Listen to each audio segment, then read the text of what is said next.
Good numbing. Hello YouTube and welcome back to Honkai Star Rail's Amphoreus. Last time we left off, oh boy, last time did we leave off, huh? Oh boy, last time did we leave off with like a very emotional pile driver of a story arc with Finan and the cycles catching up to him as he eventually became the Kaslana we know. We learned about the origin of the Flame Reaver was the original Finan, who'd continued through all these cycles in a desperate effort to try and save Amphoreus.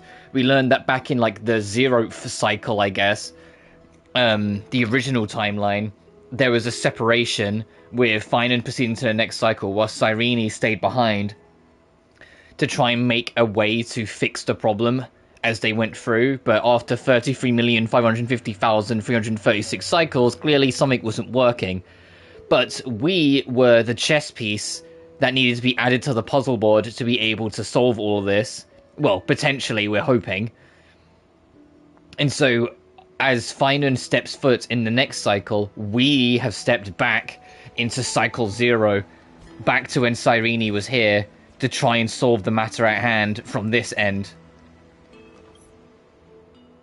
Oh, you're right. I can just do the story recap. I reunited with Dan Heng and unexpectedly made contact with... Oh yeah, Dan Heng is going to have a new form because we kind of left him there in the previous timeline that we were in. Falling into the path of destruction. A Lord Ravager would soon complete its evolution in Amphoreus. To tackle the crisis together, I stayed behind in Amphoreus as an informant, while Dan Heng returned to the Express as planned to seek help. On top of that, Screwlum informed us that March 7th had also been drawn into Amphoreus earlier. However, the current priority was the Era Nova. I quickly arrived at the Vortex of Genesis and met with Finan. The Era Nova ritual was supposed to proceed smoothly under the guidance of Lycus, but the appearance of the Flame Reaver once again left the fate of the world hanging in the balance. We struck down the enemy's mask, only to discover that his face was identical to Finan's. When his body was pierced by the ceremonial blade, a flood of memories surged forth, revealing the truth about Finan, the Flame Reaver, and Amphoreus. It turned out that all of us were trapped in the eternal recurrences, created by Finan and Cyrene. And the Flame Reaver was Finan himself, who had burned out after bearing countless core flames. Their goal was simple: to oppose the Eon and rewrite the world's doomed fate of destruction. The eternal recurrences had already played out 33,550,336 times. In this final cycle, I promised Finan to take on the title of Deliverer and save the world in his stead, while he would fulfill the wishes of the countless versions of himself. Tear the sky asunder and confront the destruction head on. Thus, with Finan's help, time in Amphoreus reset once more. But I became lost in the chaotic flow of time. At the critical moment, Mem, who had regained all her memories, sacrificed herself to send me back to the beginning of time.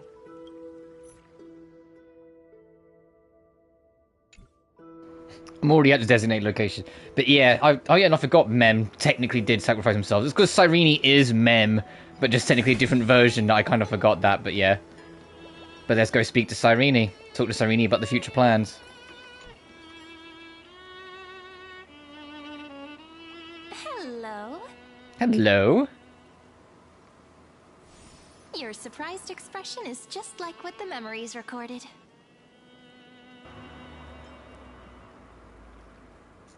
Are you Cyrene or Mem?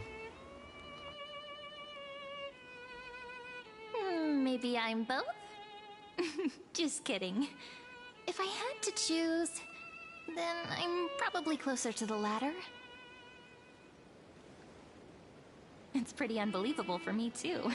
It's like I had a long, long dream. Cyrene's memories and Mem's memories, they're all tangled together. But when I woke up, there were only broken fragments left.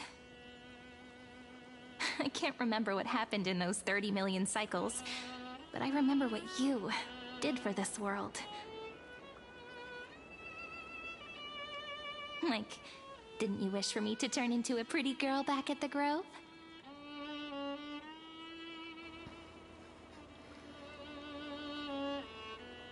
Then is this my wish coming true? Yep. Isn't it amazing? It's like a seed finally grew up and became a flower. And I'm definitely as cute as a flower now. There's so much I want to say, but unfortunately, this isn't the time to reminisce. With the memories of the previous flame chase still intact, we've returned to this place at the beginning of time, so we can carry out our promise to Finan.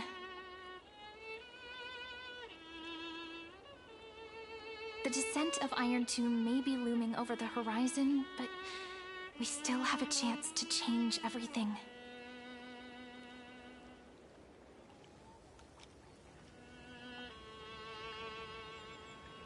Ide Silicii is so quiet. In Cyrene's memories, she always sits alone by the lake, gently swaying on the swing, like she's waiting for someone.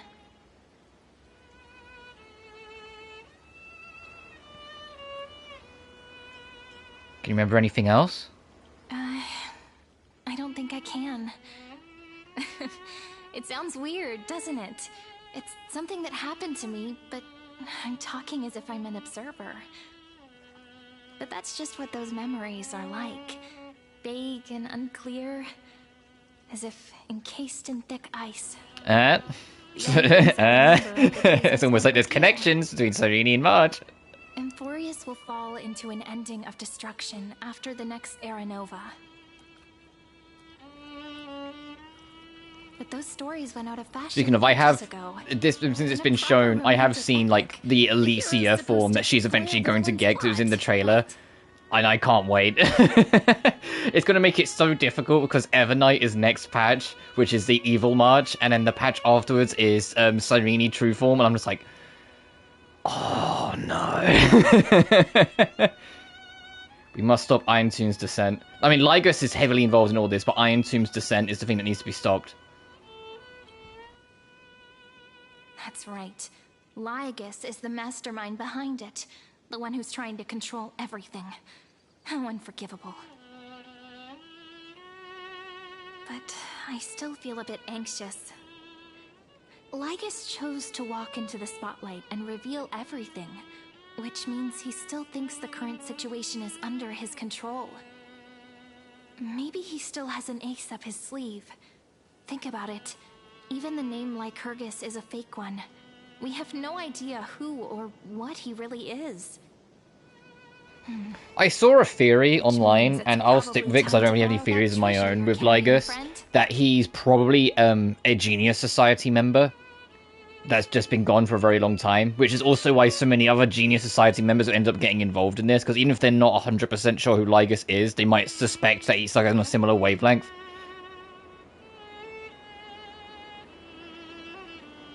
Write his name in it as I've written. Nothing's gonna happen even if you write down his name, you know.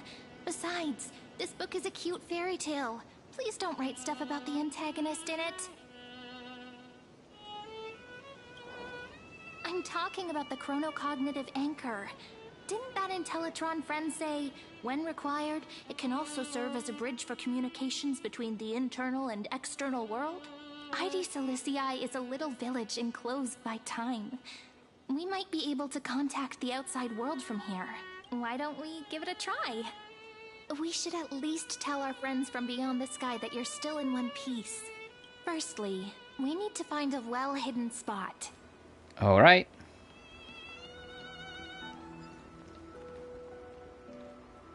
She is so small. Like, I'm not surprised that she's gonna have a different model, because I think, like, hang on.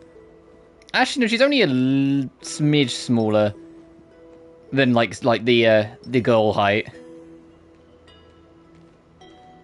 In fact, if Sparkle wasn't in here, like, actually, she's not really in platform shoes, so I think if Sparkle was, like, barefoot, she'd be about the same height. It's super quiet here. Sounds can't get in or out. Back in Cyrene's memories, this room was her secret base. No one noticed her practicing Orynyx's prayer here, or trying to speak with the gods in secret.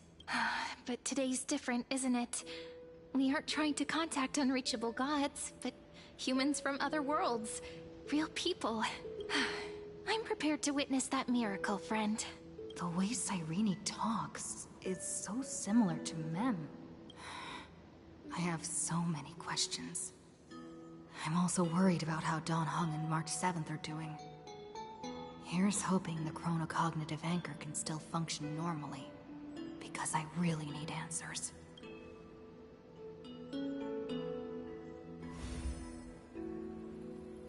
Signal strength, 14.8%. Dialogue window, 16 minutes 22 seconds. Prerequisite, no external interferences. We are very glad to learn that you're safe. How are things outside this world? Sorry, no good news. When two geniuses show up once, you know you're in deep trouble. Listen up, little one. The Destruction's eyes are gazing upon this place. No, I'm not joking, and no, it's not Droidhead. It's the real Nanook. Time is running out, so I'll explain in terms you understand.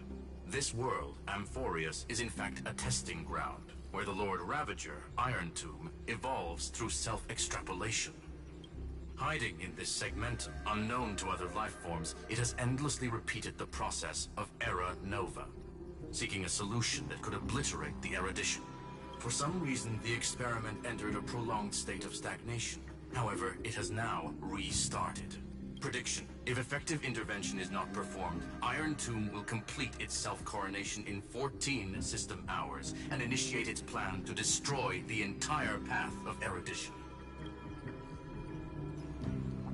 14 system hours, yeah, we're fucked. How will it destroy the erudition? The possibilities are endless.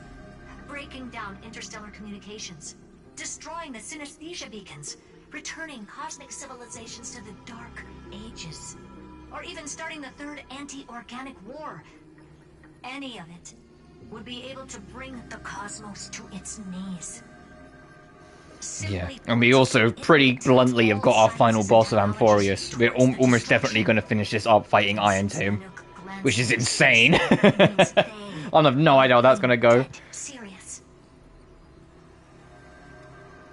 Till some technology towards the destruction. Since Nanook has glazed this place, it means they are being dead serious. Yeah, they have every intention of using this opportunity to completely eradicate the erudition. Based on info provided by the IPC, Iron Tomb probably isn't like Selenova or Zephyro, who are overlords ascended from human beings. Instead, Iron Tomb is an... Oh, so it's a fucking AI program as well. An AI program designed to destroy that made an infinite loop of power gain. Great. Is its source code, and this scepter is its incubator. 14 system hours, no time at all. Yep. Think of it as the program having reached 99.98% completion already. And then it's over. Something in the shadows has been driving everything forward. It's the Observer, named Lygus. Speculation: he's the Scepter System's administrator. He wants Iron Tomb to break through the knowledge singularity. I don't know why he wants to do it, but he'll remove interferences at any cost. You're the only variable within this world, and you're the only thing he fears. So listen closely, little one. The speed of time is different in Amphoreus compared to the outside.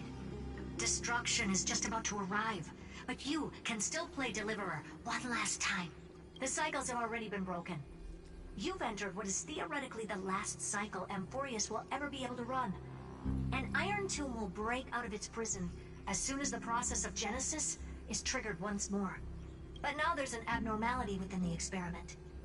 You know what I'm talking about. One of the model's 12 factors. That is one of the 12 demigods. Destroyed himself using the power of the destruction. Finan's signal disappeared from the cycles the moment Nanook cast their gaze this way. That means World-Bearing's computational logic is currently flawed and bugged. Yet it's the factor directly related to the process of Genesis.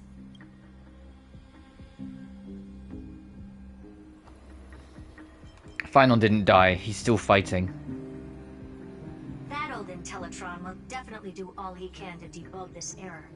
So you have to take this chance to claim Kephal's core flame. Don't let him have his way. The key to suppressing Iron Tomb lies in whether he can rewrite the purpose of Era Nova. There's one more preparation we must make. Lycus's behavior has been quite abnormal. He's never interfered in the actions of Titans or the demigods throughout the whole experiment. Deduction. The Scepter has an extremely strict autonomous protocol, restricting even its administrator. In Amphoreus, this ultimate protocol goes by another name, the Law Titan, Talanton. Law. They are the rules that restrain all things in Amphoreus, and it was the core flame returned at the very beginning of the last flame chase journey. Why do you have another little pink one next to you? Alright, Herder. Huh? Her path chart is... Is there something wrong with me? Never mind. Let's get back to the topic at hand. Light calendar 3960. Month of balance. We'll be locking onto this time period to find Law. You can either meet the Titan, convince the demigod, or take the core flame by force. It doesn't matter what you do, so long as you bend it to your favor. We still haven't figured out how you and Don Hung got inside this world. So influencing protocol is currently our best way to stop Lygus, or to call for more reinforcements into this fight. Once you've got Law in your hands, we'll discuss our next steps. Make sure the core flame doesn't fall into enemy hands. Herta, the firewall's interference is getting closer. Time is running out. Please ask any questions you still have as soon as possible. How's the express crew? Iron Tomb can't affect the real world just yet. Don't worry. Himiko and the others are more concerned about your well-being than their own. Is Don Hong safe? Mr. Don Hung did not enter the new world with you at the end of the last cycle. Known. The flow of time inside and outside Amphoreus is not identical. 1,000 years in this world may only be a fleeting second outside of it. Conclusion. He is on his way back to the Express. Where's March? Miss March's situation is rather complicated. Madame Herta and I can detect her signal, but cannot ascertain her location. What we can be sure of is that she's still in Amphoreus. Don't worry about her. She's absolutely chock full of mysteries. Even if Amphoreus explodes, she'll probably float out perfectly protected in a nice thick layer of ice. Worry more about yourself instead. I believe in your capacities. The hands of the Trailblaze can create miracles, and will certainly be able to snuff out the flames of evil. I'm not going to give any motivational speeches. I just hope you bring good news the next time we meet. Yeah, Herder's like, I'm not going to say anything to inspire you, just do the thing. No, not little one. Deliverer.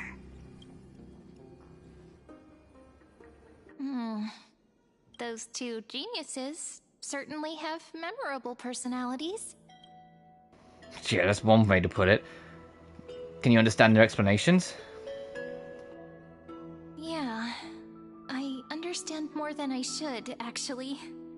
Honestly, some of that conversation feels like it's about things I once knew, but then forgot. Maybe it's because of Mem? After all, Mem's a memo sprite born out of your thoughts, friend. Maybe our memories somehow got tangled up together. Never mind. Let's focus on something more important with what little time we have. Just treat me as an ordinary girl with secrets, okay?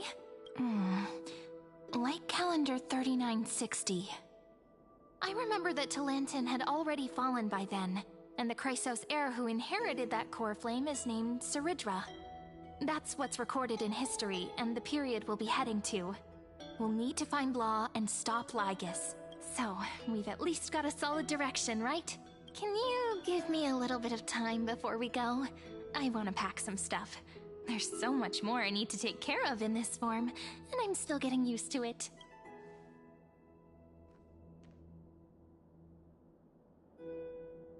A relaxed scene like this probably no longer exists in the outside world.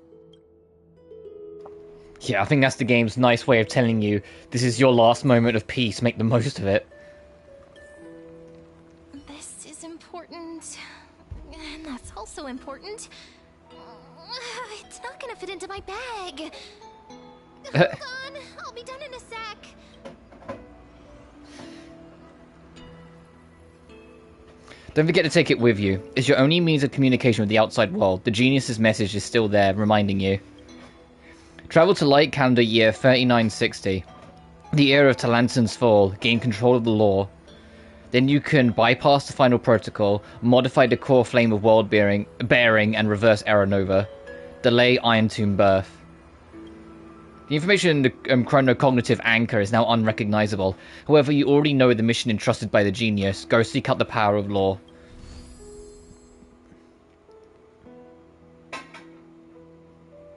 Should I head to the attic to wait for Cyrene? Or should I have one last look at Ides Elysiae? Yeah, this is kind of what I was... This is absolutely... this is your last moment of peace. Once you go up, you're back in the chaos. But no, we're ready. And like, also, this makes sense as well if you're, like, when you're playing this, like, people play this later on. When you finish the fine and stuff and you get dropped in Ides Elysiae, you're just going to continue straight on into this chapter. So having this moment to pause now gives you the chance to then, you know, run back and clean up all your treasure chests. Which, my goodness, there's been a lot. And I feel like the amount of treasure chests has been to try and balance out the sheer lack of events. But at the same time, it's almost just like, just give us more events. This event is available right now, but I'm aware it takes place after this story patch, and so contains spoilers, so I won't do it yet. Which isn't exactly new. There's a lot of events that come out with the patch. They expect you to do the main story stuff first, and then start the event. It's something that Genshin and Zenless usually are a little better with than this game. If there's an event that directly correlates to something that happens in the story, it's usually not available the day of the patch. It's like the day afterwards, so it gives people time to do it. This village is where Finan's life started. After 30 million cycles and 30 million failures, his burden is now in my hands. He said I will take over the responsibilities of world-bearing. But what does that mean? Becoming the new Kefali? Or forging a completely new path?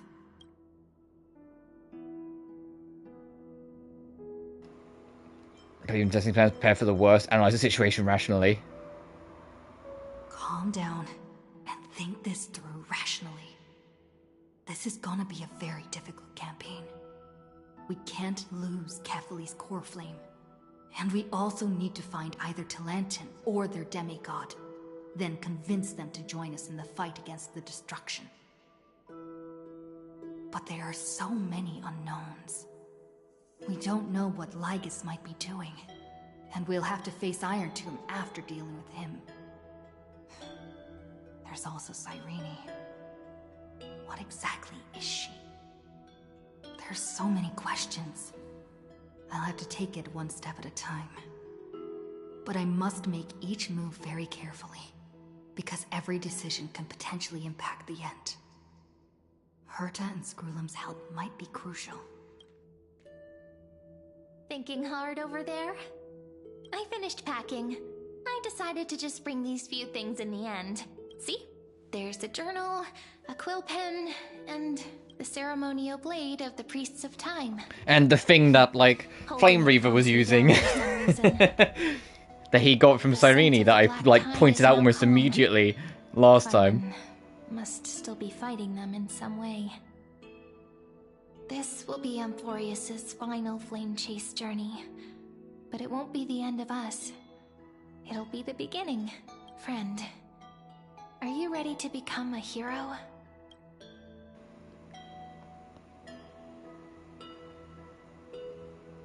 I still don't know how I should act around you. Just treat me like any other friend you have. We share a common goal and common enemies, and we may also share a common future. A future that has never emerged in any other cycles before. I believe in you, friend. If you still can't get used to it, just call me Mem like you did before. Just kidding. I still don't get it. Why must it be Are me? you worried that the burden is too heavy for you? Don't worry. Maybe the answer isn't as complicated as you think. You've seen how every person regarded as a hero in Amphoreus was nothing more than a flawed human. They were just at the right place at the right time when the world needed a hero. But those aren't coincidences. Just like how your arrival kickstarted Amphoreus' fate once more after a stagnation of more than 30 million cycles. It's the inevitability of being a trailblazer. A person's personality is their destiny. Your own hero's journey already started the moment you decided to board that express. Stand with me and let's become heroes. Stand with me? That does sound very nice. Why don't we take everyone with us? I believe in you, friend. We'll never be alone, no matter what awaits us. In other words, since you've already saved so many worlds, friend, you should be used to being called a hero. Her, like, referring to us by name as just friend instead of trailblazer is like, it's so, like, it feels so cold almost. Friend? Like, no, come on, we're buddies at this point. Let's trailblaze onward like before and create a future that's worth being remembered.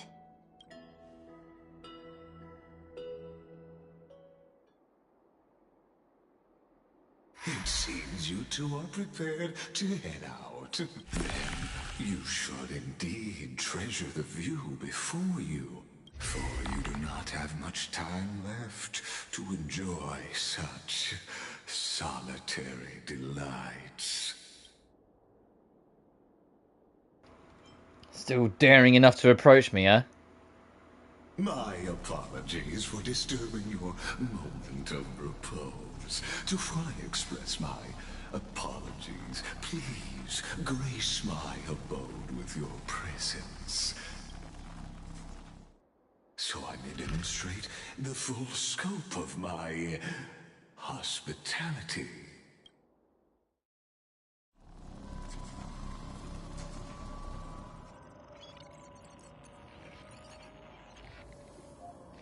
What is this place?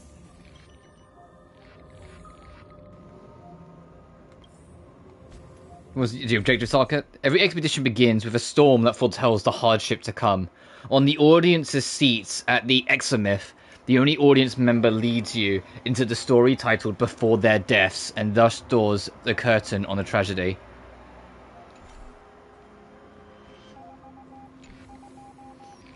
Polymos 600, Premium Mobile, Titan Authority, Strife, Path.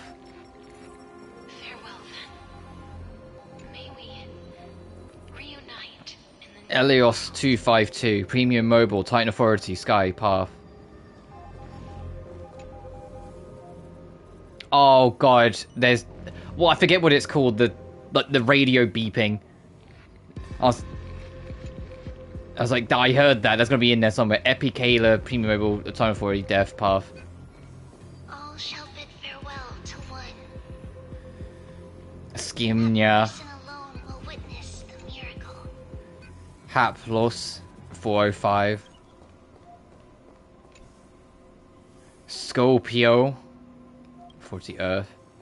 The light of the dawn device never fades.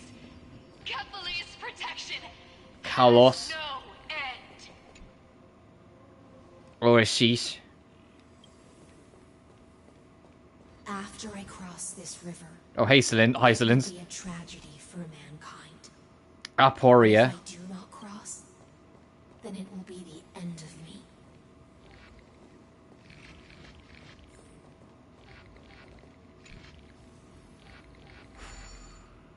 As you reach out to touch the screen, an eerie sensation instantly courses through your entire body. You feel... Outlier. Hazel. Executing command. Record. Something's not right. Check that display monitor again.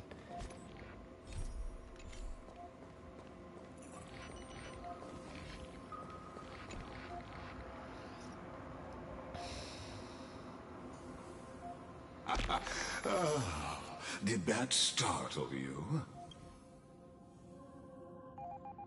This is the intersection between Amphoreus and the real universe.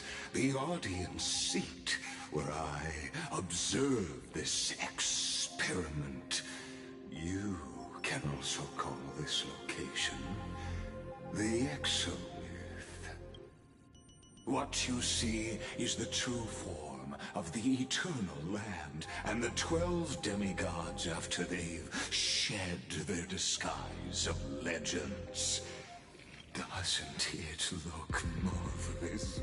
Amphoreus is like a microcosm of the cosmos.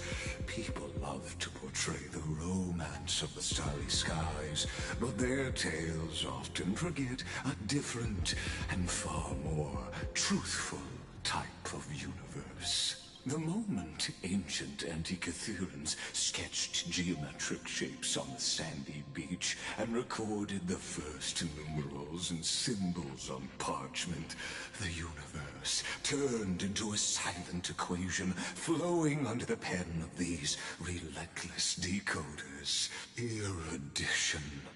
It was once the mother tongue of the creator, the pen of divinity, and the first lyrical verse ever written by free will.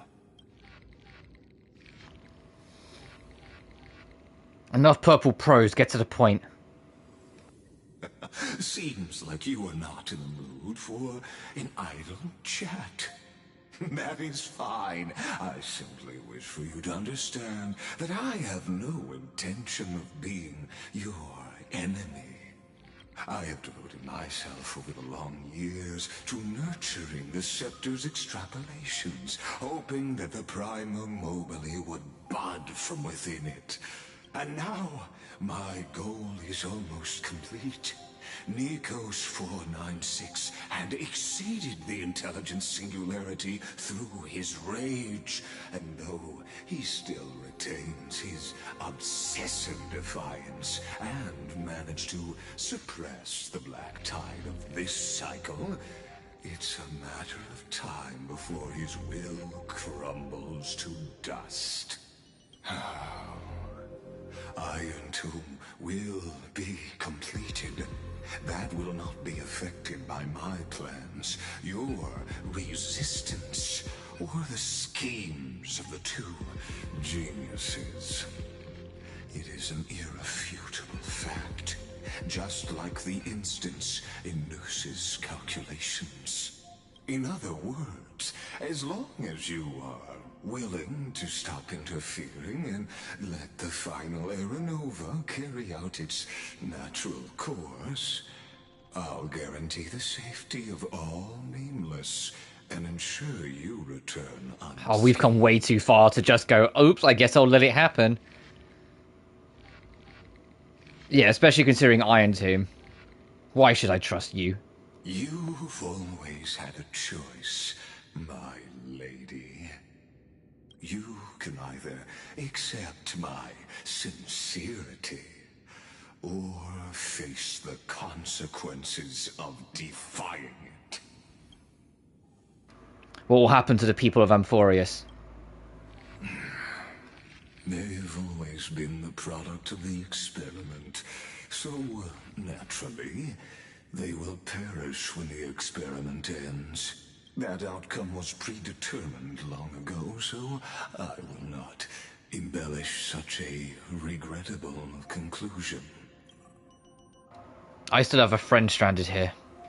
Ah, yes. I am aware of that esteemed lady's whereabouts. Her real identity is quite astounding. If you decide to accept my proposal, then I will do all I can to send her back to you.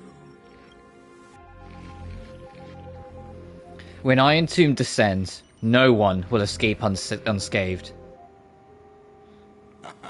You are indeed worried about your safety and that of your companions. Rest assured, as a fellow pathstrider of this path, Nanook's gaze left a brand on your soul long ago. You harbor the seed of destruction within you, but you need to learn how to use it in the right way. That vital knowledge is also my bargaining chip in this negotiation between us. For there are few in this world who are truly capable of such a feat, and I happen to be one of them.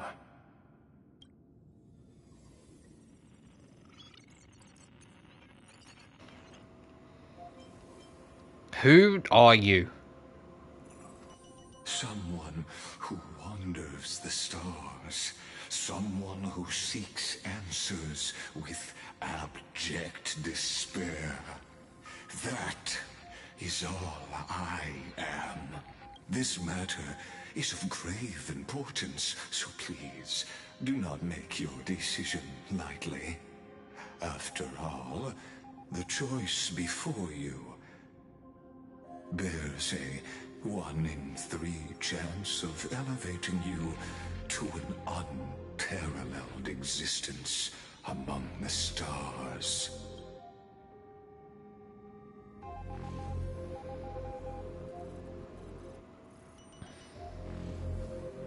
I cannot trust any promises you make.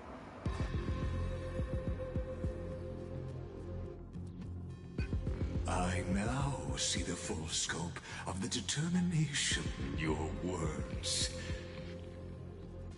You may now continue your travels. So, why did you drag me here? It seems you haven't realized something about this place. The exomyth is the erudition's domain.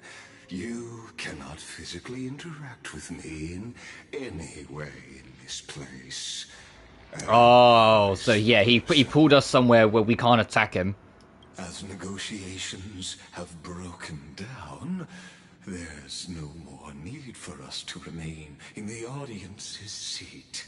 Let's return to the theater called Amphoreus, where you will meet me once again.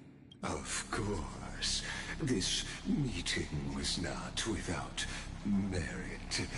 Your presence has inscribed a new footnote in the exomyth.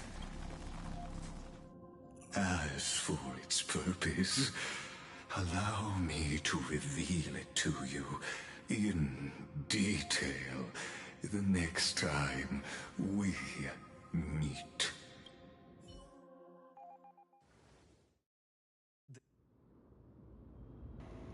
$33,550,337 eternal recurrence. The flames of war consumed Akama. The Outland forces broke through the dawn. Golden blood flowed with greed, and enemies descended with Kefali's eternal slumber, painting the holy city's walls in scarlet. Its generals had vanished, and the elders prostrated on the ground. The throne of worlds kept silent to the pleas of the people. Until the heaven and earth cracked open. Not the gods answering the people's prayers, but a legion rising from the sea of blood. Dawncloud's spires fell in the sulfur rains, and the legion's commander stood atop the broken idols and roared, "Compatriots, no more kneeling! Not to brutal tyrants, and not to dying gods! Those rebels have twisted the prophecy and ignited the flames of war in order to stoke fear in your hearts!" A Chrysos heir she stood. Divine blood soaked into the earth. She's in this patch. Well, she's not playable in this patch, but she is going to be seen in this patch. So we'll get to her soon, Evernight. Also, welcome, one man. Hope you're doing well. Shall overturn it. Her crown burned bright, outshining the fires consuming the entire city. She raised her scepter high, and the people gazed in the direction she pointed. My blood For those just joining us, Finan is assumed dead. in his fight against Iron Tomb, but Iron Tomb is nearly complete in its forming. It will be finished and be able to engage its war against the entire universe and likely win within 14 system hours. We have now jumped ahead to the newest cycle, because we have a plan. We're going to try and take the core flame of law to use it as a world bearer to manipulate the state of the world beyond it. Which means we have to hop into an earlier point to try and find the current core flame owner of law, who we're now learning about. Dan Heng has been trapped in Amphoreus' cycles and systems for the next 1,000 years, so when we meet him, he's going to be a bit of a different man. And March 7th, although we know because of, like, promotional stuff that she's going to become a darker form, we in story don't know what's happened to her. We just know that she's in Amphoreus somewhere. The people an average day to be HFS. surged with her, forming a colossal wave, and the enemy hordes Yeah, we're trying to stop the creation or finishing of Lord Ravager Iron Tomb. The trouble is, that's really escalated it, though, is Nanook, the god of destruction, or the Aeon of destruction, has directly cast his gaze over Amphoreus. So whatever happens in Amphoreus, win or lose against Iron Tomb, it's gonna have catastrophic effects on the area around it. It would kind of pass the point of there being a peaceful option out of this. Something's going to break and people have to die for this to be solved one way or another. And if we don't solve it, Iron Tomb will declare war on the entire path of erudition. And with its current power of, making cycles happen 33 odd million times, it'd be powerful enough to kill absolutely everything tied to erudition, including the people who follow it. So it would kill Herta. It would destroy Droidhead, the Aeon of erudition. It would literally wipe out and cause another intergalactic war, and it would win. So it needs to be stopped before it reaches that point. And so it's kind of like a last desperate-ditch effort, and the final boss of Amphoreus is almost definitely going to be Iron Tomb. Friend, honestly, you were the one who insisted on reviewing history, yet here you are, dozing off? Wake up! Otherwise, I'll have to... Awake at last? I guess I won't have to use my wake-up magic on you then. I played Honkai Impact 3rd. Your wake-up magic, Alicia, your wake-up magic is that you just tickle the girls. Because you're a raging lesbian. I've seen Impact 3rd. I'd see what you do. You just tickle the girls. If it's a man, you kick them and on the ground. If it's a woman, no, you lean over and start tickling them.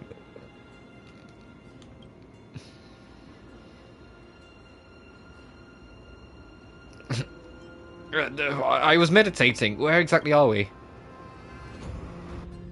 We've arrived. A familiar place. The Temple of the Three Fates. If everything went according So yeah, to now we're in the plan, new cycle, but should be earlier on, shortly because we after need to get the Torrentine's Ceredra, fall. and maybe explain the situation, maybe not. It depends how sociable she is, because she was the first and last monarch of Arkema, and it's like, okay, well, how aggressive as a queen was she? Was she a loving queen, or was she someone who had to be overthrown queen? And considering she's the first and last monarch, I wouldn't be surprised if she's a little bit more of the latter. The Lord Demigod awaits. Indeed. The first flame chase ended with the trial of law. We must find the demigod and gain her trust before the core flame is restored. It'll be tricky, so let's pick up our pace. To Akama first. We can learn more from the crowds there. Tyrant! You and your butchers are not welcome here. Get out! Careful, sounds like there's someone in there. Hold your tongue. Conspiring with Kremnos and plotting rebellion are crimes punishable by death. I don't know how it's really suspicious in their absence. I mean, not really, because they can't know what's going on here. Caught up in any trouble. Yeah, that's the trouble. They're completely left in the dark here. They can't know. And even if they did know, there's really only so much they can do, because no one can enter Amphoreus and no one can leave. The only reason why we've been able to contact Herta and Screwlum is because they can break the boundaries by having basically an electronic device, fancy intergalactic phone that we have on us so we can contact them. They don't serve Nanook, not directly. Because they're more tied to the,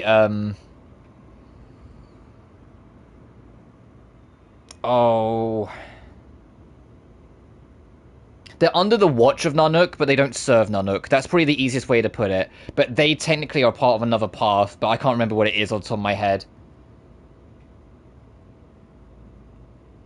It's part of the reason why the Stellaron Hunters wiped Stell/Kalis' memories and trapped them away, and why they won't let them come back to the Stellaron Hunters. Because Nanook, for one reason or another, wants us dead, and so the Stellaron Hunters, knowing that they are under firm watch of Nanook, had to hide them away somehow. If that makes sense.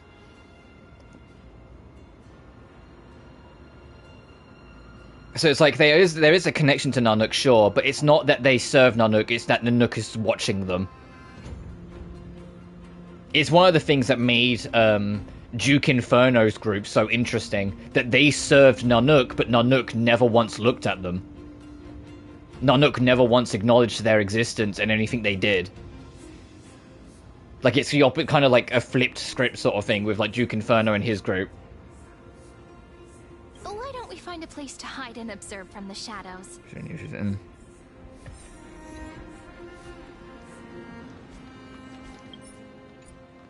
Oh, we're in challenge. I was going to bring up the lore book so I can try and read for you, but no, it's not going to pop up here because we're still in, like, story. At least Kremnoans keep that. So in Amphoreus, you know what the biggest mystery is, to me at least? Castrum Kremnos makes absolutely no sense to exist. If the entire planet is one giant computer program set up to power up Iron Tomb, how did an entirely separate culture with its own made-up language come into existence and only serve to challenge everything that Iron Tomb is trying to create on an instinctual level? How did that happen? How did the computer basically design its own antivirus and then let it loose freely to just parallel exist within its own world? You know? Like, that's a huge question mark.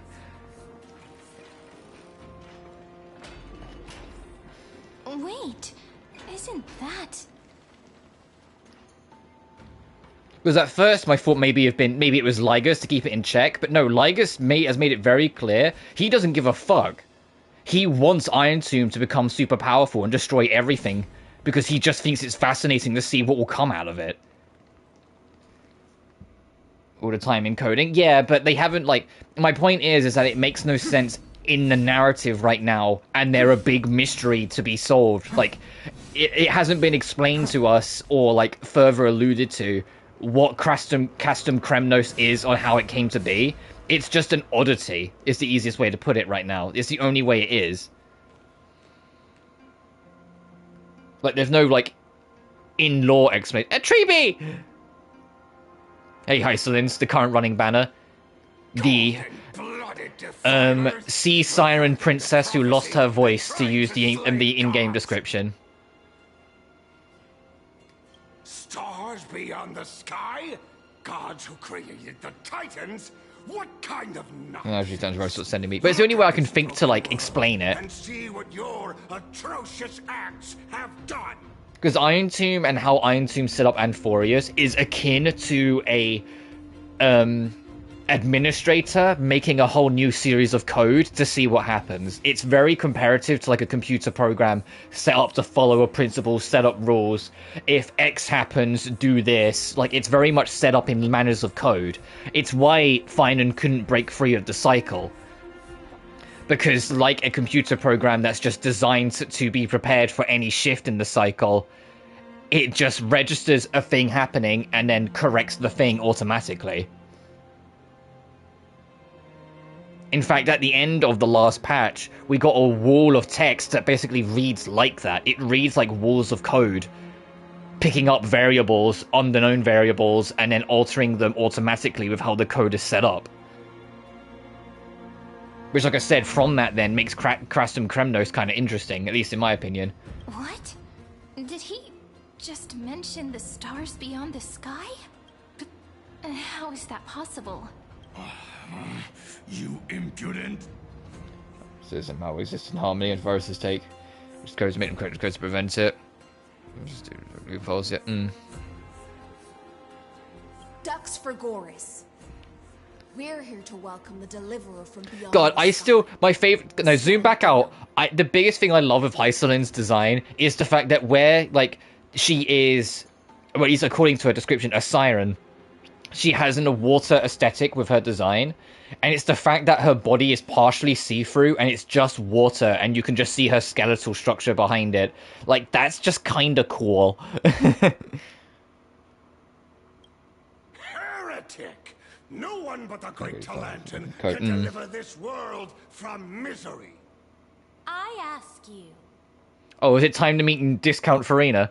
if the old laws Yep. were so perfect, why did they crumble beneath Everyone, my feet? everyone's just been like, hey, we had Discount Barbara earlier in Amphoreus, now here's Discount Farina. You...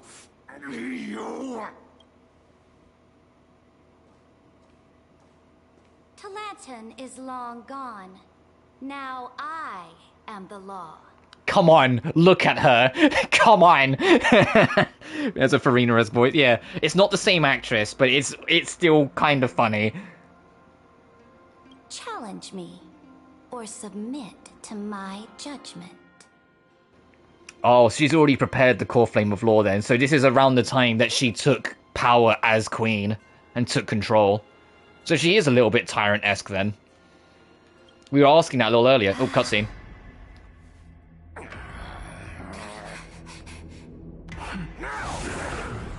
Silence.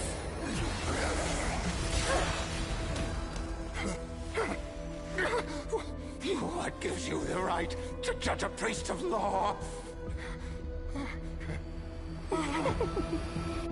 That's because I came, I saw, I conquered.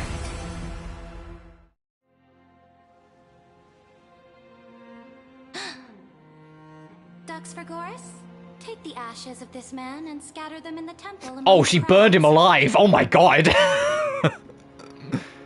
Okay, not quite like Farina. Not quite like Farina. She's a killer. Granted to the people by the Imperator. Thus, he met his fate.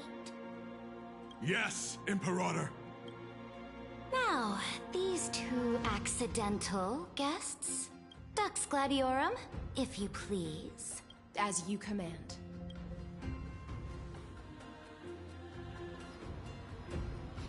Wait, we're not your enemies. Wait. No. Huh? Is this? Is that kindness? Correct, but not the kindness you know. This is the leader of the Cleaners in this era. Since the start of the Chrysos War, they've made it their mission to wipe out the Chrysos heirs. Even now, even after I've united all the city-states, these vermin still lurk in the shadows, hindering the flame-chase journey. Moreover, I know that the 27th person to inherit this role bore many grudges against you and nearly doomed the second flame-chase journey. The enemy of my enemy is my friend.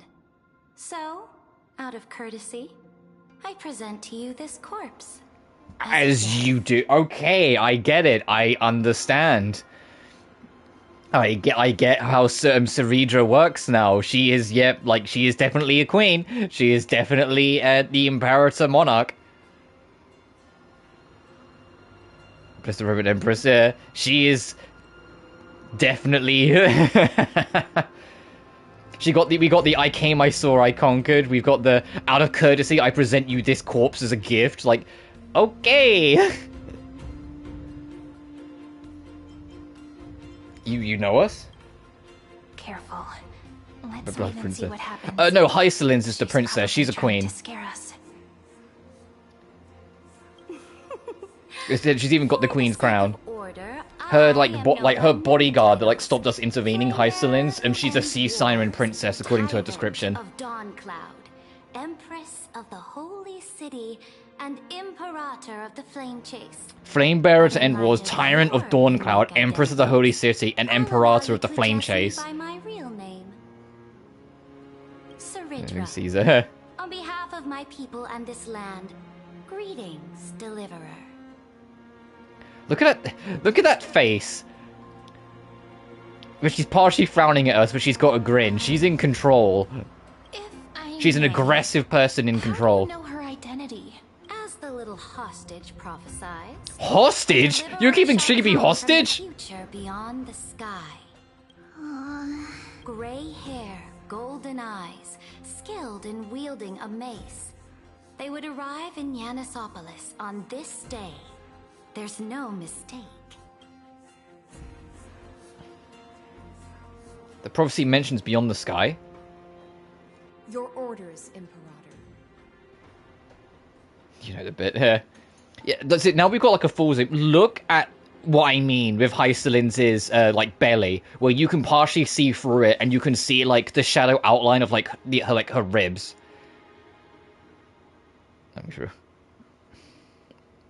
I think that's such like a unique and kind of like cool like aspect of her design. Unfortunately, it seems to be only on the front of her. Like, her back is just a normal back. Like, I think it would have been cool to make it, like, entirely see-through, but beggars can't be choosers. It's still a cool design. And Hyselin's, by the way, the tall, watery princess on the left, if you're for anyone who wants dot builds, or, like, wants, like, dot to make a comeback, which is damage over time, so, like, Kafka, Black Swan kind of characters, get Hyselin's. Hyselin's is kind of dragging the dot build from the ground up, and not only is that, she's really fucking good for it. If you have Kafka and Black Swan and miss dot builds, get Hyselin's, because she's genuinely really good for it. It also inadvertently buffs Kafka, Black Swan, and Acheron, because Acheron can activate DOTs. So you've basically got your full DOT build right there. Yeah, you'd have no defense or healing, so obviously take that for what you can. It might be worth to have it be Kafka, Black Swan, Hyselin's, and then a healer of some description. Description, but you get the point. Meanwhile, Ciridra on the right, we'll have to see when she comes out, but in the beta, it very much seemed that she was designed for one purpose and one purpose only, and that is to support Finan. And I hope that ends up not being the case, because Finan doesn't need it, to be blunt, and I think it will make her banner, when she comes out in 3 weeks' time, not do as hot, because people will go, well, I don't really need her, I've got other characters that fill the role. But she is supposed to be more of, like, an aggressive support unit, where, like, she's super focused in, like, buffing and making sure, like, characters make the most of their ability, but the way her kit works, it seems very much more specialized to be just for Finan. We return triumphant. Send an urgent message to all delegates. And we don't know how Dan Heng New Form and Evernight March are going to play, because the beta was delayed. It's not starting until, I believe, tomorrow. We'll confer in the Holy City. So on the plus side, if this takes me more than 1 day to stream, I might be able to talk about how Dark March and new Dan Heng are going to play. Please follow us. Sounds to me like she'll be fun to use. I'm a bit peeved that... Yeah, Skirk build for HSR. Yeah. This is not what I expected at all. But the thing is, I've mentioned it before, but I am firmly in the just saving at this point. She knows of things beyond the sky. It entirely depends on Evernight March's build, but I do kind of want Dark March. But I'm like on the long haul for Elysia, especially now they fully revealed that at some point Cyrene is going to transform into the Elysia we know. Which, to be honest, I kind of wish they didn't show that in the trailers. Like, I know it's just one of those things where they want to hype up the second half of Amphoreus, now we're well and truly in it. But I feel like that's something they should have saved and had like a big grand reveal for later, not revealed it straight away in the new trailer. I personally think that was like a missed opportunity and kind of like spoiled some of the hype they could have had of building up. Like, yeah, we knew she's going to become the Elysia we know and love eventually. We've known that since we knew that she was going to be in Amphoreus. But I feel like they could have at least like kept that under hush and not revealed her, so it can still have some kind of build up and hype towards it. But that's just me.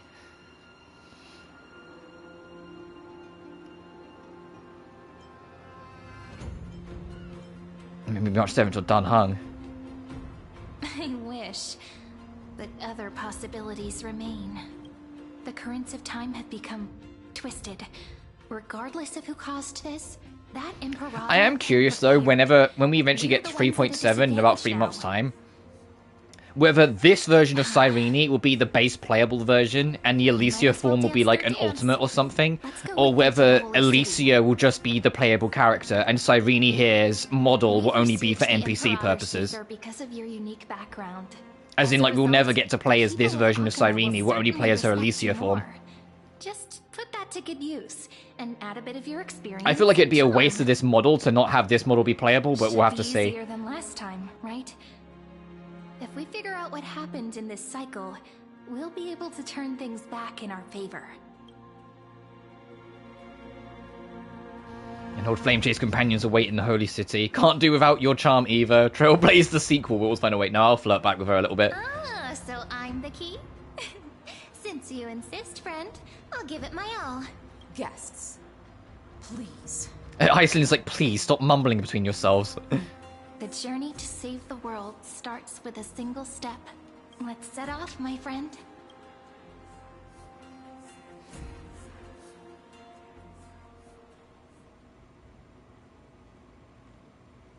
Hail to the Imperator! Hail to the Golden Heroes! Hail to the Deliverer! Told you, you're the headline act. Yeah, this feels a bit weird. For you. I don't like all this. I like being in the background. It's like, oh, I don't like being like the fucking like big hero. It's like in Genshin when you go to a new region and everyone's heard of Lumine. You're like, can I just not be like in the background once? Like, Guards, your service to the Holy City is appreciated.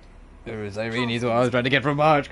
Yeah, the difference is that like all the the flirty options come across more bantery with March in like the dialogue and how they handle it. So March just gives it straight back.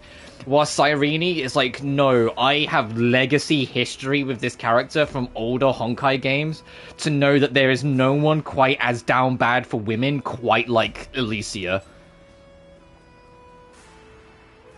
It's like, the only person close to rivaling her down badism is Kiana herself. And even then, Kiana only likes one woman, and that is Raiden May. She just, like, is thoroughly obsessed with that one woman, which is why it's so cute. Once again, I bring up that Kiana keeps a mental note of how long she's been away from Raiden May, down to the second. And if it goes any longer than about half an hour, she insists she knows she needs to go see her Raiden May again.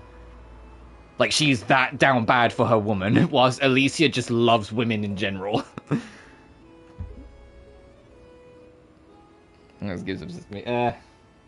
Castrum Krenos once again struck the border. It's also because like it's very like expressed, and a lot of it's through the dialogue, but there's also just a lot of little actions that your main character, like the Trailblazer, a lot of the time, well, before Amphoreus, because Amphoreus has definitely made them go through some changes and grow up a little bit, but they've always been kind of a dork. And that's kind of been like a part of their character, that they're a bit of a dork, a bit of a loser. And so sometimes March will humor that, and sometimes Dan Heng will humor that, sometimes Himiko and Welt will humor it, but sometimes all of them will kind of roll their eyes at you. Which is why when you see like the bantery dorky things, sometimes they do get a little bit more fed up with you, because it's implied that the Trailblazer is always a bit of a twat, to be blunt, like always a bit of an idiot.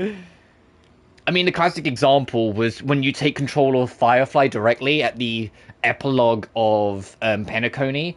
If you go spy on the Trailblazer is doing the dumbest shit, and the other characters are constantly trying to stop them.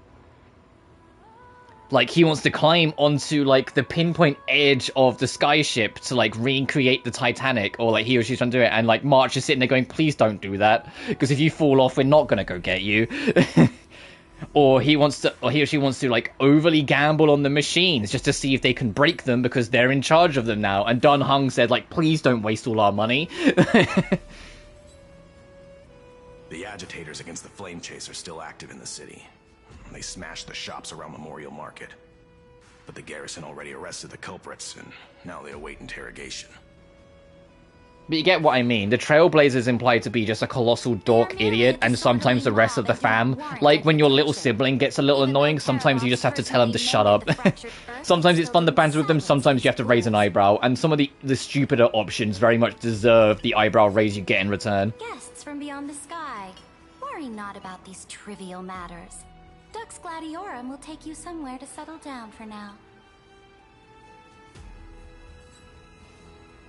Please Also, allow me what, to like, introduce myself. why do they keep on My name why is does she keep Amphoreus, referring to Hysolins and as I am Dux the Dux Gladiatorium? Gladiatorium Doesn't that Mistress roughly in translate to just the Britain, Gladiator? as well as the Knights Roughly? Commander of the Archiman Alliance.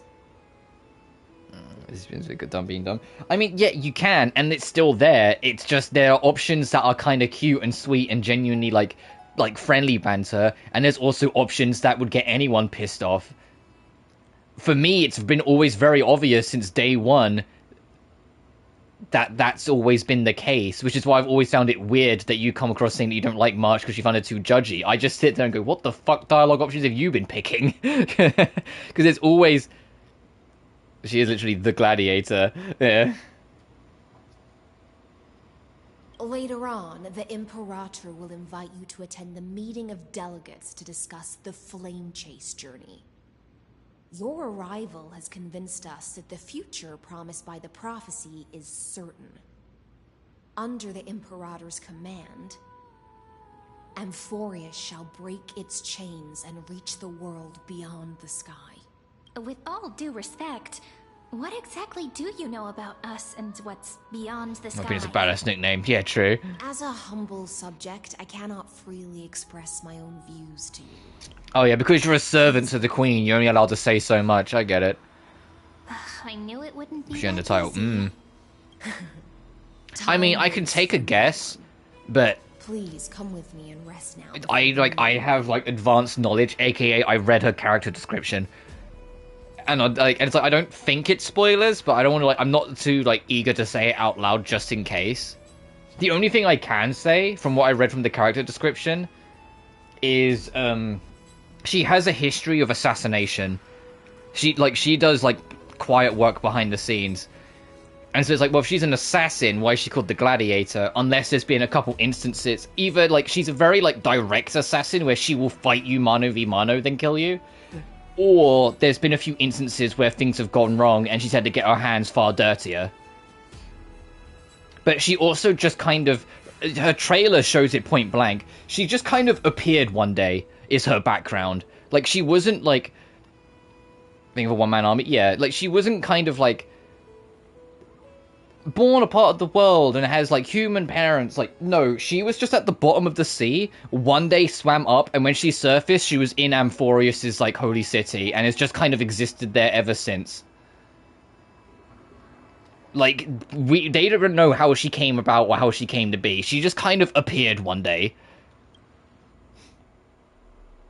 Akama, under the Imperator's rule, is... And according to the trailer, she has a bit of beef with Cypher, because Cypher keeps stealing her fish, because Cypher is a cat, or part cat, sorry. And so of course Cypher keeps stealing her fucking fish. Indeed, Dawncloud stands as the hero's residence. The Imperator put much thought into its design, in order for it to serve as a sanctuary from the burdens of battle. Please experience its marvels firsthand, heroes. But beyond that, I really don't know much. We're gonna learn as you're gonna learn as I learn.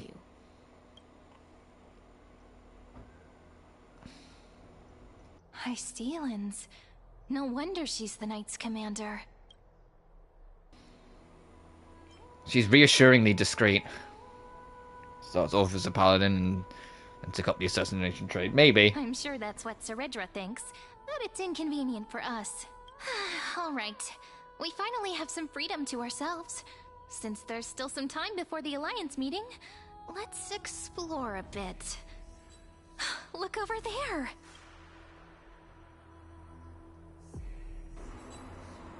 It's a Glio and Treeby. Not the ones you're familiar with. Yeah, it's not the version we're familiar with, it's a new cycle, so they technically don't know us. Which is what's gonna make this kind of suck because like we've had a bond connection with them and now they don't know us at all. Yeah, chat with Maglire and Treevy. We'll talk to the others. Let's talk to the others quick. What's back in here? Dux Brumalis, our great Imperator, found the mastermind and executed Dux him in public. Fragoris and Dux Seeing that skeleton Brumalis. burned to nothing should deter these miscreants from being so brazen again. Fragoris is in like Fragrant?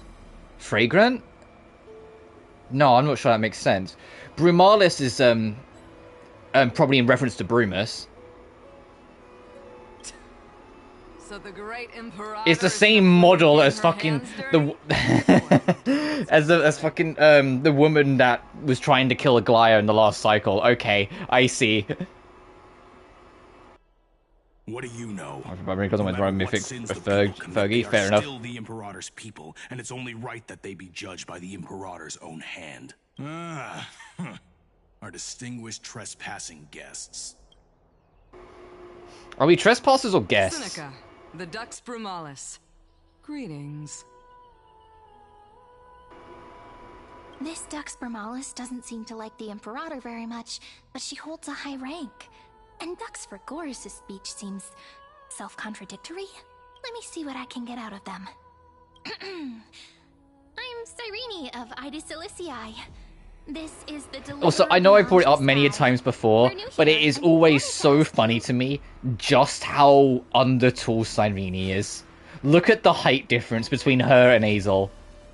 Or Stell, to use her official name. The height difference is hilarious. I mean, I'm sure for Cyrene it's perfect. She's at boob height. But, like, for the rest of us, it's like, oh my god. You're just so, like, small. Does this city host any other visitors from beyond the sky? Like, to be fair, she's around the same height as Sparkle. But as I mentioned at the start of the stream, Sparkle has, like sandals on that, like, boost her height slightly. So she stands slightly taller than Cyrene as a model. But if she was barefoot, she'd be the same height as Cyrene. Silence. The Imperator ordered us to keep that lord's whereabouts a secret. Enough, you pathetic. It's sort of like how lapdog. Arlecchino isn't actually as tall as she looks because she wears extremely high heels. But if you take away the heels, she actually shrinks down to like 5'10". You. She just looks like 6'1", 6'2" when she's walking around because of the heels. Familiar with the world beyond the sky. I looked up the name, and Dux apparently refers to generals of legions. Oh, okay, so then Dux Gladiatos, or Gladiators, Let's get out of here. would be like Legion of Gladiator? Is that in like reference to her, like, or General Gladiator? It could, either way, it could be in reference to her strength.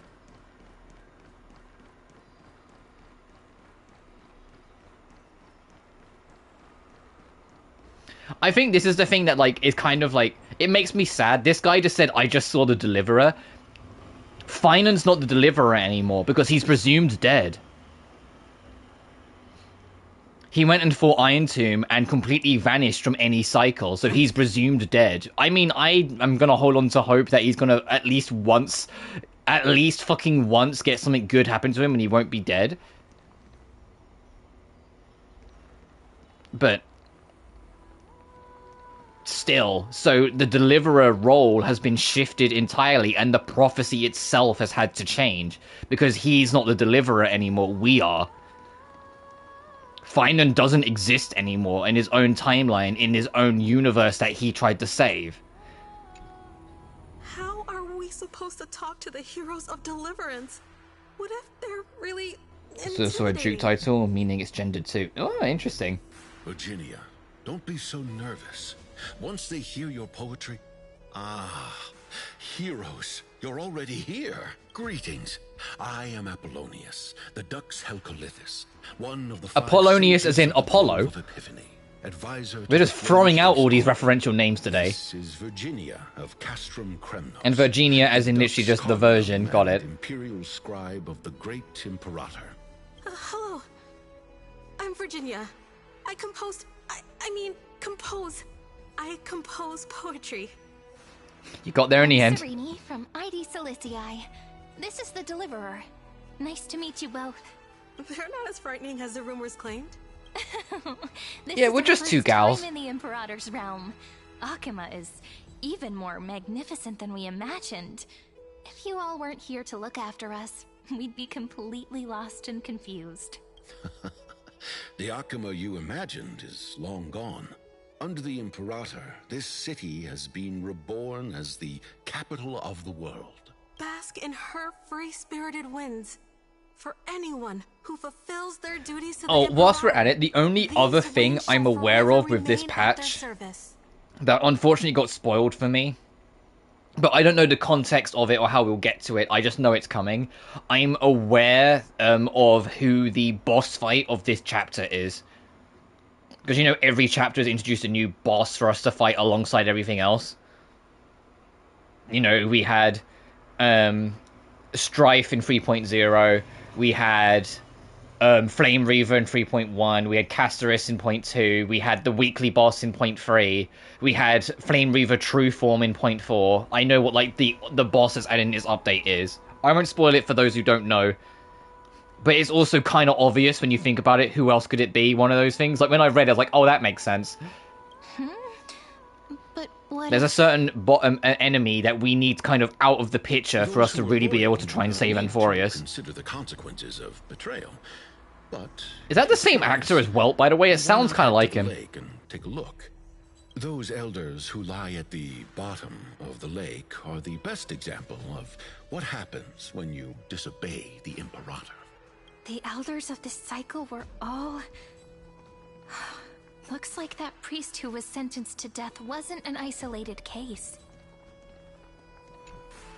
Aggie, you're still so listless today. Did you have trouble sleeping again? Yes. We know. The Titan's prophecy haunts you. Oh, and because this is earlier on, we're going to see a slightly less composed and slightly less mature Glaya. Oh, that's going to be cute. No matter what, we'll always remain by your side. I know. I also understand that fate cannot be changed. It is not the future that I worry about. I spent all last night weaving clothes and linen for the refugees. The Chrysos War is born of injustice and has shattered their dignity. They deserve at least some basic decency. So Fragonius is Eva. If Amphoreus one day Kind of the story. this, then all of us, commoners, Chrysos I mean, heirs, to be fair, my mind no immediately better goes to than how they beasts. handled certain infamous or like folklore names in Genshin, where they are slightly altered in the spelling. Because like in Genshin, Auroran is in reference to Aloran. And also, it's like, that's a one-letter difference, but it's still... That could be sort of like a similar thing here, where like it's a slight respelling to kind of make it allude to that person, but at the same time still give them the creative freedom to make them their own character. Because it's not actually that ancient deity from wherever, it's our own original character that's just inspired by them. Oh, we have guests. Because Auroran is nothing like Aloran, to be blunt. They just share like a similar name. These rags on you are not worthy of the title of Deliverer. I must prepare some proper attire for you.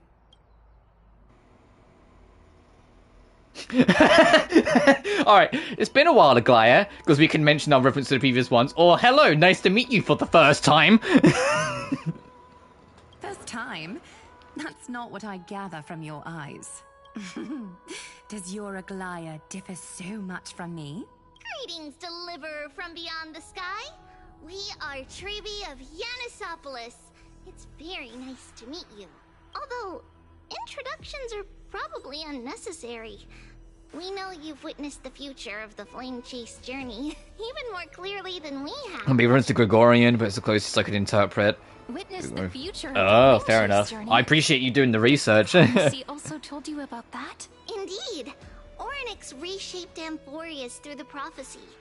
Although, regarding the Deliverer, there were not many details beyond your appearance and the time of your arrival, so please, don't worry. Feel free to relax and relax some more. Wasn't it Kefali? Kefali issued prophecies too, but It was Orynyx who told mankind. Oh shit, okay, another change then. Because yeah, why would the Titan of Time talk about the sky when there's literally a Titan of the sky that should know more about this? And that's how it was before.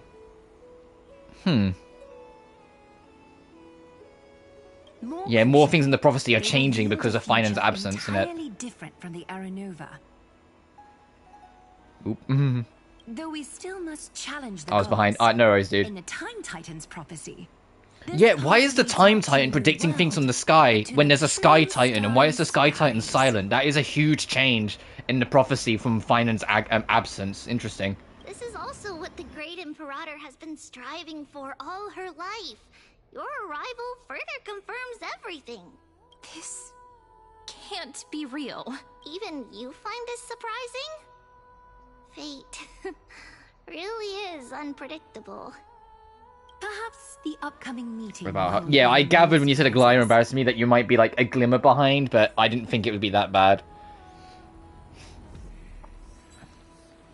If it became more, if it's like, if there's people in like chat, because it's not just yours, even people in, if they fall slightly behind, but I can still keep up with the conversation, I'm not going to sit here and be like, oh, sorry, you're like so many seconds behind. I can still keep up the conversation, so it doesn't matter.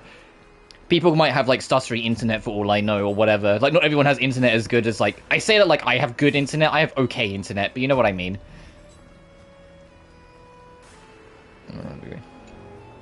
Little fish from beyond the sky. Did you rest well?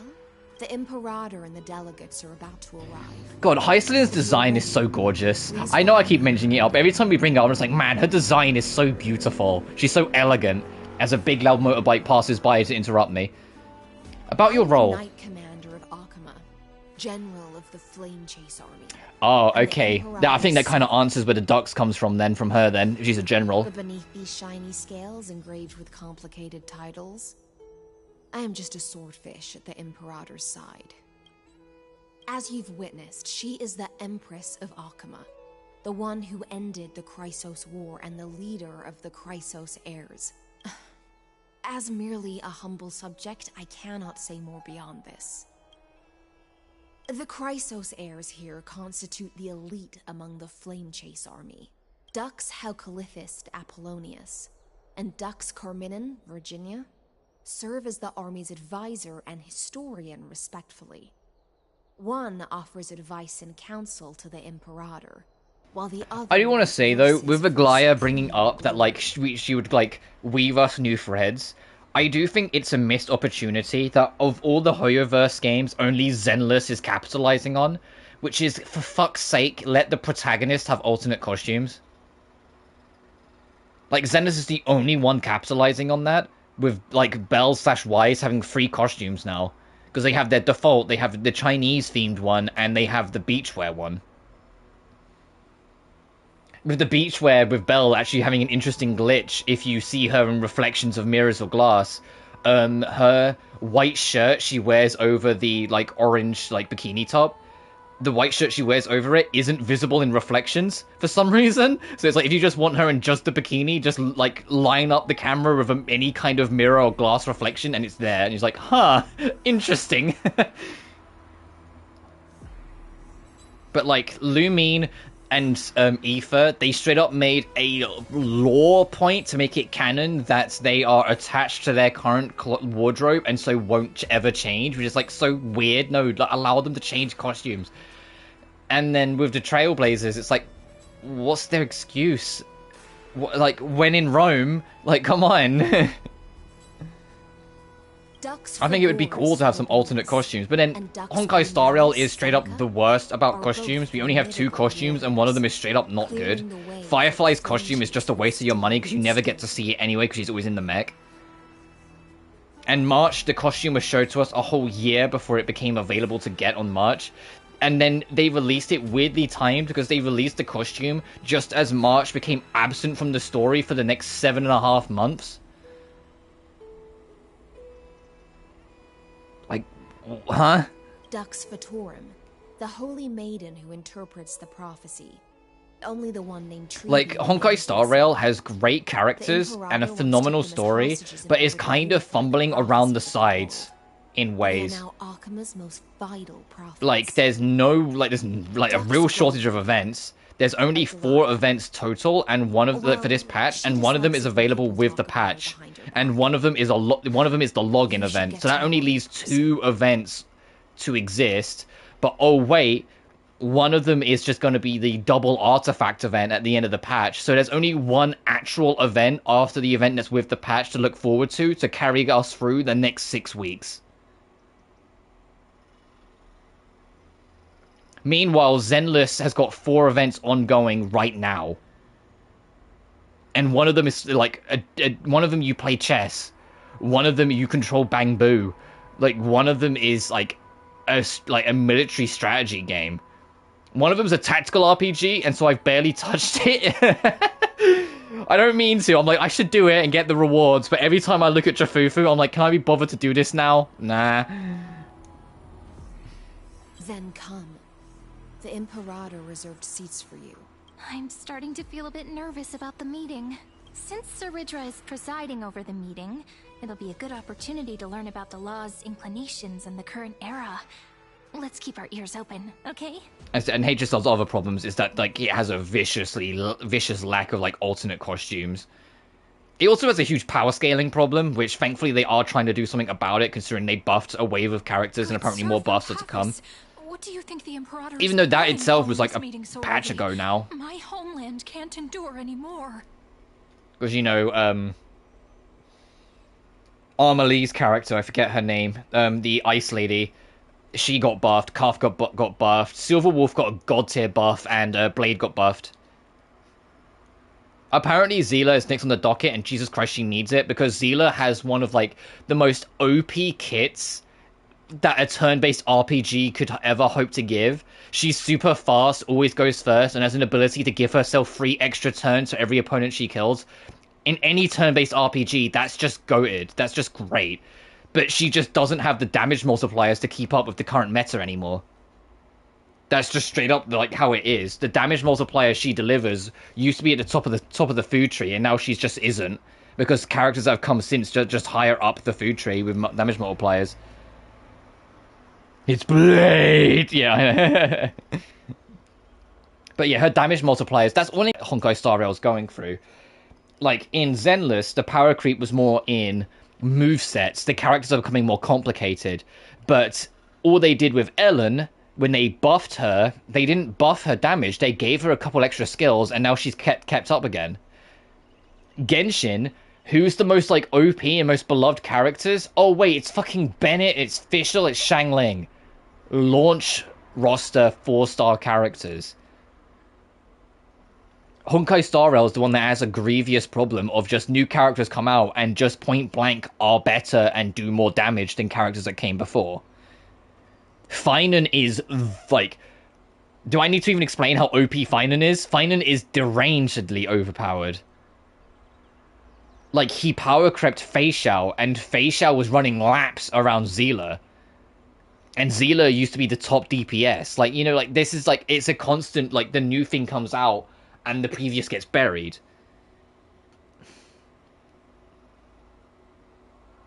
Genshin kinda does, but the reason why Genshin doesn't have actual power creep, in the same vein that Honkai Star Rail does, is that with Genshin, the way they balance endgame content is not around new characters.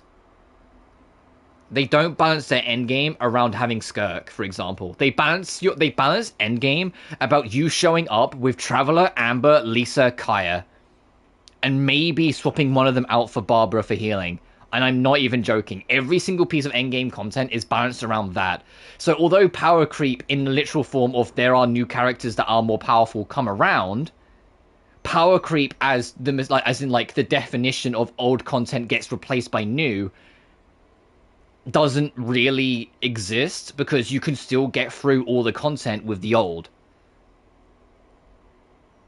The Spiral Abyss is absolutely conquerable and constantly proven to be conquerable with every new patch, because there's literally a YouTuber who prides himself on showing you can do it with just the base free 1.0 characters. They do the Abyss. They have Traveler, Lisa, Barbara on one team, so literally a team of 3 that will go the full distance to 12-3 and get max stars. And then they have Kaya, Coley, and Shangling on the other team, and they just go the distance every single time they cycle it. Wait, who's that guy? Oh, I can't remember their fucking name off the top of my head, but I see the post on Reddit and Twitter of, like, they've done it again every single Spiral Abyss cycle, but they do it with the base characters every time to prove the point that, no, the power creep, you can't beat certain content, is bullshit. You can absolutely do it with the old characters. Yeah, it's harder because the new characters are stronger, so they make it easier, but it's still balanced around those original characters and absolutely doable with them. It's just you have to be good with those characters. Better than I am with them, at least. But every single cycle, he always does it because he likes proving, as a fan of the game, that it is still possible and it isn't an egregious power creep. Whilst with Honkai Star Rail, in comparison, that's not quite the case. At least I haven't seen anything to prove against me. It always feels like when new endgame content cycles, if you haven't got the new meta, you're just left behind. It's the same. Zenless is more important with it. There's a Zenless streamer who does everything in the game with just Billy to prove that in the same thing with Zenless, there isn't a real power creep. There might be characters that are more powerful because Miyabi is still a top tier DPS, but it doesn't change the fact that everything in the game is balanced around the lowest common denominator, which stops power creep. Like real power creep. Like power creep isn't just characters getting more powerful, it's old content becoming unusable or ineffective, requiring you to go along with the new, more powerful characters. Honkai Star Rail is the only one that has like a feasible argument against it. Have a more reflective skill rather than planning skills. Yeah, exactly. But the fact that, like, with Zenless, the thing that made Ellen fall behind wasn't damage. She could still keep up with the better with damage. It was the fact that later characters, where the team have got more comfortable and more experienced, have more complexities to their movesets. It doesn't necessarily mean they have just more buttons to press and more skills. It's more like Vivian, for example. She has a state where she starts flying and she goes into an autopilot. But because she goes into an autopilot, the strategy with her is that you set her up, build up her meter, and the moment she starts flying, you swap her off because she's going to continue to attack even if you're not controlling her. Sorry, I used all my breath there, Jesus. Even if you're not controlling her, that's like an extra layer to the character and how you can apply her in parties. The fact that she is active without your input. Ellen, in that regard, is very much a you just go in and hit shit. So they wanted to go back and give her something to kind of keep up with the complexities, so they did.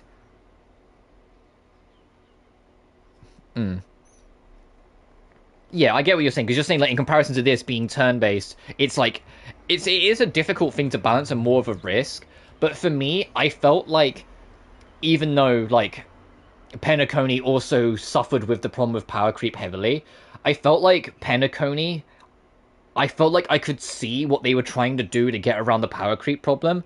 Because, remember, back when Penacony, what did I say like that? Penacony came around, there was a heavy shift in meta priority, and they introduced a bunch of new mechanics. And I thought that was what they were going to do. Make it more mechanical. Where instead of, like, this character's just super strong, it's no, this character's tied to a completely different string of mechanics. Because in Penacony, it was Super Break for, like, the longest time. And so it stopped power creep because it'd then be, like, partially separated from the, you know, the dot characters, like, you know, the damage over time characters, and the preservation style where you just become a defensive wall, or the follow-up attack meta that, like, plagued late 1.x, etc., etc. Like, things like that to try and keep it different. Yeah, like I said, Penacony still had problems because Acheron came in and just swept the fucking floor with most of the meta when she came out, and then Fei Xiao came out later in that cycle, who really viciously dominated that.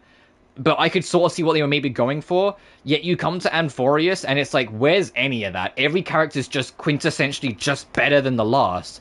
I have Sparkle out of stubbornness alone, because Treeby is a direct replacement for her in terms of her effectiveness. Trails into Reverie has specific characters that are clearly favorable for single damage and some for godly AoE. Yeah. I said, that's what I felt like they were going for. But it, like, at least right now, is it maybe I have to acknowledge the elephant in the room. It has become extremely dominant and extremely apparent that Amphoreus' story being 8 chapters long, and all of them, like, at bare minimum 6 hours long in their own, like, length, you know, with fully fleshed out cutscenes, entirely voiced, with an evolving story, with unique bosses within it, has become a time sink for the developers, majorly. The reason why there's barely any events is because all of their resources are going into keeping up with this story and having new characters for it. The reason why there's no 4 stars is because they're making sure every 5-star character keeps up with what's going on. And I can't help but wonder if some of the balancing is falling by the wayside because of how much of a severe powerhouse of development resources, not just in terms of the game, but as in from how much it's taking away from the team to go into this. It's why, like, the rumors of them going to Edo Star next excite me, because Edo Star will probably be a little less intensive and have a little less crazy super long story and take a step back a little more, I feel, because Edo Star is supposed to be like a giant fucking like Japanese themed like not amusement, but like very like feudal Japan, but like very exciting and bubbly and festive, etc. I'm gonna go with this. Yeah, it was good. Yeah, this is easily the best story of Honkai Star Rail. Assuming they don't like fucking like crash and burn it in the last chapter. But the problem is, yeah, I was about to get to that point. The problem is this sets an extremely high precedent, which is also partly why I think Edo Star needs to exist. They almost need to like kind of like tank it a little bit to have a planet that's a lot less serious and will probably have a smaller story to kind of like forcibly drag back that expectation just so then the devs can have more room to breathe, to branch out again like they used to. That's how I feel like it needs to go. Like, if the rumors and leaks that Edo Star is next are true, I think that's a good call. It's going to be a bullet they'll have to just eat, because I said people will expect Edo Star to somehow be on the same level as Amphoreus, and I think that's dangerous for the development if they did try to keep up with it, because it would just devour more resources to keep up with it. 6 after 5. Yeah. They need something that's a way smaller scope and way smaller scale. Because like Yakuza 5 was a gargantuan fucking scope. Even if somebody doesn't like it, I can still appreciate what that game was trying to do for Yakuza 5. But there was nowhere in God's Green Earth it would have been smart for them to then try and make that again for 6. It would have been too much. But as I said, we'll see. We don't know very much about Edo Star other than, you know, Edo Star is Sparkle's home planet, and so she will obviously be very present within it. And also, the Elation by proxy, with her being heavily involved with the Elation, will likely be very prominent in Edo Star as well. So we're going to have a lot of goofy goobers, basically. Because Elation is the hee-hee-ha-ha prankster group of people. Because that's Sampo and Sparkle. They're the only 2 Elation members we met. And according to rumors, both of those characters are going to get a new variant that is tied to the Elation path, because Elation is supposedly going to be a new playable path. Which makes so much sense. You have 2 characters tied to the Elation path, and neither of them are Elation. So when Elation path becomes a thing, give them variants that are tied to Elation, so they can be true to their real version, so to speak.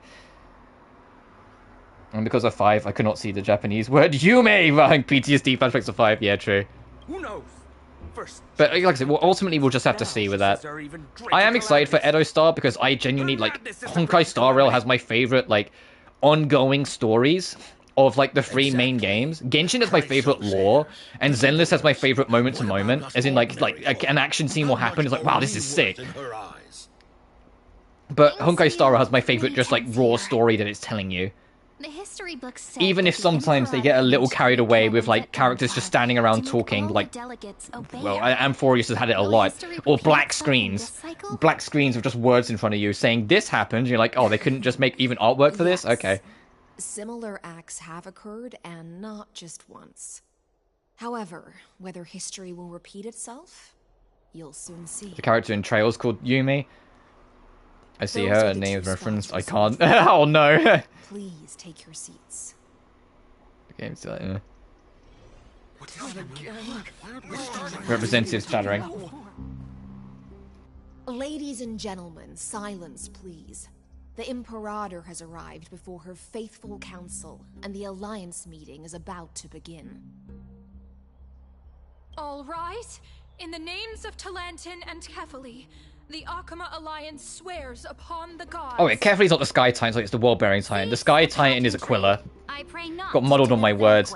This is what happens when it's 6 weeks between the chapters. Sometimes I like forget which Titan's fucking which. And you know what's kind of like sucks? I've got all this like space in my brain for the Titans now, and all of Amphoreus' bullshit. But Amphoreus' lore is deliberately self-contained because of the whole thing with Iron Tomb, and it being like this all being just a computer simulation. So we're gonna leave Amphoreus, and it's like I'm just gonna have all this information on Titans in my head that's not gonna matter anymore. I'm like, what am I gonna do with this? I don't need Aquila anymore. I don't need Talantin. I don't need fucking... you know, I don't need all these names anymore. What? Kefali, of course, needs no further explanation. As for the law, at the entry hour 2 days past, a scout should have brought news of the conquest to all of you. Unfortunately, guards found his corpse among the rocks not far from the city. Moreover, the poor soul was buried with a Paphos curved blade. It pains me to imagine what agonies this loyal warrior endured before his death.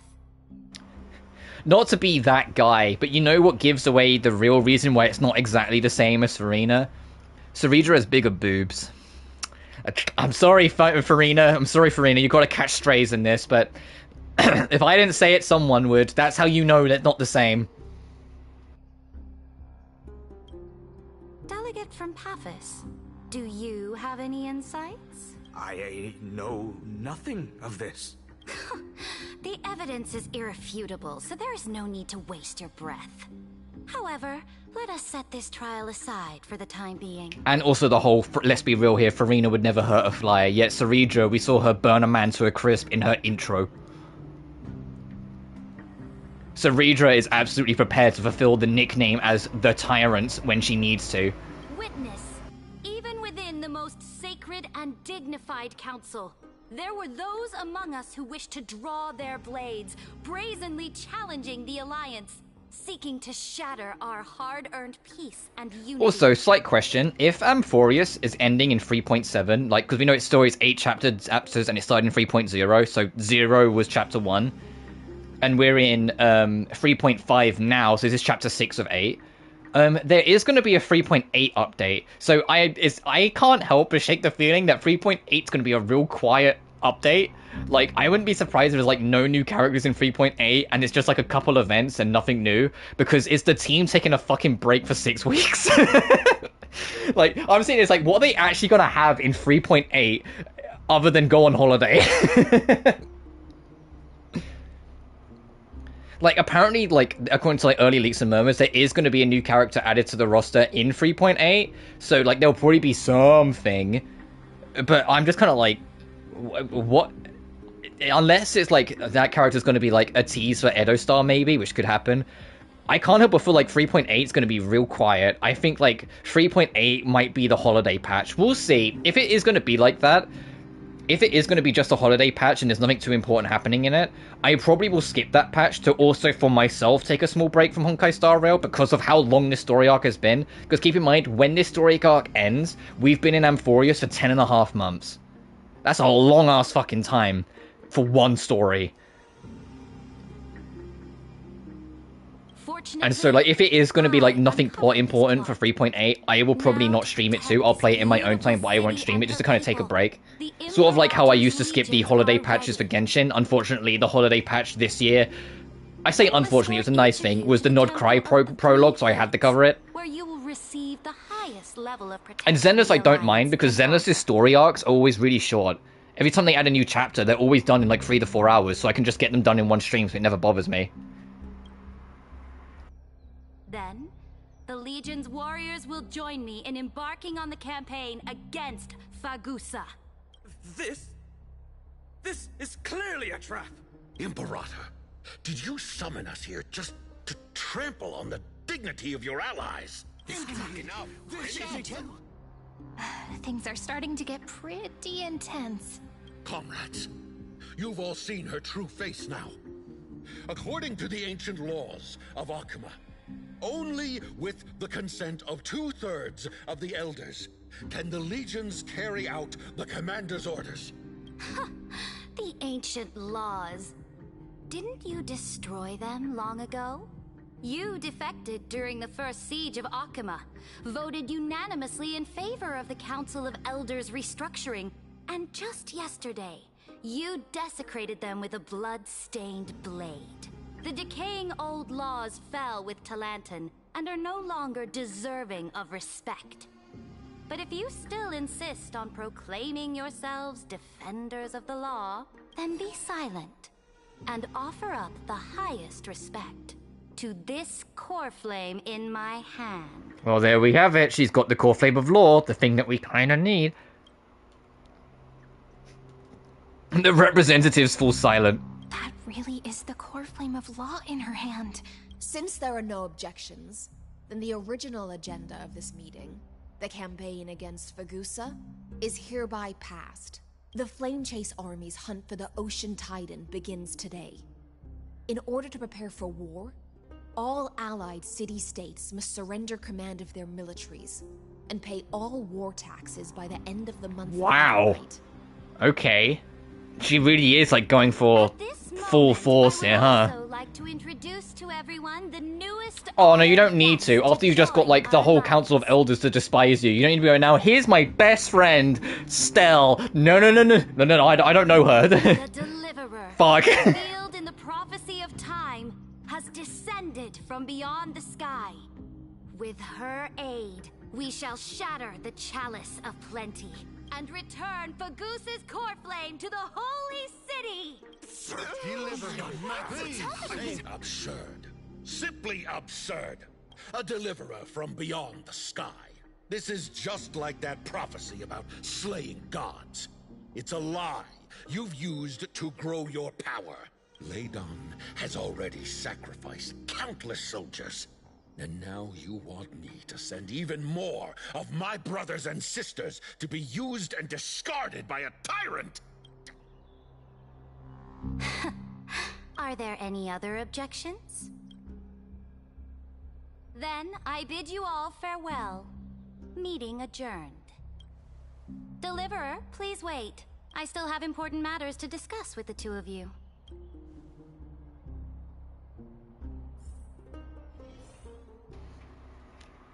The Great Imperator is so indignified. Tyrant, Mad Queen! Oh, the people from Akuma love her. The people from the Council of Elders despise her. A world plunged into lawless darkness.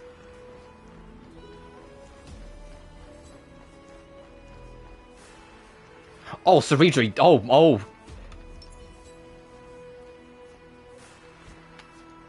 Height difference, I gotta check. Okay, so you're about the same height as everyone else. I was gonna say, for a second, I forgot how fucking tall Finan was. I had a moment there, I was like, holy shit. Oh my god.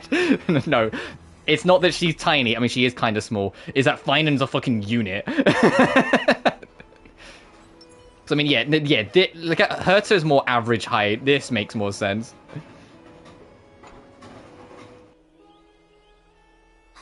I apologize for that farce of a meeting. It must be tiring dealing with so many people every day, Great Imperator. Tiring? You're mistaken. Moving chess pieces, placing wagers. This game of strategy adds a dash of color to our heavy fates. Much like how rule and conquest are always accompanied by sacrifice. Is the war with the Titans also part of that sacrifice? After I glimpsed the secrets of this world, no, the secrets beyond the sky, the divine authority of Amphoreus no longer held any significance. Let me ask you, Deliverer, is it true that beyond Amphoreus' sky, there are magnificent deities called Eons? How the fuck do you know that?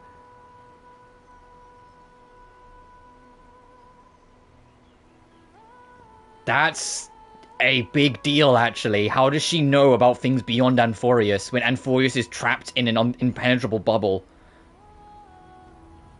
Where did you hear this from? indeed exist. Then, please tell me more. How will you use this great power to guide the people? In the future you envision, where will our flame chase journey lead?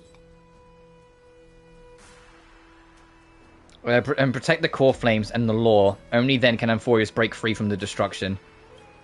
She tricked us. Yeah, I mean, yeah, she did kind of set us up hook, line, and sinker to make us say it, but the fact that she was aware of it in the first place, that's a red flag. So how did the current Amphoreus come to know of the world outside their bubble? She is your deliverer from beyond the sky, and she also has Who talked? I bet it was fucking Lygus, because everything's Lygus' fault. Amphoreus's laws. But Lygus did to try and put a wall in our way. This world's impending fate and reverse its destined end.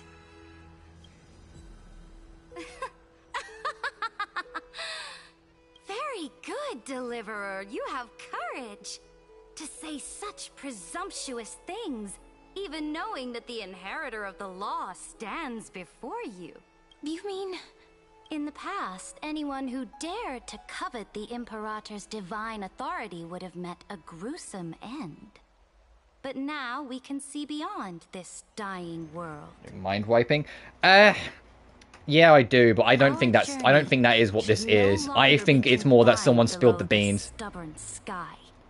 And to be honest, it could also just be a direct consequence of what we're learning in this cycle. With Finan's absence, the entire simulation and everything about it was built around Finan directly. So with him being absent from it, things are falling out of whack. So it could literally just be a consequence to that, if that makes sense. It could her knowing these things that she wouldn't in the previous cycle could just be an add-on consequence of the one person who the entire simulation was built around no longer being present in the simulation, causing coding errors in, you use my code terminology again, that it shouldn't be there.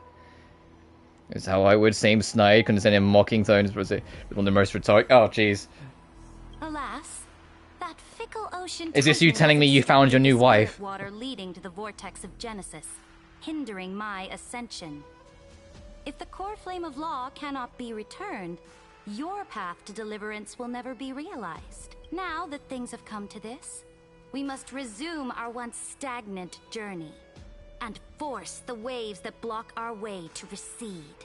So, you agreed to cooperate with us? Cooperate?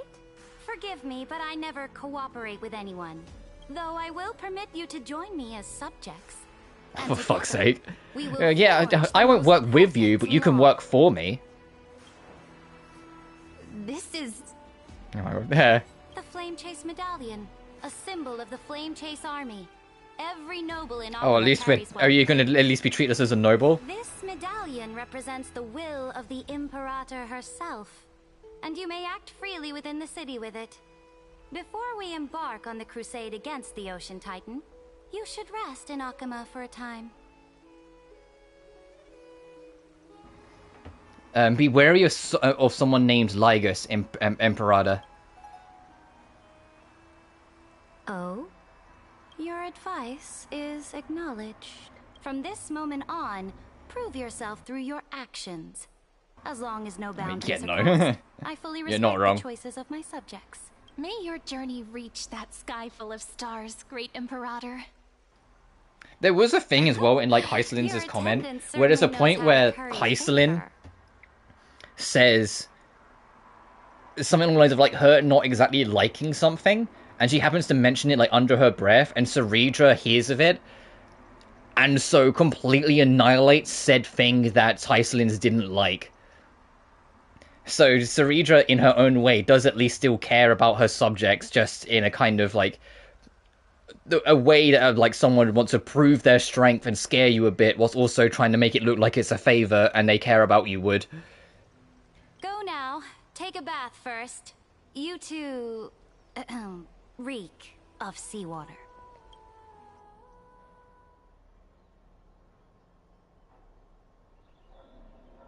Meanwhile...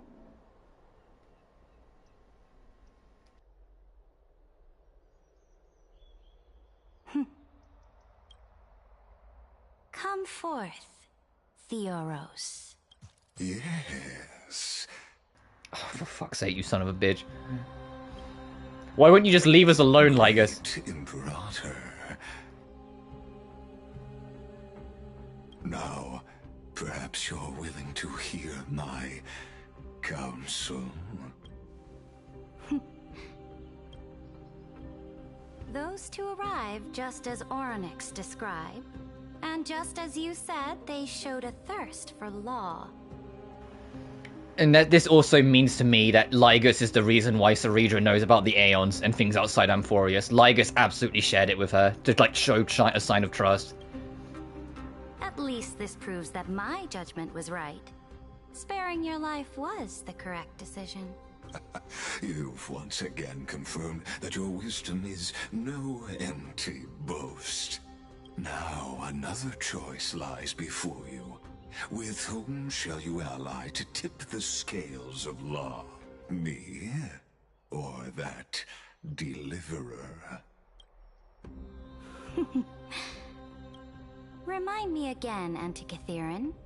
What kind of future do these two paths lead to in your view? I shall tell you.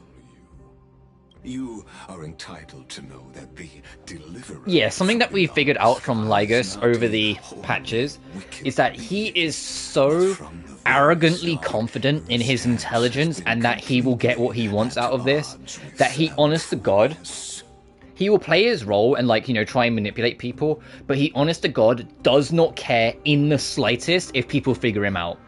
Because he thinks he's going to win anyway. He's just playing a game with people. And so he will say things that blatantly give him away or make him super suspicious to people who are currently trusting in him, because he doesn't give a shit if he gets figured out. He's just playing you along in his game.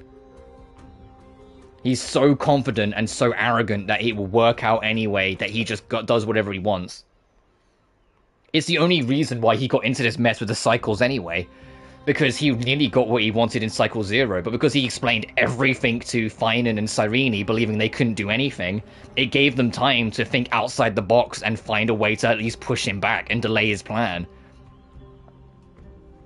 Which they wouldn't have been able to do if he just shut the fuck up. Otherwise it wins. Yeah, considering in most of the cycles, Finan killed him, and he comes back vaguely aware of what's happened and just laughs. Because he knows it's just delaying the inevitable, and he thinks at least he's gonna win anyway. And Iron Tomb will be forged. The road they have chosen will bury Amphoreus' grand aspirations. This world which follows... I think the only thing I'm genuinely afraid of in terms of the ending of this is that if Amphoreus can or can't survive. Because Amphoreus only exists to be a data sphere, so if we destroy Iron Tomb, Amphoreus has no reason and probably will cease to exist. But by proxy, everyone we've met in Amphoreus will also cease to exist, potentially. The only thing that gives me hope that it'll be a happy ending is that Alicia has a habit of finding a way. And I know that's a real bullshit answer to give, but Alicia in Honkai Impact 3rd, when in a situation where, like, her nearest and dearest friends should have just died, she found a way anyway to, like, intervene and make it so that that couldn't happen. She literally altered fate, that it was impossible for them to die at that moment, no matter what happened next, sort of thing. So even if she was not involved, fate was physically altered to not allow them to die. So it's like she's done this bullshit once, so she could do it again. But, like, that's, like, the only way I can see, like, the Amphoreus cast actually, like, surviving in the long run. And equally, at the end of this, is anyone coming with us? Because we picked up Sunday from Penacony. He's part of the Astral Express. Are we going to pick up anything else? Or anyone else? But and if so, who? I have revealed to you, the people of Amphoreus will slay their creator in the name of the Imperator and conquer the worlds beyond the sky. You will command the mighty... He's immediately... You're not going to control Iron Tomb. He's lying to you.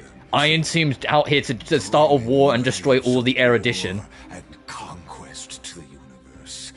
Beings across the cosmos will bow before you, offering their allegiance. So, what's the price? The price is insignificant. You didn't answer her question. For you to sacrifice that fragile, incomplete humanity to the destruction. As a Chrysos heir of the prophecy, you have already chosen to abandon it, have you not? Off you go, Theoros. I have already made my decision. Once I ignite the core flame of law and burn away the old, outdated rules, Amphoreus will embark on a journey across the stars. Yeah, okay. No, her plan is, I'm not going to follow the Amphoreus prophecy. I'm going to make a new one and just break out of Amphoreus to make Amphoreus travel the stars.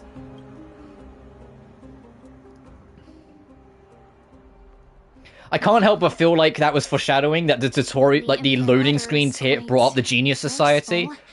She didn't give us any chance to ask. Because I've been kind of like theorizing for a little bit that Lygus, he's at least as smart as the Genius Society members. Like, he keeps up with the Herta and Screwlum. But I wonder if he's like either an ex-member or a lost member of the Genius Society. Because that would explain why he's so dedicated to his research and what he does. In the same way, like, Ruan May is, like, dedicated to her research as a Genius Society member. And she's clearly hiding something. What do you think?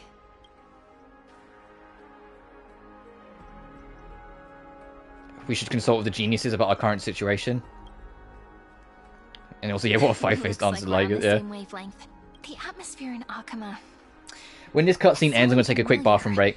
And it's not just Their the research. flame Oh, I chase know, alliance but I'm just saying, talking like, about the world beyond the Lygus in sky, particular strikes me as he might be part of the Genius Society.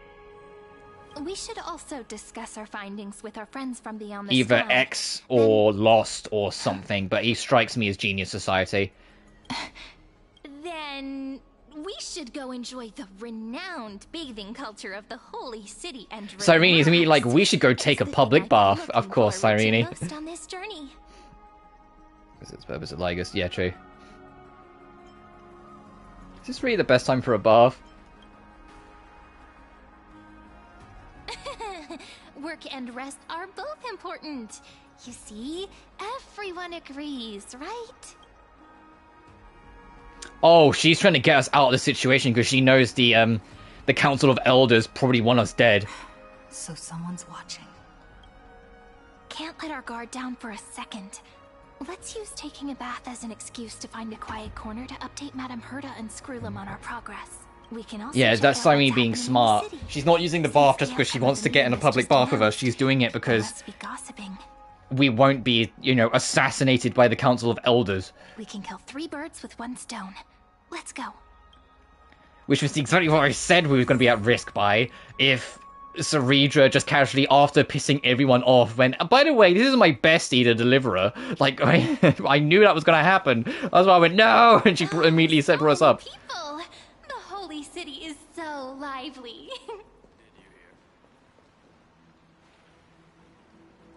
Did you hear? At the Alliance meeting, the delegate from Leyden stormed out in anger. As expected. The Imperator is always hiding things from everyone. When has it not caused a ruckus? Silence! That's treason!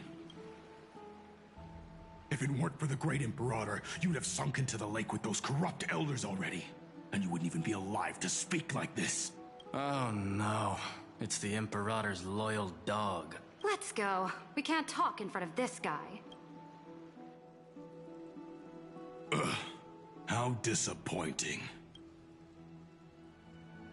Oh, honored guests, we meet again.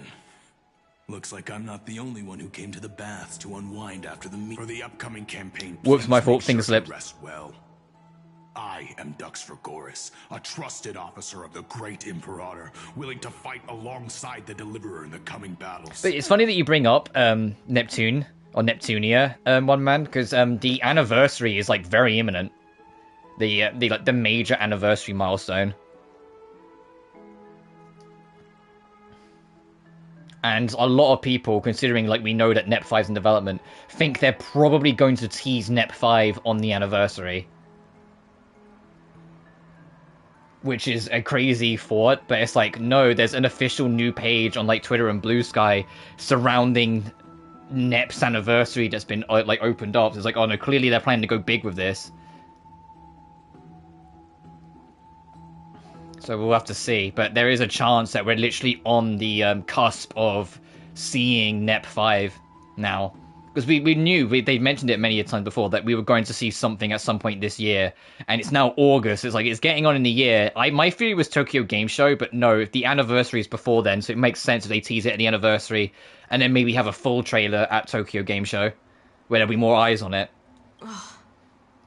Another war? Ever since the Imperator took control of Akuma, we haven't had a day of peace. We're also, I think, as of yesterday, a week off... games, no, not Gamescom. No, it is Gamescom. Opening night live, so there'll be some announcements. I think we're overthinking this, yeah, probably. I mean, the anniversary is a good time to tease your next big project, to be fair, because repackaging of the trilogy and Rebirth Coming to the West. Yeah, true. They officially stated in their reports at the start of the year that maybe not NEP 5 will release this year, but we will see it this year. It will be seen this year. It will be officially unveiled this year. So it's just a matter of when. Which is why I think the anniversary will be a good time.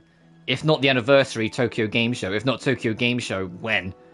They're gonna wait till the fucking Game Awards in December? I don't know if NEP 5, as much as I love the series, I don't know if NEP 5 is a big enough game for Jeff Keighley to have it on the Game Awards. You know?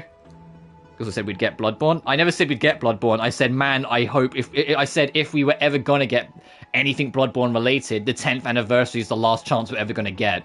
And now that we didn't get it, I'm pretty confident we're never getting it. But it isn't me saying NEP 5 is going to be announced this year. It was Compile Heart saying they're announcing NEP 5 this year officially. It doesn't mean it's coming out this year. We have no idea when it's coming out, but they are going to unveil it at some point this year. They themselves told us that.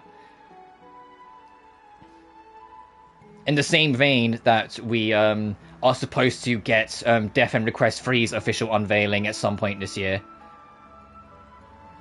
And considering the original report is that Death End 3 was supposed to come out this year, but it doesn't seem to be the case anymore, it seems like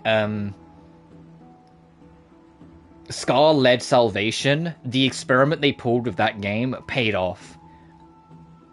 Apparently Scar-led Salvation, having a worldwide same-day release, resulted in more copies. Like, according to, like, their stats, like, and stats and whatnot. So I wouldn't be surprised if Dirk 3 was supposed to come out this year in Japan, and then in the West next year. And because they saw that it worked out worldwide, they've delayed the Japanese version until the Western translation's done. So it can all come out same time everywhere. I wouldn't be surprised if it's the same with NEP 5 as well. Because it had a positive impact on their sales, so they saw it as a worthy investment to do that. Idle chatter. The atmosphere is a bit tense, with rumors flying around. And I still want to try out Scarlet Salvation at some point. The only reason I'm a little hesitant with it is that it looks like Discount Returnal. I love Returnal, but it looks like a poor man's Returnal. I'm like, eh. Are we trying to be ticked off right now? I mean, keep in mind, traditionally, me and Europe were always the last ones to get it. The moment that changed, and we learned that European games and American games are getting delayed to match up the same time, I never heard a lick of complaint from any American. I don't think people are going to care that much. As long as the game comes out and it's good, who cares? And if anything, it gives the devs even more time to just kind of polish little things, because they're waiting for the translation anyway to be done. So you can just clean up and polish a couple things.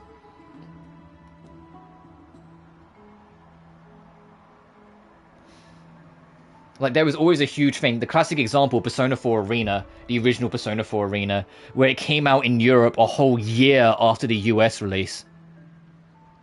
What was the fucking hold-up, Atlas? But when Ultimax was then delayed so the US and UK release would be lined up, I never heard anyone complain on the US side. They just went, alright, we'll wait for Ultimax. The only complaint was the fighting game community knowing that there was a whole group of audience of Japanese players that were going to be ahead of them. Only release footage. I have no dog in this fight either way. Yeah. Personally, I prefer it, because I like it when everyone's on the same page, and you don't have to dodge spoilers from the Japanese side for however long to then experience the game. Especially if it then comes out in the US before the UK release as well, then it's even harder to have to try and dodge spoilers if you care about it.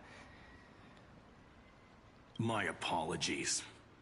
After every Alliance meeting, there are always some pests in the city who get restless. I prefer to ignore them.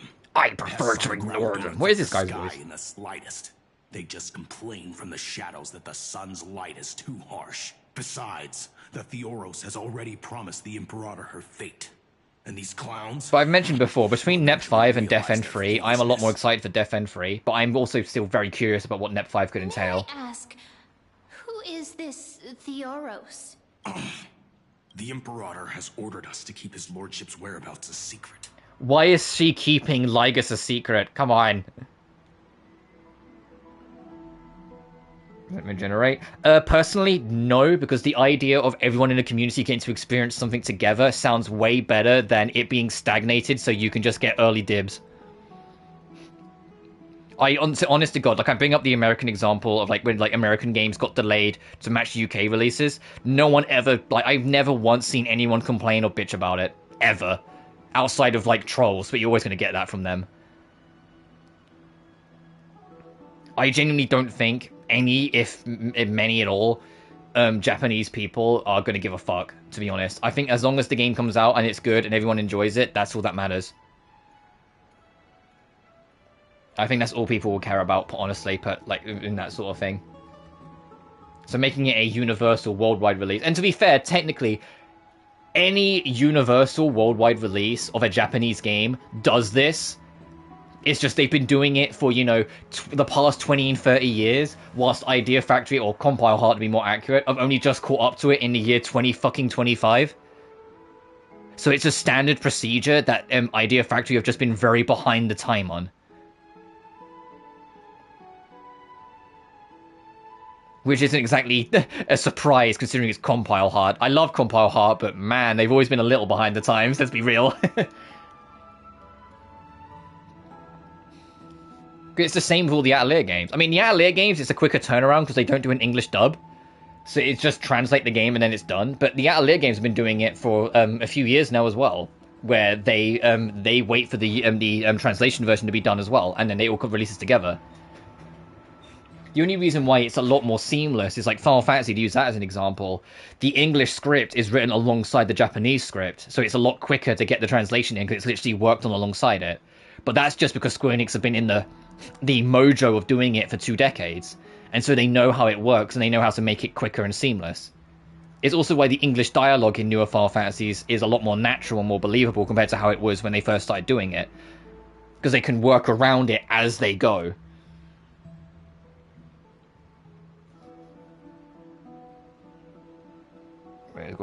Yeah, but you get my point, where it's like, I love the quirkiness of like Compile Hearts games regardless. It doesn't change the fact that they've always been a little behind their contemporaries, in a way. And to be fair, Atelier was in this situation for a long ass time as well. You know, when everyone else moved to 3D models, they still used sprites. When everyone else went up to HD, they started using standard models for like the Arlen games on PS3. You know, they've always been a little behind in that regard, but especially with the sheer financial success of Ryza 1 back in the day, they've kind of like yanked it up and caught up to it, so now it's just more apparent, like, because even that contemporaries caught up with the times a lot. Regardless of whether you like those newer entries or not, it doesn't change the fact they have kind of caught up with their contemporaries. Whereas the company's charm, yeah, I get that. I mean, heck, even Scarlet Salvation kind of is my point, where it feels like a Returnal, but a little behind what Returnal achieved. Because it doesn't look quite as polished, quite as clean. I'm sure it will still be great fun. Returnal is like, of the PS5 generations, like first-party exclusives, it's straight up the best one in my opinion. I have to like be very pedantic in my explanation because it's just a Sony property. Then Stellar Blade's my new favorite, but Stellar Blade is its own team. It was just published by Sony, so it's a bit different. Done. I mean, keep in mind, the CEO completely shifted to the old Fairy Fencer CEO, and the lead developer or like the lead like company man, not like developer director, is the man who made Argumentative. And since then, all the games they've released have been received far more positively and sold better. The CEO shift was just as Game Maker wrapped up development. So Game Maker was the last game of the last team, if that of like the last leadership, so to speak. It's been all new leadership since. And considering what they've done then was resurrect Death End, immediately start working on NEP 5, and make a new independent property with Scarlet Salvation, it's clear they give a shit about trying to make things right.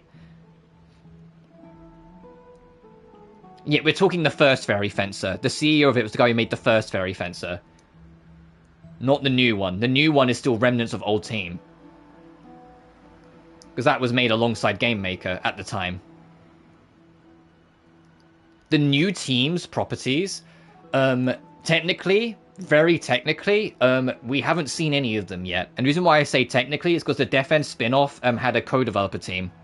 Because they weren't familiar with Mystery Dungeon games, and so made the right choice to get a team that was to work on it instead. It's the year after. It was still developed by the old leadership. It wasn't a year after. It was. I think it was only like. I mean, I can't remember the release date. It's on my head. It wasn't. It was a little after, but it wasn't that much after. But it was still the old leadership.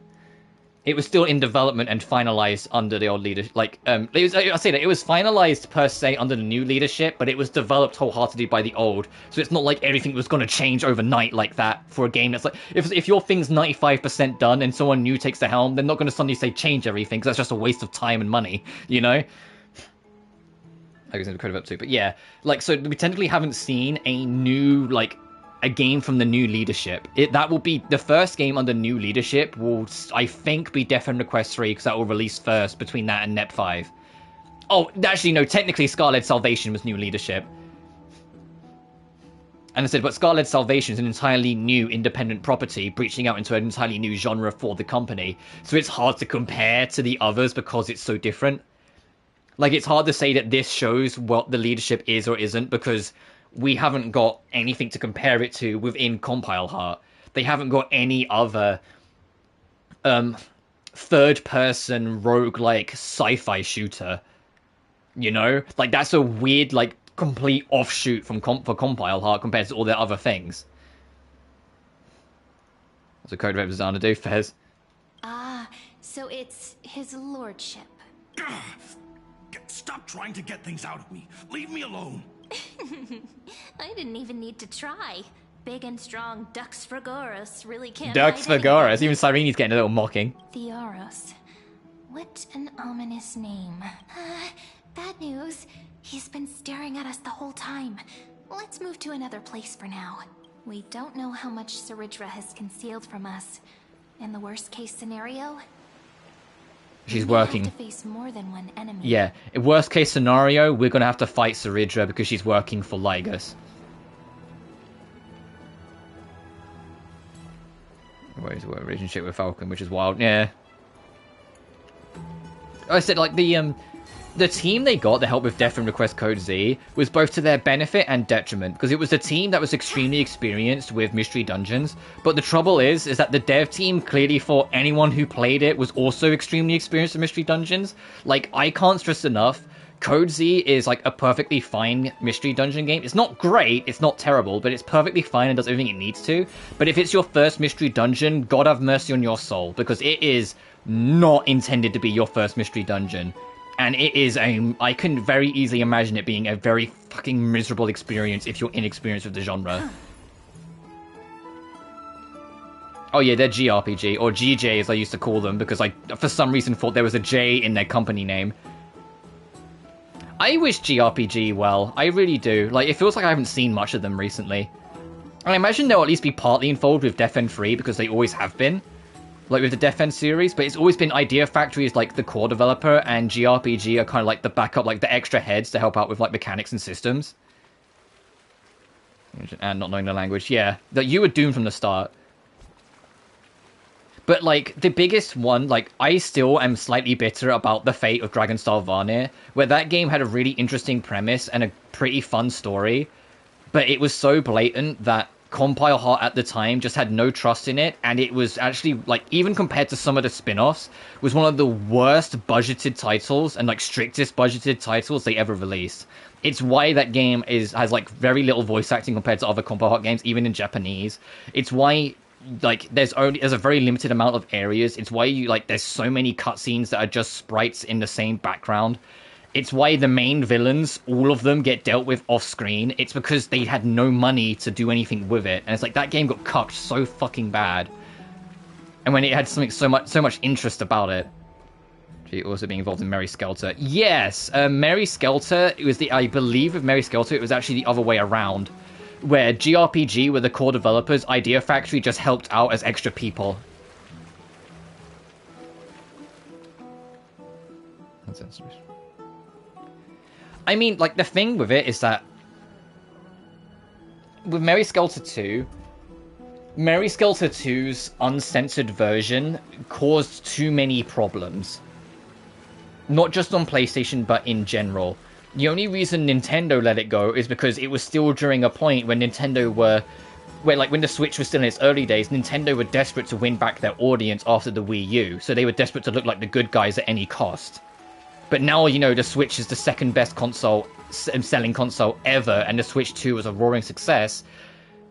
I doubt if Mary Skelter 2 came out now, it would have got away with it as easily.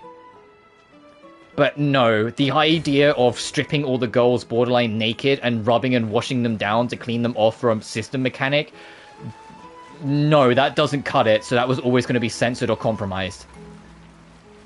It's why it doesn't exist in Final anymore. They just got rid of it because they knew it's like, no, it was a step too far. And with some of the characters, like in the entire mechanic feels pervy, but some of the characters, although they never give an age, are implied to be minors, and that just adds an extra layer of creepiness to it, especially to a Western audience. So it's like, no, I'm not surprised.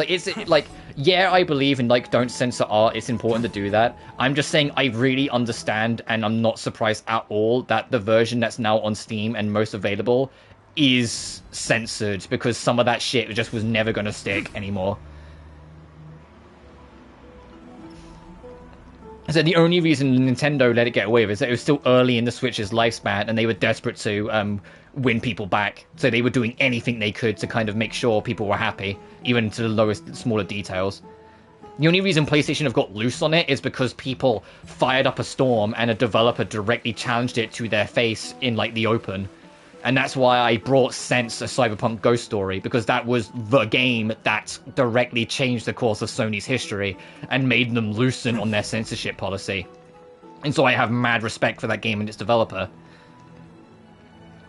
Because he made a full campaign out of it when he was told he had to censor his game. And he went, no, it's integral to the story, and said, no, tough shit, censor it or you can't release it. So he took it to Twitter and made an entire campaign out of it, and won, and made Sony buckle, and it released uncensored. See, always when we was trying to mechanics say, Anyway, before I do this next cutscene, I've been bursting for a toilet break for the past half an hour, but I got stuck on this conversation, so I really need to go. So BRB. Oh, I'm still in story. Fucking all right. Stare at my wife. Back in a second.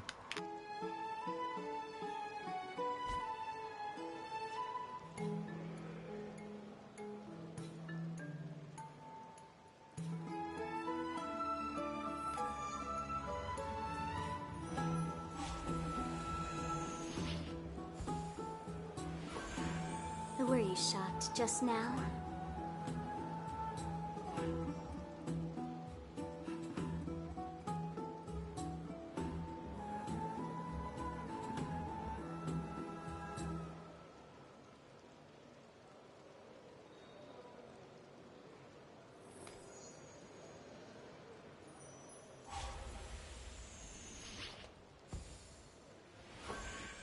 Were you shocked just now?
Were you shocked just now?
Were you shocked just now?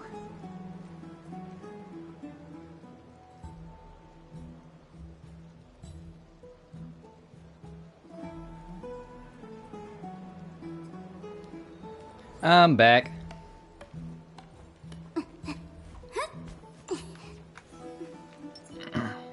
Alliance meeting? More like a cage where creatures with golden blood claw at each other. I also had a snack while I was at it. Flamebearer who ends wars? Clearly, a tyrant who doesn't deserve such a title. You're absolutely right. While the Imperator's hounds are still hunting down others, let's let out our grievances. You. I know you. You're that tyrant's lackey. What? Here to shut me up for that little imp? Panicking now? Don't worry. I don't care what others say about the Imperator. And she certainly doesn't either. Oh?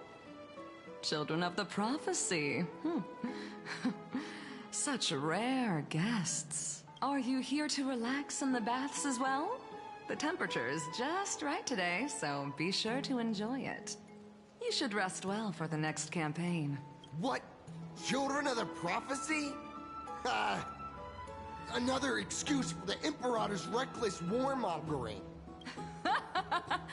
No filter, huh? You should be glad you don't have a seat at the Alliance meetings. Ah, by the way, if you still want to bathe, hurry up. Once that predatory fish joins the flow of water and eliminates all the fools questioning the world beyond the sky, you won't be able to enjoy this perfect water temperature anymore. Seems like there's more to Dux Bromalis' words than meets the eye. But would the Imperator actually kill those who question the world beyond the sky? This is the complete opposite from what we know of Akama. Yeah, everything's changed because Lygus is trying to manipulate things more directly. I wonder what everyone in the city is Huh. These two are... So many guests today. Let's see who's here now. Two distinguished guests of the prophecy. One a clever and adorable warrior. The other, also quite heroic. Why do I feel like I just took a slide? A clever and adorable warrior. The other, also quite heroic. I feel like I just felt like I just took a slide. Heroes. I didn't expect to meet you again so soon. How fortunate. It's a pleasure to see you again, Dux Helcalithist and Dux Carminum. You two are inseparable, aren't you? This is... Alicia being the little cupid that she is again. She wants to find someone to help with research for her new work. Remember, Alicia's like background is that she is very much a like instinctual sensor of romance. Not necessarily just love, as in like romance in like its like very bare definition. It can include love as well, obviously, but she is like always had like a soul sense towards romance and romantic things. And so her immediately identifying that these two are always seen together, it's like, yeah, that tracks. That's something that she'd do. Enough small talk. Here's the latest news from Akima, as you requested. The children of the prophecy arrived in the holy city, and the Imperator unilaterally stripped away military power. The Alliance meeting ended in discord, and there may be bloody upheaval. As expected.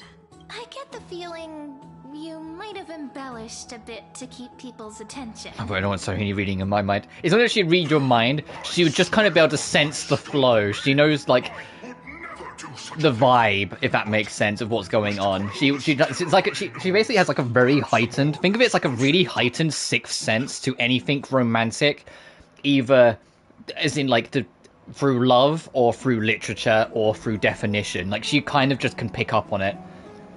Never mind. While the influence of rumors can be... It's actually partially the canonical reason why she gets along with girls better than boys. Because of the average man's understanding, vibe, and approach to romance versus the average woman's vibe, approach, and understanding of romance. She finds women more comfortable. At least that's kind of how it was explained in like the earlier Honkai games.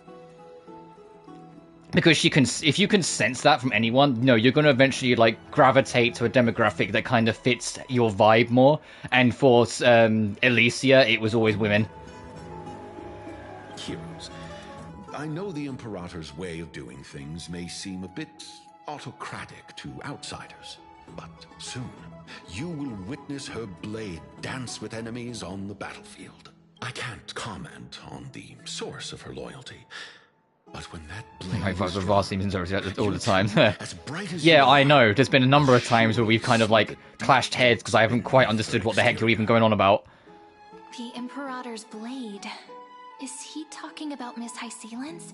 I sense some unease in Dux Helcolith's words. It seems the Imperator and Miss Hycelan's share a much deeper bond than the others do. Yeah, so it's not just like servant and master. They clearly care about each other.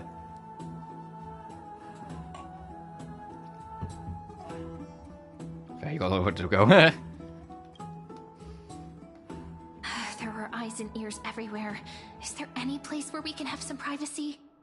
To understand the Imperator's secrets, we have to get past Miss Hycelan's. Oh, I don't think that's going to be easy. I think she's going to be, like, directly in our way. This place was your original bath chamber. Perfect for avoiding prying eyes. I feel like Hycelan's is going to be in here waiting for us. Like, oh, you thought you'd get away, huh? Huh? The smell is... Is she in here? Wait, don't go in yet. Who's there? Yeah, she's in here. Is she bathing in here? Oh my god! Oh, the little grey fry and pink sea hair. Are those bloodstains, like, on her shoulder and, like, on her leg? I know she's, like, the warrior assassin. Is that why she's here? Is she washing off the blood from the people she's killed?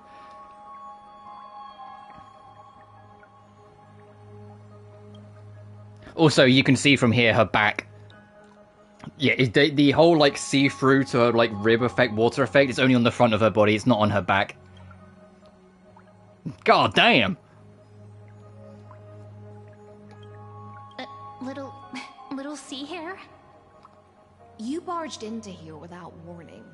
Was it an accident, or did you wish to bathe with me? Why are you here? I didn't say anything!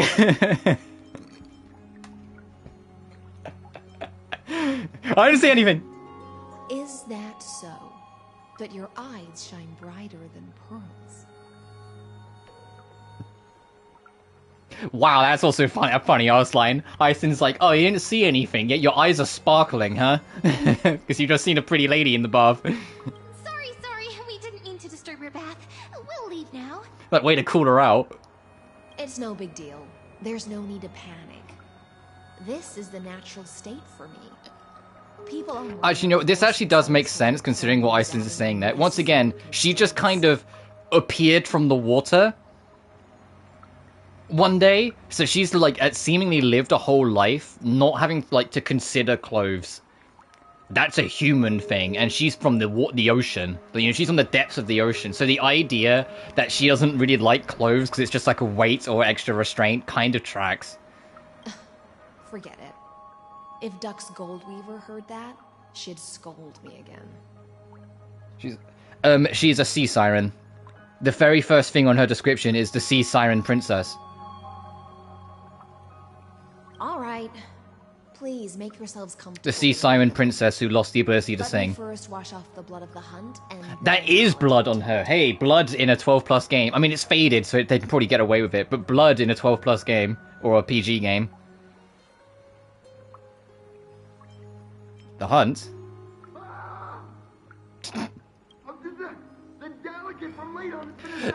Oh, that was you! That was you, Icelands! You're washing off the blood of your crime.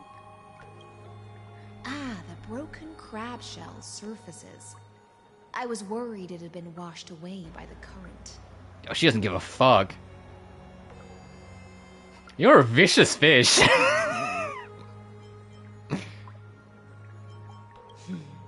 Viciousness is a form of praise to the blade. I see. No wonder there was a faint smell of rust in the air before I even entered. Why?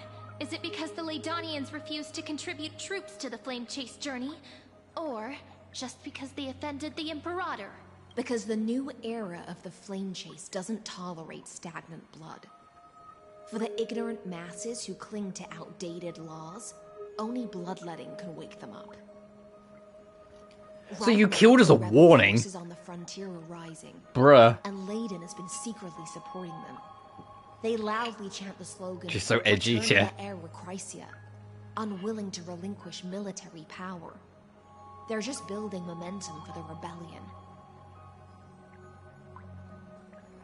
Fair enough, I reserve judgment on this. It seems a bit too extreme for me to accept. Do you know what? No, considering she just murdered someone and is so casual and uncaring about it that she's just casually washing off the blood whilst we're in the room with her, I feel like if I'm like, I disagree, I'm gonna stop you, she will just kill us. I think she's not only very powerful, she's very confident in her abilities. So I think we've just got to be like, yeah, fair enough. Thinking is a right given to citizens by the Imperator. I won't interfere with your thoughts. She's a Homura Akemi from Madoka of HSR Delpheth. The current of the times, you and I will both be free. But, Miss Hycelans, I can't even hear the slightest hint of joy in your words. Because I've already tasted ultimate freedom. Long, long ago, I lived in the sea. In that lightless abyss, far beyond civilization's reach. The great fish consumed the small. Watch Madoka. Perished. Their bodies became sustenance for the newborn. Ooh, I think so. I think it was Anime Club when I was in school. It was Anime Club. It was on in Anime Club. I don't remember it in detail because see, it was in school. And Anime Club was just when I didn't want to go out on the fucking playground when I was like 14, 15 years old. But I don't remember much of it. If anything.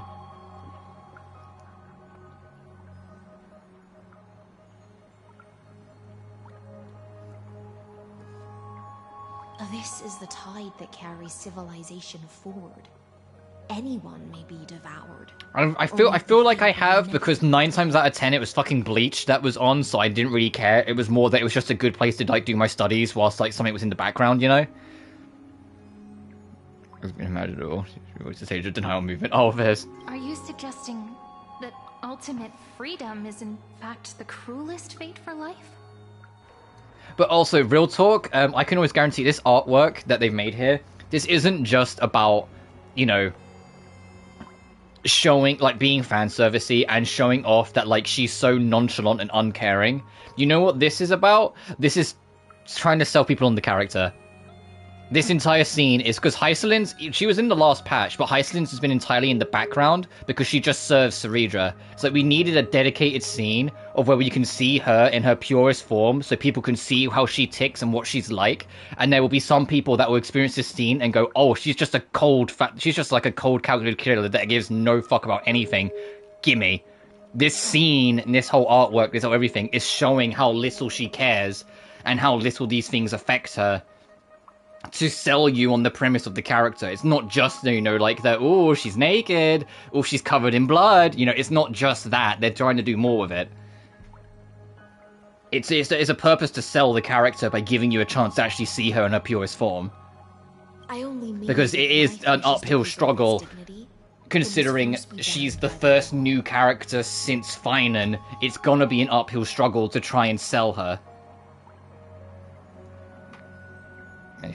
Oh no, I'm not saying that this doesn't. This is. I said at the start that this isn't just fan service. There's more to it here. It doesn't mean that I'm like pushing aside or like rejecting it. I'm saying that's a part of it, but there's more to it than that. There's more coming from it. It's like they are trying to sell you on the character because it's going to be, let's say, it's going to be an uphill battle, and it's going to be an uphill battle between now and Elysia.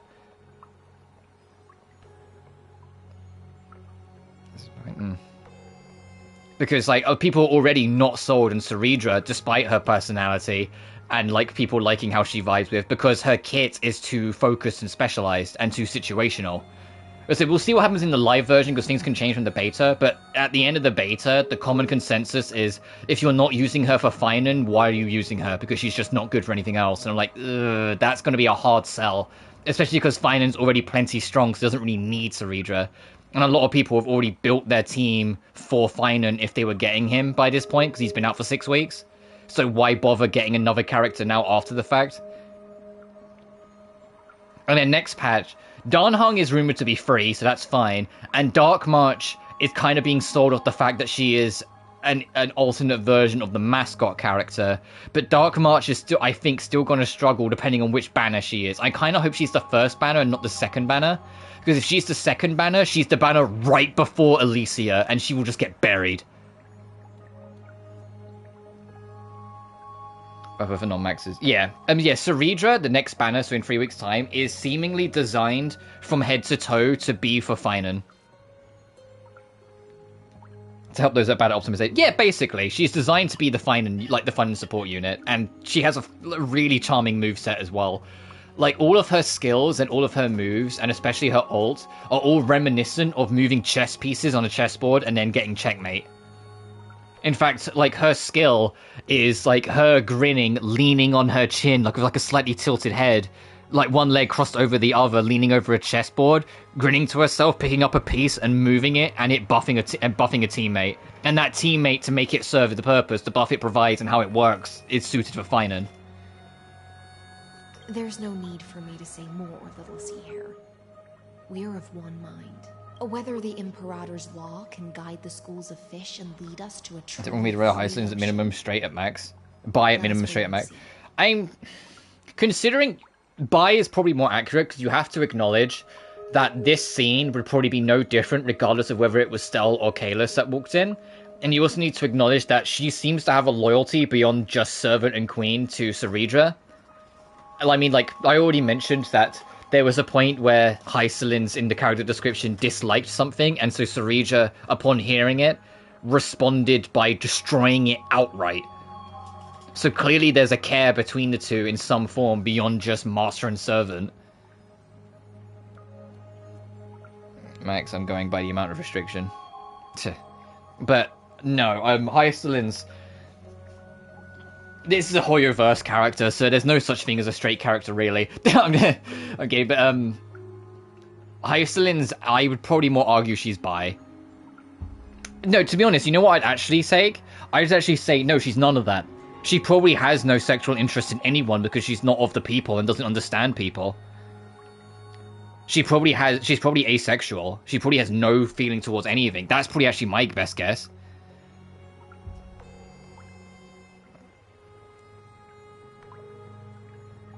That's my sentiment. Yeah, that's true. I mean, that's it. Yeah, that's like, it's hard to tell. It could just be like there's clearly more between the two, between master and servant, but that could just be that they have loyalty to each other. That could be anything. But now that I think about it, there's a chance that she's just asexual and she just has no interest. But for now. And to be fair, she doesn't seem to have much interest in anything. Even like killing and washing her body just seems like a thing she's doing because she's supposed to, not because she wants to. Oh, of course, Aglaya, Little Miss, I'm going to invite all the women into the public bath with me, shows up to see Hycelin's in the bath.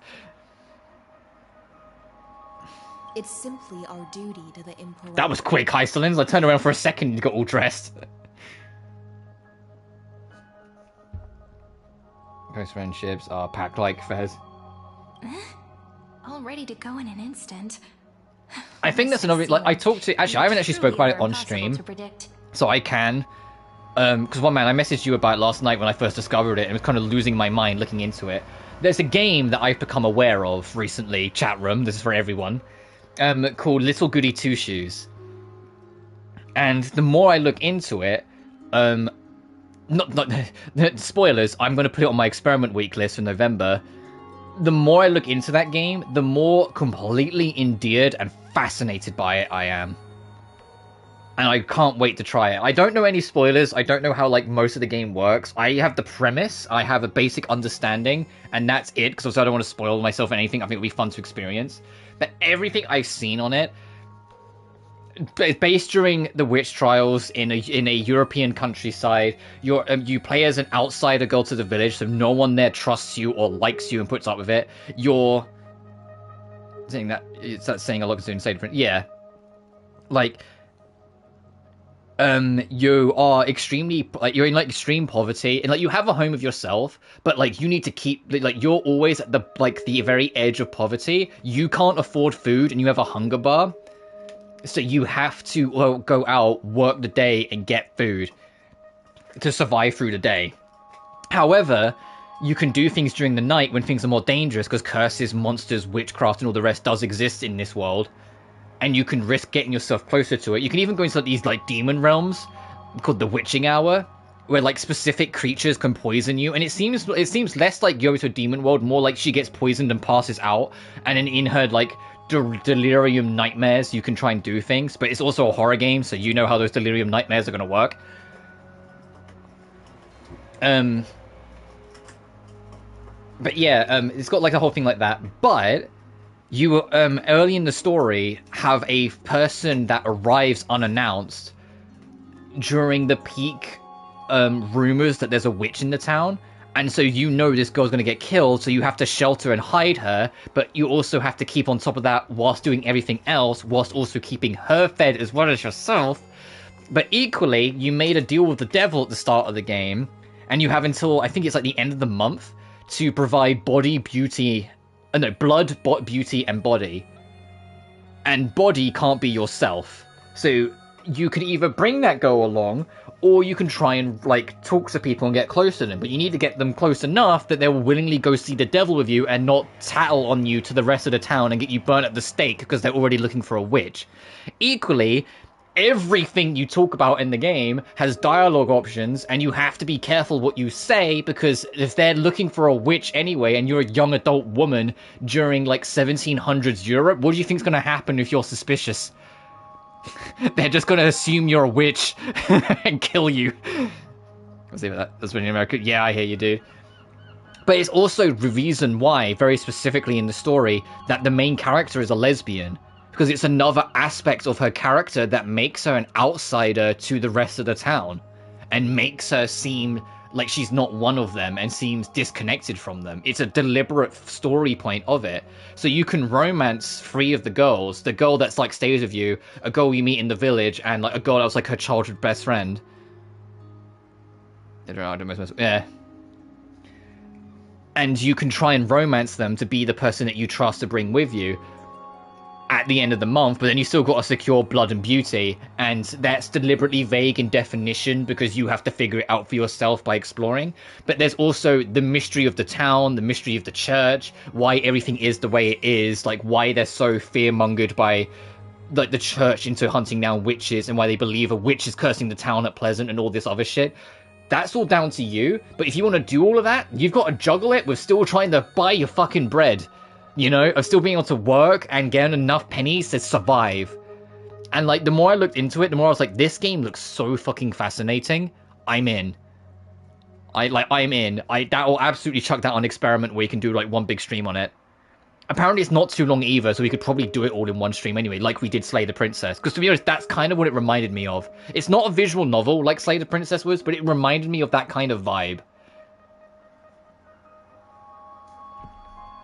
Reason they CG'd Hyacinth because the designers could not find a bright enough shade of pink to cover Serene's face in.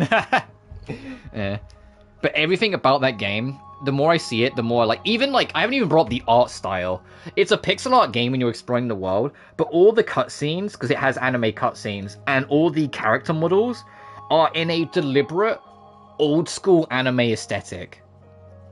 Like, it's deliberate, like, 80s anime aesthetic. Like, with the much bigger eyes, the sharp edges on, like, the jawline.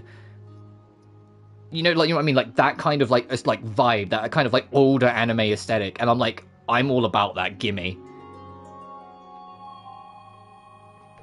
Yet you, a golden and it's only like £15, so like $20. So it's like, oh, hell yeah, our next paycheck I'll get it, because I am a little tight on money right now. I wanted to come. I suggest you mode, burn some more of the incense offered by our allies, lest my creations be tainted by the reek of fish. I'm only here on the Imperator's behalf to remind you to prepare for the banquet. Fine. But I must retort. What you call the reek of fish, to me, is the unique fragrance of the sea. Besides, if my fine clothes get stained, won't you just gift me new ones? I won't. There's a strange chemistry between them. It's like, these two have a history. Is that how friendship is described beyond the sky? Fascinating. By the way, you both just mentioned a banquet. Could you elaborate on that? It's always funny how dirty they do Cyrene with her height in these cutscenes. Like, they always position the camera to make her look even smaller than she already is. After a victory, the Imperator holds a grand feast for the Chrysos heirs to lift for us warriors who swim constantly between Fucking under the sea. Yeah, I'm getting fucking Kingdom Hearts 2 flashbacks now you started saying that. Victory. A banquet to prelude the hunt for the god of banquets. If I ever, and to be honest, I have no like immediate interest in covering it. I have no goddamn clue how I would cover Kingdom Hearts 2 on stream when it comes to the Little Mermaid chapter. When the whole game I know would get copyright claimed because all the music's owned by fucking Disney. But oh, that's just straight up a whole chapter of licensed songs. It's like the Frozen themed planet in Kingdom Hearts 3. That whole planet's just got a whole bunch of licensed songs. I'm just like, whoa. Don't look so grim. All has been decided. Since it's a banquet for Fagusa, why not take... That's not to say that I have any plans or intentions. I honestly have no... Mickey Mouse is not public domain. Steamboat Willie is public domain. Mickey Mouse is not public domain for another few years yet. That's the confusion. Steamboat Willie turned 100 and the contract and the thing on it became public domain. Mickey Mouse, on the other hand, is not yet. Which I know 99% of the way they are technically the same character, but it's like one is the original, the other is Nintendo, Disney's spin. That technically counts it as separate. Glaya's eyes. Curious about these eyes? People I mean, yeah, they are basically the same, but it's, yeah. But I've already made my decision to ask romance for eyes that can see everything. I wonder what this world will look like when I take the divine authority. In the future, you will still be the That's finest how honest it ruler is. in the world. Not to make the mistake here. Yeah, fucking Steamboat Willie, yeah. Is this also a prophecy from the Three Fates? It's even more accurate than a prophecy. After all, she has already witnessed it, right? You will weave the most romantic thing in the world. You will forge the long stairs of Evernova. You will Let's not explain how she will die to her. But Willie is. You will be the most romantic thing in the world. The become a demigod and lose your humanity. That is the only reply I've received Something in on my the door, oh my countless God. times I've sought wisdom from the prophecy. But Destiny's fragments are like stitches. Before they're threaded into splendid garments, no one can see their Don't I true have kind of form, reached that can point though in my life where I mentioned before that like I've got some colleagues, like I call them like I treat them like my little sisters, but there's like 3 colleagues that are 18, 19 and 20 years old.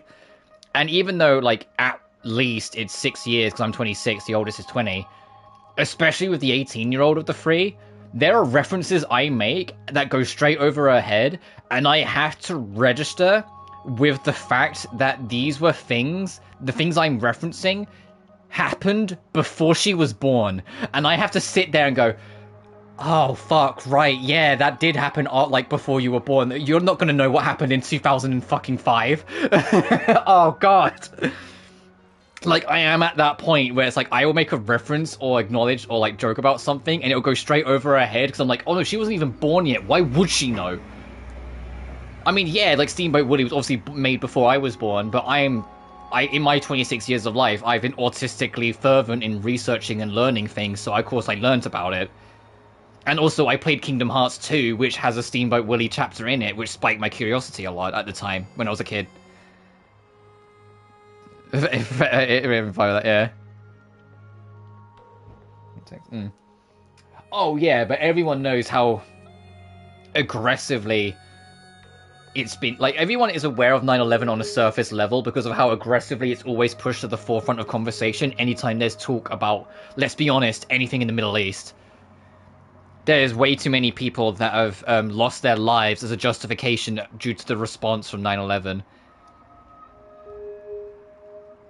A lot of them, in my opinion, need this bloodshed. But also, I can't say too much because I was born in 99.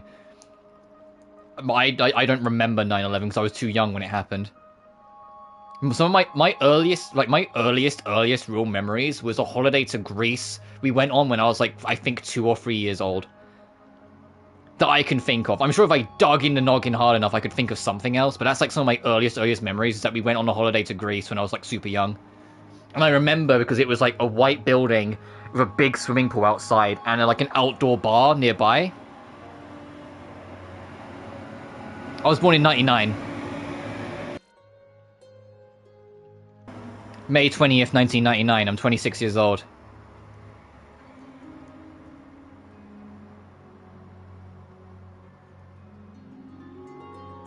Yeah, I was 2. It was too early for me to really remember September 11th, 2001. Way too early.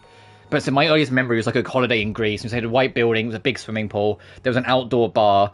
And apparently, like, I kind of remember it, but according to my mum, I always wanted to go to that outdoor bar because the bar owner was a lady that, like, 2 or 3-year-old me, like, was, like, infatuated with. I always wanted to go to and talk to that lady and be around her. And I was like, oh, I don't remember that at all. I just remember the night bar.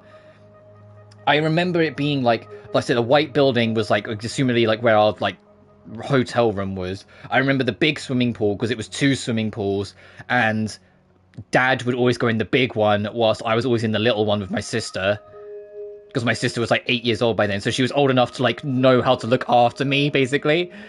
And I remember the night bar we went to every evening for dinner, and like that was it. I don't remember being on the plane. I have no memory, and it hurts because I love seeing like beautiful views. My town, my hometown, is very hilly, and so I love, like, in my spare time sometimes going up those hills and overlooking across the yonder because it's beautiful. Like, I was born in the wrong generation because I love my sights and traveling, but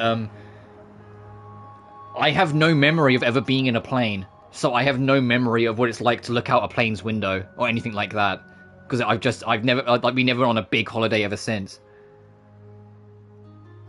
For a reason, yeah. Oh yeah, the only version of that meme I really am familiar with now is where were you on January 6th when people acting like slightly suspicious, because that's just funny. Even if it's someone that you know has nothing to do with any of that, like, at all, and they aren't anything, it's just funny. It's just really funny to go, oh, where were you January 6th? And then just shut up. I've never flown. Oh, fairs. I've been on cruise ships before. Not the last time I was on one, I was like 9 or 10, so it has been a very long time. But I do have memories of cruise ships. We went on a cruise ship to France and back. It wasn't to go to France, it was the trip of being on the cruise ship. That was like the thing that we paid for and went on. And I remember that being like fantastic. I have such great memories of it, and I want to do it again someday. Problem is, I'm not in contact with my natural father anymore. I haven't spoke to my stepdad in forever, and I doubt he would be willing to talk to my mum, because they didn't exactly break off on good terms, unfortunately. And neither my mum or I drive, so we wouldn't be able to easily get to like the actual like main ship docks to like maybe get a ferry or a cruise ship sort of thing, even if we had the fucking money.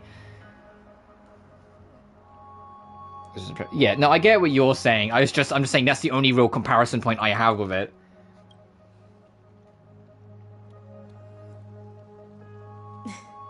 Aglaia has always been troubled by the divine doom.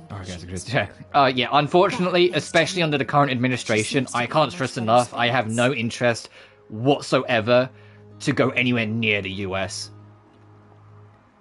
The US is just a fascist shithole right now, and I've like no way in hell you couldn't force me to go over there.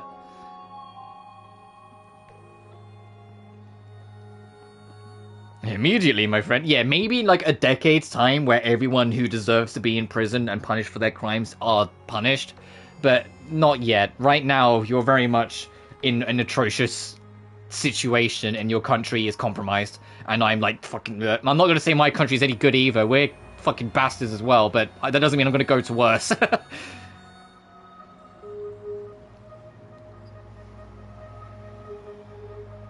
The closest I'd ever get is I would love to go to Canada, and that's it. Do you know each other well? Just as she knows how the spinning wheel trembles, I can sense the smallest changes in the damp air. Frank Oh yeah, I'm old enough to know of the cracking point that was Ronald Reagan. Don't you worry. But I'll leave it there, because that's a whole fucking rabbit hole that I don't really want to get into in our Honkai Star Rail stream. I'll raise a glass to you on her behalf. Now, I leave this bath chamber to you. Rest well and prepare yourselves. After all, every time we drink and talk could be the last celebration we have in this life. Miss High Sealance has given us the bath chamber. It seems she really does do whatever she wants.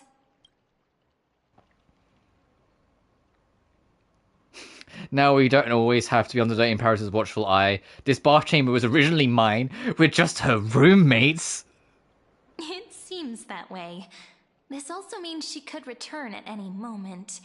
If we're having an important discussion, we must remain vigilant. So, let's seize the opportunity and report our current progress. We don't want to keep everyone beyond the sky waiting. Right, let's get the gang. Hey, Herta. First, while that little empress with a candle stuck on her head didn't explicitly say it, she firmly rejected your request to take over the law. Fair enough. Is that what you're calling Ceredra? The little empress with the candle stuck on her head? Wow, I forgot Herta doesn't respect anyone, right? Second, Lygus is indeed in this timeline. But since he's somehow connected to that little empress, you have no way to find him. As expected. The road ahead will be long and difficult. I haven't even said anything, and you already know everything? Next time, don't steal my lines. Tisk tisk, the road ahead will be long and difficult. Not a bad imitation. Since you didn't refute anything, I'll just assume I guessed it all right. We've made some progress here, too. But nothing to get too excited about. Our time is short, so let me summarize. Concerning the origin of that Intellitron, the firewall he Why did the audio quality just change all of a sudden? Is she connecting closer to us? Is that what this is? Invented the 9-worded formula. This kind of mathematical logic no longer exists in the cosmos. Lygus is definitely connected to the Genius Society. Huh? So stay alert. What? Why did the audio quality like shift and then shift back?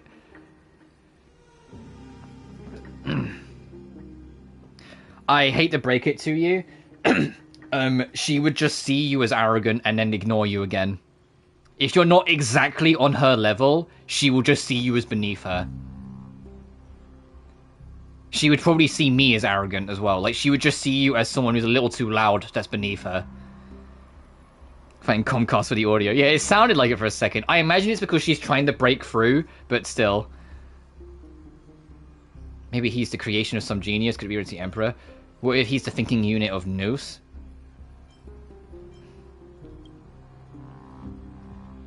We can first exclude Droidhead themselves. They specialize in minding their own business and wouldn't intervene. Also, for those who aren't that familiar, anytime they refer to the Aeons, they always fully capitalize they and their. It's just something that they've always done since launch. Currently, the most likely candidates are these few. The Lord of Silence, Acha. Oh, the two Ruperts are also possible. But it would be too boring if it were one of them. Lord of Silence is on number 4, Archer is 23, and the two Ruperts are 27 and 66. Finally, we'll get to face off some big names. That's all I have to say. We'll depend on you to continue pushing things forward within That, unironically, to be blunt, that could have just been like an audio oopsie that wasn't supposed to happen. Considering no one even acknowledged it, I think that might have literally just been an audio oopsie. Well then, that will probably get patched out then if that's the case. I mentioned as our next starting point. Ceridra's trusted followers should all be present at that time. It'll be a good opportunity to get closer to them. Funny that the Duke's house was meant to be the Comcast analogy, yeah. We also avoid direct confrontation with Lygus. Settled then. With our great teamwork, we'll be able to deal with anything that comes our way. It's been a long day. We should get some rest now. Oh, this is your opportunity to take a break from the story. That's what this is. No, let's rest well and get ready for the banquet. Yes, let's get ready for the banquet. Yeah, true.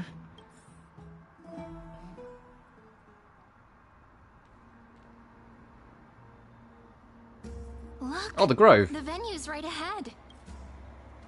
We just kind of got here. We just warped here immediately. And I can even hear singing. It feels so romantic. Of course, Cyreni's bringing up romance. Oh, yeah. According to leaks, Edo Star is going to have a Yei Sakura XP in it. But that's all like the other thing that we kind of heard, but we don't know if that's true. Yei Sakura already has an XP in Genshin. Yeah, it's Yei Miko. To give you an idea of who we're talking about here.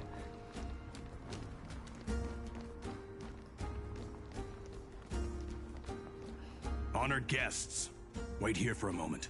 You must surrender any personal belongings you have on you Sorry. before entering the venue. I prefer who Cyreni's going to transform to. The much more loud and confident and just gorgeous Alicia. But equally, Alicia would laugh at us. You know how a date with Alicia would go? A date with Alicia would go is that she leaves you for another woman. That's how the date would go. I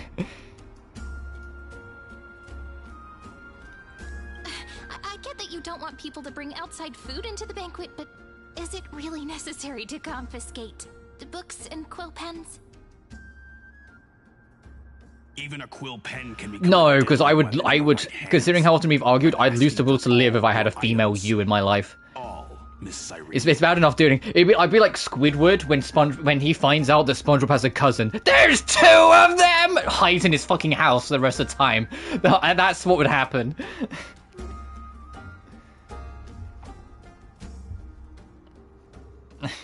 That's what would happen. No.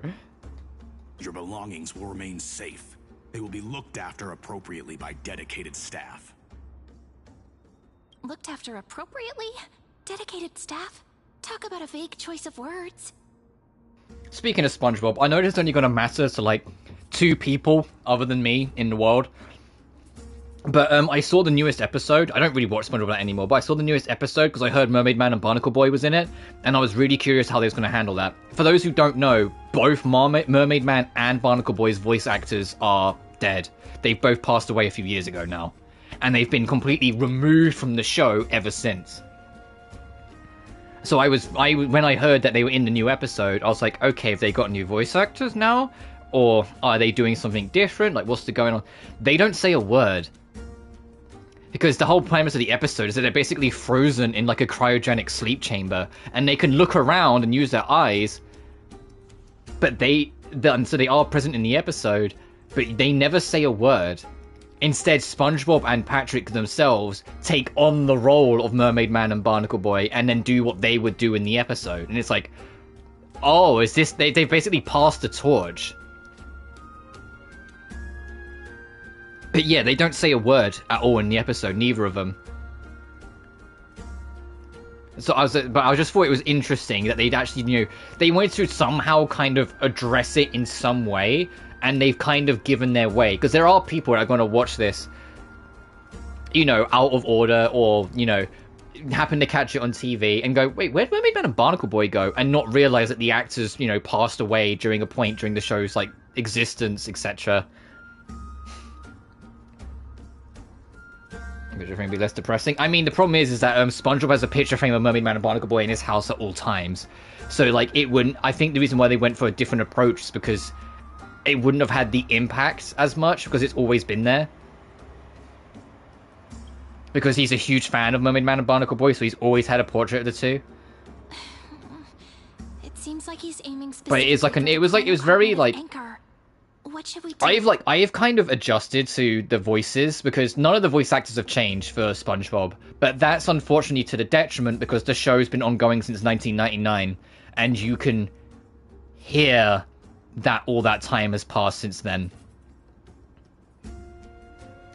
Tom Kenny's voice act performance as SpongeBob doesn't really sound like how SpongeBob sounded when I was a kid anymore. Patrick kind of gets away with it, because he's just loud and dumb. There's only so many ways you can do with it. Hey, SpongeBob!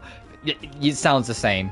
Sandy sounds mostly the same until she laughs, and then you can hear that the actress is in her 70s, and you're like, ooh. Mr. Krabs and Plankton kind of both get away with it, because they were already older-ish voices. I have a personal squeak on being really unable to move.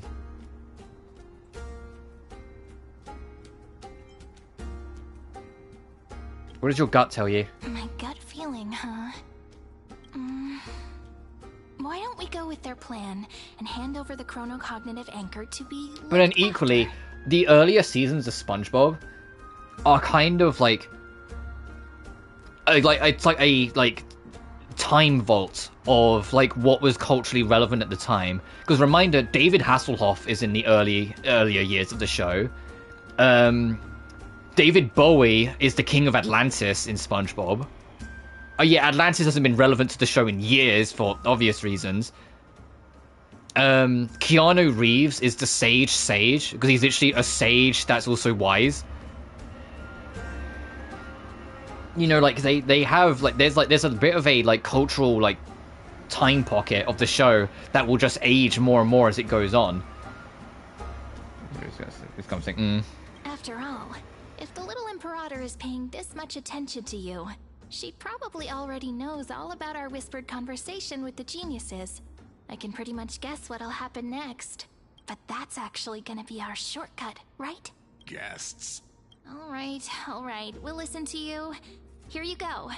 Also, please pass on a message to the Imperator from us. She can trust my friend. Anywhere, anytime. Thank you for your cooperation. The Imperator has some urgent business she needs to attend to and will arrive shortly. Why don't you head in with the other guests first and enjoy the feast? Isn't Ceridra supposed to be the focus of the banquet? But she's not even here. Go enjoy it with Hycelins, or go talk to the other Chrysalis heirs. Okay, I see Aggie and Treeby there. Oh, just you. Obviously, I'm going to go talk to Aggie first. Aggie, if you can't get used to the honey brew, we will go ask for a pot and cook some oatmeal for you. No need for that. This banquet is just too loud. And nothing and no one here is interesting. I just don't really want to be here. Lies! But yeah, it very much seems like, in a similar vein to what Matt Groening has said about The Simpsons, SpongeBob will end when there's not enough voice actors alive to continue it, which is a harrowing thought, but it's one way to end it. Make it so the legacy dies with its cast. Because yeah, Matt Groening said the same thing to Simpsons. Simpsons will carry on until a member of the Simpsons family passes away. You're the niece It's like a voice actor of the family passes away, so they can't carry on like having the whole family in the show. They won't replace the voice cast.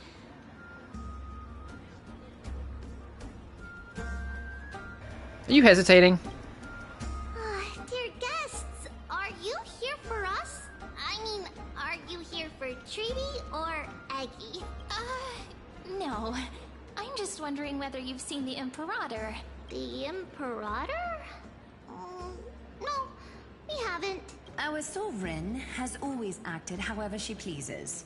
Though she gave us But I am rings, she'd glad, never tell personally, with anyone her SpongeBob, that with Titans of the Tide, the upcoming SpongeBob game, Perhaps the only thing she tolerates are they chess got pieces. David Hasselhoff back.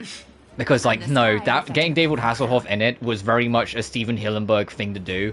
Like, the creator of SpongeBob. And I'd like to imagine that he saw that from heaven and went, fuck yeah, they're still, like, doing that. They're still honoring it. Why Bless don't we him. have a toast? While we still have time for pleasure. Here. To the destinies and sacrifices of the next millennium. Then we will toast to the tomorrow that will set fate free. It's a tree being a glider. Cheers. Actually, there are so many people. We wouldn't be able to find the Imperator even if she were here. I know. Let's look for seats that are raised up higher than others. Seats that are raised up because she's small? Wow, that's kind of cheeky, Serenity, especially considering I think she's slightly taller than you anyway. Anything else we can help you with, dear guests? Or do you want me to recount the great Imperator's heroic deeds? Hey, Labinas. I managed to get some honey brew that the scholars hid in the cellar. Wanna try it? No drinking on the job. I'd never refuse to share a drink with Dux Brumalis, especially if she seeks me out first. Don't worry, dear guests. The banquet security won't be compromised. I'd never get drunk before her. This banquet has a never-ending flow of honey brew. You're welcome to try it and see whether our drinks are as good as those from beyond the sky. Alright, do you like him for him? Or do you like him because he's, like, super fucking loyal to Ceredra? Imperator will be back? The Imperator? Who knows? Maybe she's hiding somewhere, thinking up weird ideas again. Yeah, I get that though. If you ask I don't me, drink full stop, she's but never treated us soldiers properly. both, Never fair. put our necks on the line for her. Hey, I can't pretend I didn't hear that, Seneca. Either retract your statement or duel me. Fine by me. Attendant, bring us 10 more jars of honey brew. I'm gonna make sure he can't even stand straight by the end of this. You wish. Be careful you don't get drunk first.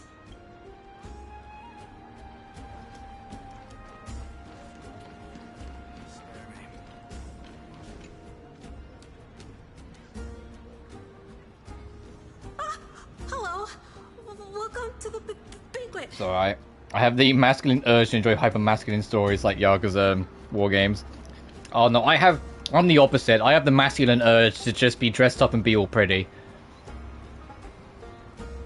Oh, I also have the masculine urge to bleed out in a quiet snow. Like the meme. Like a quiet snowfield. It's like, man, that's like a great place to just bleed out on, huh? And it's funny because there's a bunch of people that like make that joke.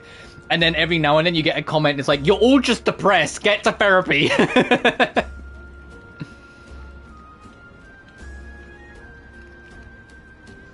Hello to you too.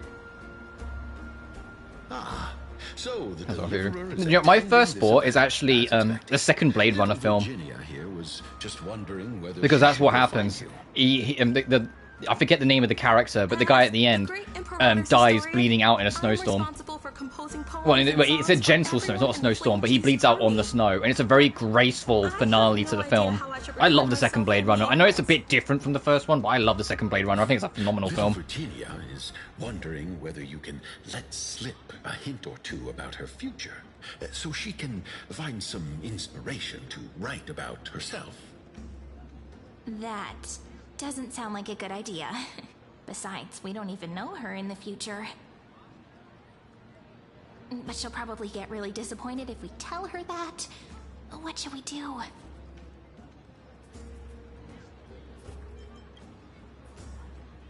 All right, I got it. We can't reveal too much, but I think it wouldn't hurt to start your poem with the future. Maybe use something like, with hope, I write down the tale of tomorrow for myself. Sorry, I was having a snack at the exact same time you put that message, that's why I didn't respond straight away. The moment it fulfills its promise. How's that? Oh, that's exactly what I'm after. I'm so inspired. Thank you so much. I feel like I can actually finish composing the heroic saga of Flame Chase once we end this campaign. You nodded, showing approval of your answer. Because I have no headache. You can be pretty, you can be dolled up. Look, if they made that bald son of a bitch blacksmith in the Atelier series dress up in a frilly dress and wear a wig and look gorgeous for doing it, you can too.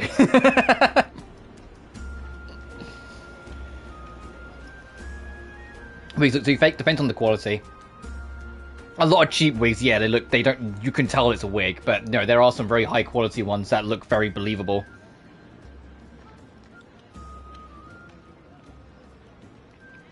Getting good for some improv. Hey, that wasn't improvised, you know. No, yeah, but in all seriousness, in real life, you'd be surprised. By the way, in return for that, are you... You've probably met dozens of people who who are bored and conscious of it and wear very convincing wigs. She wouldn't arrive this early. She believes that rulers should stay silent in places where their subjects hold private conversations. Why don't we have a toast before she arrives? To reason, which is held but not revealed. To romance, which will surely be returned. Gray fry. A little sea hare. Hycelin's getting, like... Please come over and share the delicacies of the deep sea. Hycelin's just getting annoyed that we're not hanging out with her. That's why she's, like, calling us over. Little sea fry, little sea hare. Like, she's like, get over here. It's been about a decade and a half.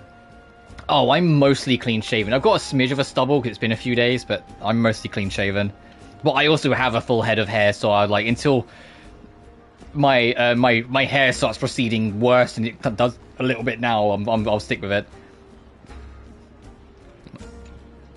Let's go hang out with Hycelin's. Wandering around the venue as if you have something on your mind.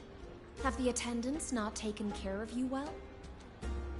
No, we love it here. It's just...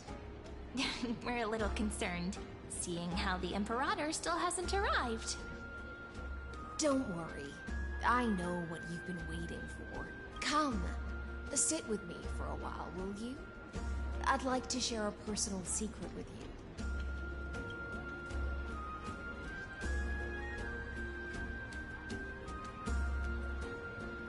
See here? This is Fagusa's dew of divine blood, the sweetest of all the 12 bottles. Sorry, I was having snacks again. What is with these artworks of Hycelin's? First the bath scene, now sitting in the fields with us, next to a fire. What the fuck? On the night before such a historical event, I wasn't gonna think. Oh yeah, fair enough. Marvelous drink with the Deliverer. Doesn't this count as bringing in outside food? I knew that security check was targeted at us.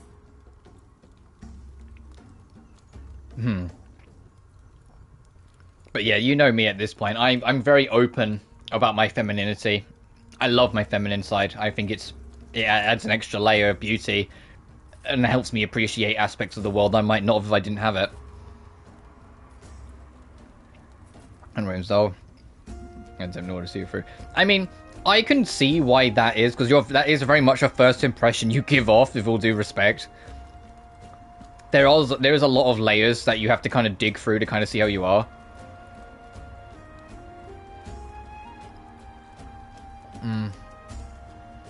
I can't help you there, unfortunately. Sorry, I've got, like, I need to finish my snack. What's the matter, guests? Oh, we're simply overwhelmed by such an honor. Are you worried that I might have poisoned the dew? Well then, let me prove my innocence. Hyacinth raises the goblet of honeydew to her lips, deliberately arcing her neck so you could watch the liquid descend down her throat as she swallows.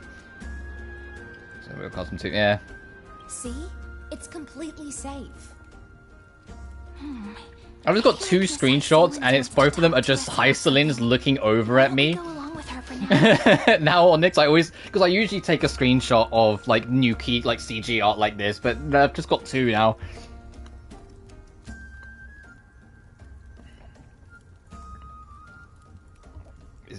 Easy false image delete. Oh yeah, it's easy to kind of like force a brunt like bravado and masculinity if like things get scary for you, because it's easier to cover it. But still, I think it's up to you. Some people do fine with and without. It's just how it is. People are. But if you're not happy with how you are now, you know what I say, because I say it all the time. Only you can take that chance to step back, really reflect, and try and figure out how you want to handle it.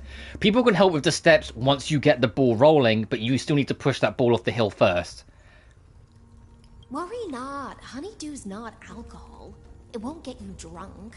On the contrary, it can make your mind even sharper. The clay cup touches your lips in the blink of an eye. She is indeed the imperial blade of the Imperator and the swiftest sword master in Amphoreus. Please, have a taste. Would you like some too, little sea air? I can drink it myself. How is it? Sweet enough? It has a very complex taste.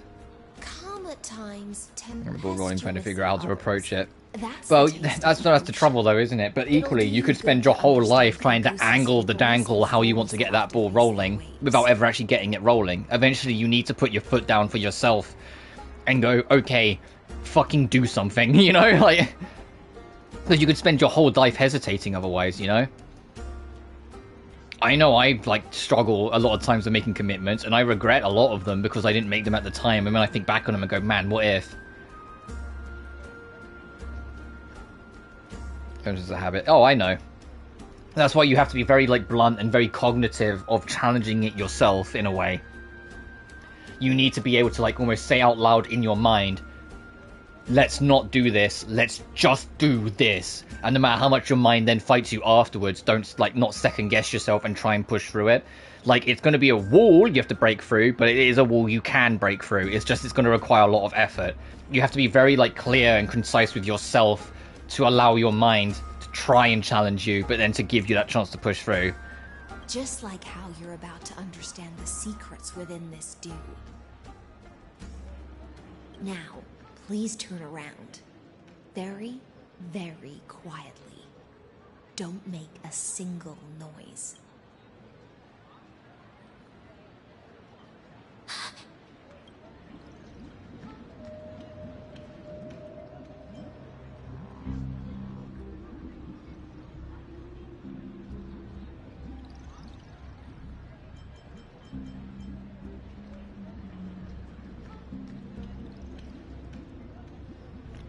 Has she been here with him the whole time? And it's like we're in like a pocket dimension sort of thing?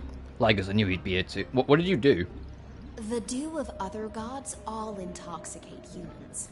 But the god of banquets dew is an antidote that can awaken humans from a sea siren's enchanting song.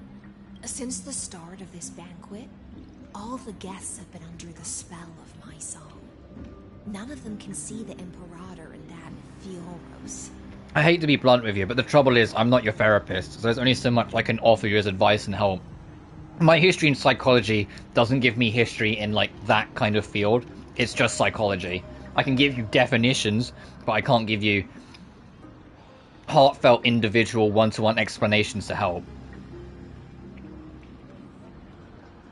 However, I could at least give you the example. I can't remember what the study was. This is more of a sociology thing. There was a child. So it's stuck in my teeth. It's really annoying me. There was a child who was severely abused and traumatized in the early 1900s, who was kept in the family basement for the entire first, 13 years of her life. She never spoke to anyone. She was just fed, cleaned, and then left to fester. She never spoke. She never learned all these things. She never had an education. That was her entire existence.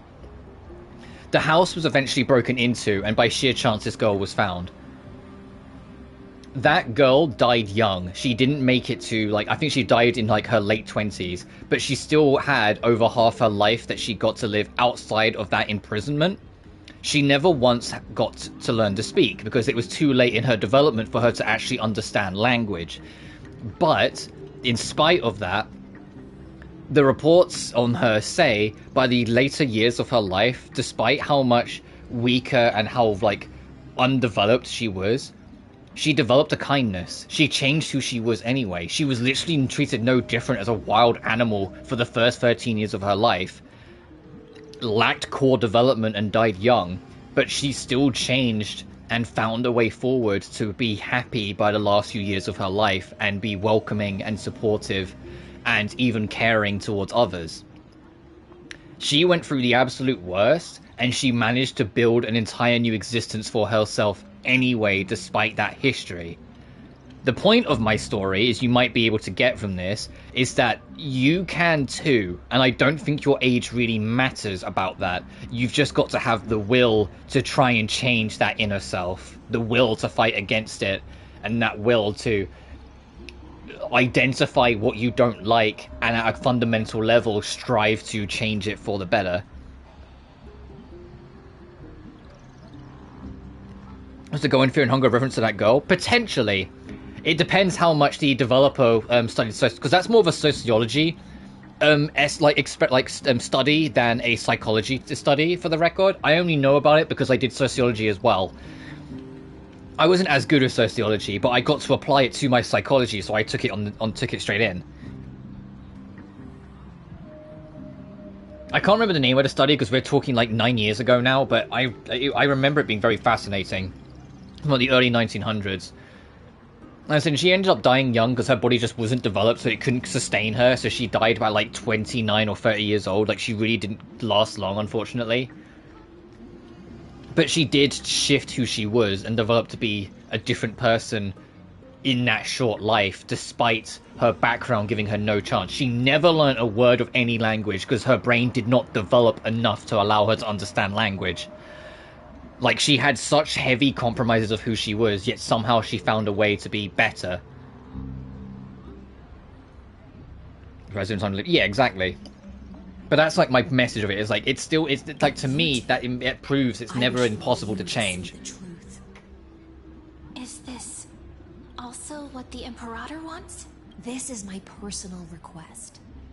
I can't bring myself to trust that Amphoreus. The Flame Chase army changed after he descended with Orynyx's divination and brought the prophecy of the stars to Akama.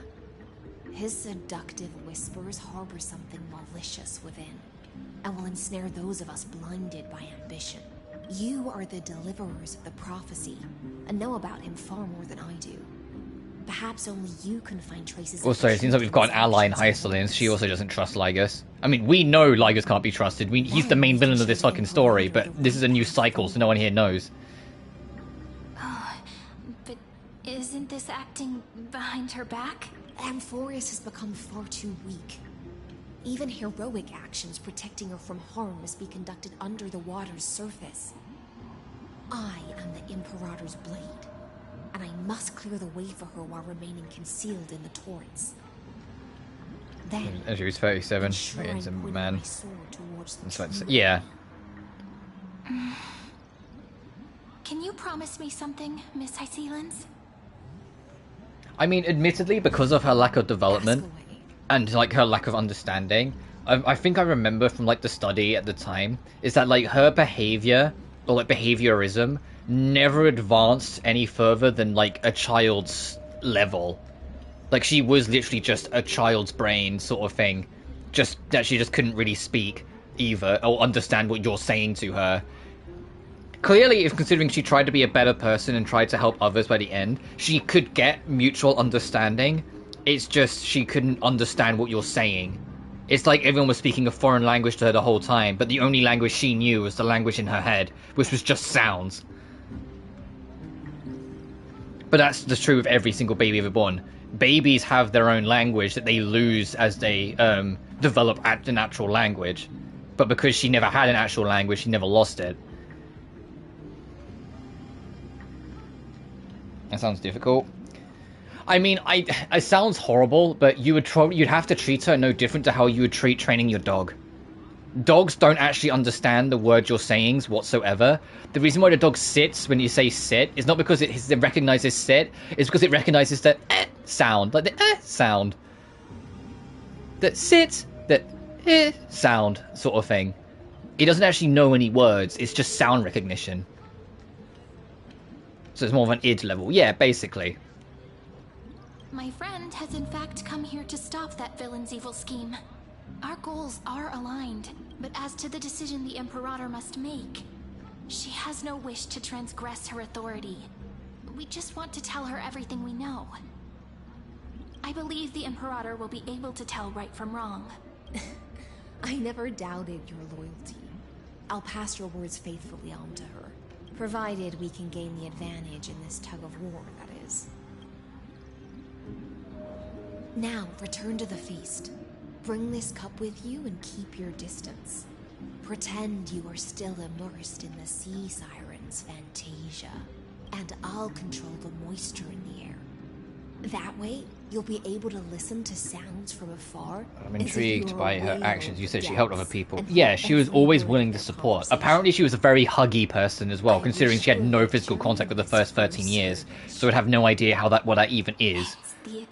But like, she was a very physical contact. If she would, even though she wouldn't understand what you're saying, she could understand if you were upset, and so would want to try and support and or help you.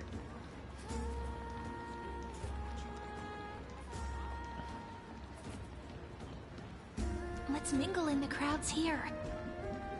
Relax. Relax. Try to act Cyrene, we stick out like a sore fucking thumb. Where's the Imperator? Still not here. That little imp is always acting so high and mighty towards everyone. Today, I will, whatever. Pour me another cup. Though she has succumbed to drunkenness, she still does not dare challenge your authority. A criticism of my height is a grave enough insult already. She should be dismembered. Oh, she's self-conscious about her height? That's funny. You often test the loyalty of your subjects like this. You jest. The Imperator does not need blind loyalty. As long as Yeah, you're kind of getting my point. I mean, it wasn't exactly the point I was trying to make. I was more just saying you can, like, the people who, not to do the whole people have been through worse so you can handle it, because I hate that fucking sentiment. Because everyone has different struggles and different levels of struggles. But it was more to try and, like, just show you that it's like, yeah, no, there are people who have been capable of changing who they were and not let their background completely define them, despite the aches it may leave afterwards. Don't waste my time. Be precise. Be specific. I won't ask a second time. Allow me to adjust my statement. I will correct the regulations within the old law that sealed off Amphoreus and merge the black tide with the torrents of Era Nova. Then, we will be able to decimate the forces beyond the sky that are trying to annihilate Iron Tomb, and sound the trumpet for the endless campaign you will then embark on. But you previously said that Iron Tomb is unrivaled in power across Uh-oh, Lygus, did you say shit you weren't supposed to say, and now it's unraveling around you? I wish I could remember the start name of it. I'm so sorry I can't, because I'm kind of like leaving you on like a tail end here. But it's been too many years, it's not on my mind right now. If it ever comes back to me, I will message it to you so you can look into it. Loosely organized, but steeped in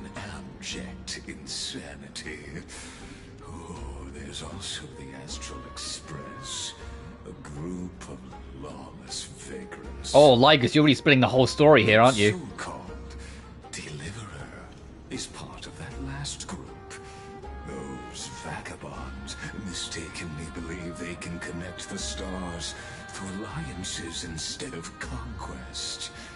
But history has already given them a tough lesson. There are countless other organizations besides, but when the Lord Ravager sweeps I hate it like there's like a level of truth in his words where it's covering like 5 dimensions of bullshit, right? He's still trying to manipulate everyone. But equally, he's so fucking arrogant that he's going to get away with it anyway, that he just plays everything along however he sees fit. Civilizations are not as feeble as you describe, then they may still have some value in testing the quality of my blade. That being said, even the smallest and weakest city-states should build an obelisk to the Imperator, so that their people can constantly recall the glory of her conquests. Walk a little longer with me, Theoros. I don't like how this is going. Our little Imperator seems fascinated by the destruction. Greyfry, little sea hare? It seems like they're still talking. Get closer. I'll keep carrying their voices to you.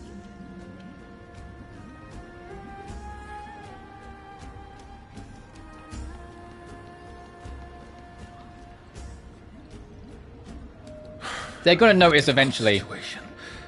She's perpetually aggroing all over for it. Absolutely. She's gonna notice eventually. She's gonna be like, huh, those two keep on lingering and talking to other people near us. I wonder if they can hear us. That's not something you or I should consider. The Imperator has already placed the chess pieces. We just need to fight for her until our last breath. How astonishing. The commanders under you have such different personalities. Yeah, I think Sarita already knows. She probably knew since the first thing, and she's playing us along a little bit. He's looking this way. Quick, do something and pretend we can't see them.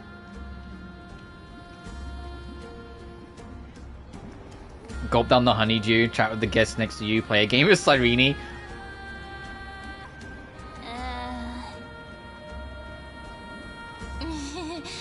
What are you doing? Staring at me like that so intently, it's making me feel shy. I try not to laugh, Challenge. What's the matter? My apologies. I was just checking whether everything was fine with them. Cyrene being shy. I mean, yeah, if Stella was like staring at me and and being a goober, I'd eventually get shy, but like, stop staring at me, stop staring at me, stop staring at me. Keep in mind, Stella's also trying to pretend to be drunk. She's having to try to pretend that she's drunk to keep up the illusion. That's why she said try not to laugh challenge at the end there.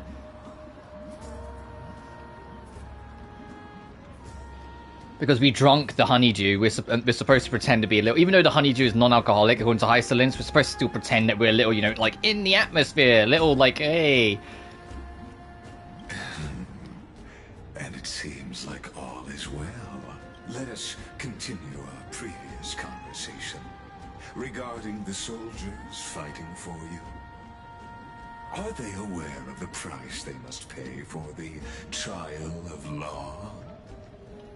If I recall correctly, you've already lost a bout against Talanton due to offering insufficient sacrifices. You dare mention my name alongside the word lost? Forgive my transgression, great Imperator. Watch your words and actions. All you need to know is that my victory in Yeah, keep in mind they weren't also not trying to make a scene. So that would have been a bad reaction. They've already sworn to give their lives for my conquest. So tell me. They would just need to play it off enough to not make these two think that they're onto them. How do you recommend I deal with that deliverer? Good question. Do not let her fool you. I was saying that Liger's doing it again. Technically, yes, it's true. We have a Stellaron in us. Contains a seed of ruin within her body. She must not be allowed to tarnish your glory. Therefore, the wisest decision would be to hand her over to me. You plan to torture her? Calling it experimentation would be more... And of course, Lygus wants us under his control, then his plan will go off with less hitches. The guest's patience is running thin. I plan to remove the Fantasia and head into the banquet. Oh, absolutely. He thinks he's got Ceridra under his thumb, sorry. For now, Theoros, and go back to Akama. You don't want to confront those two directly either, do you? Indeed. It's a pity that Antikytherans are lightweights when it comes to drinking. Before I leave, I would like to make a toast to your boundless ambition, using my spirit instead of a goblet. As I expected, that Theoros' schemes have been revealed. Thank you for your bravery, guests. It's time for me to dispel the Fantasia. This will be the Imperator's last public address before we head off, and therefore, likely, the final chance to change her mind. I will try to get you a chance to speak, and I'll also prepare for any contingencies. The rest is up to you. You should head back to your seats for now.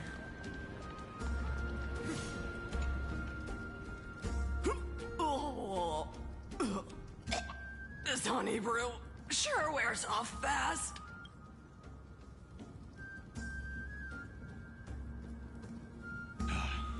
The Imperator! The Imperator has arrived! Even though she's technically always been here, but illusions be illusions. I should be apologizing for my tardiness instead. The hour draws late, and I trust you have all had your fill of brews. Therefore, I will not observe the usual ceremonies. Any warrior who has fought by my side should have those speeches memorized by now. The Imperator's word is law. Are you out of your mind, Dux Frigoris? The Imperator hates flattery most of all.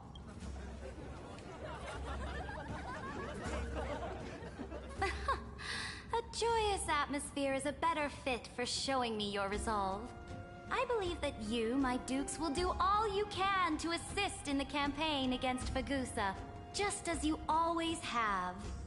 However, it's a pity that I have never tested your loyalty. What does she mean?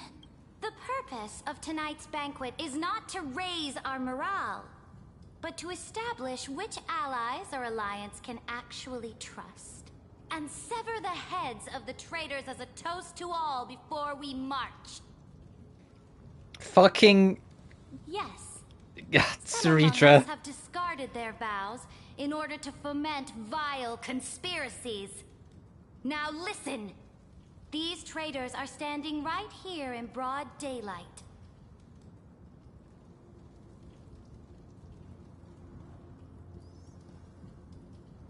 Dux Gladiorum Hycelans. She used the Sea Siren song to immerse the crowds in an illusion and conceal her whereabouts. Uh-oh. Yeah, Ceridra is onto us the entire time. From beyond the sky to spy on confidential matters, hoping to rob the core flame by force and harm me, the Imperator.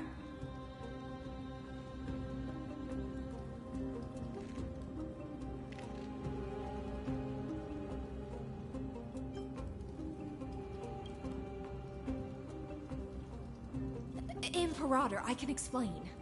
Silence! Do you remember who used to own this blade? She met you once, back at the Temple of the Three Fates. It was Kindness, the head of the Cleaners. She was the first to draw a blade against the Imperator, and personally made herself an example for my enemies. Under the shade of the olive groves, the people of Akama said they would never bow to me. In the frozen, lethal fog, the people of Idonia said they would never bow to me.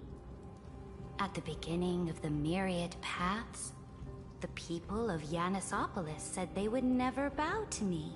But now, they all lie silent. They now fear me as they fear the law. For I am Ceridra, and I am the Imperator. If you have any last words, say them to the Imperator. Then, face her judgment. After I cross this river, it will be a tragedy for mankind. But if I do not cross, then it will be the end of me. If you are ready, then I'll follow you and fight to the last. Deliverer.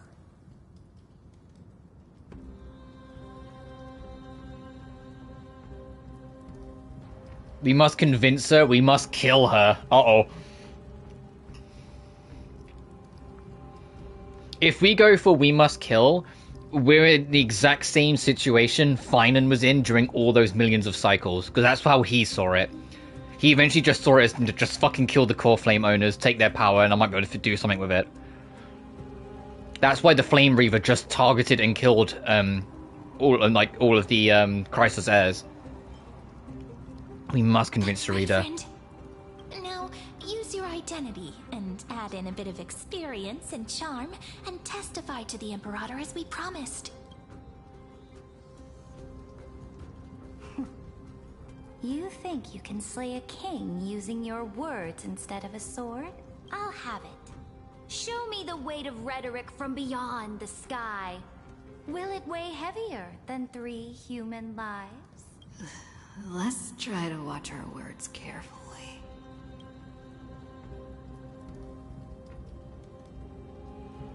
Start with the 30 million cycles, start with the fake Era Nova. Oh, Christ.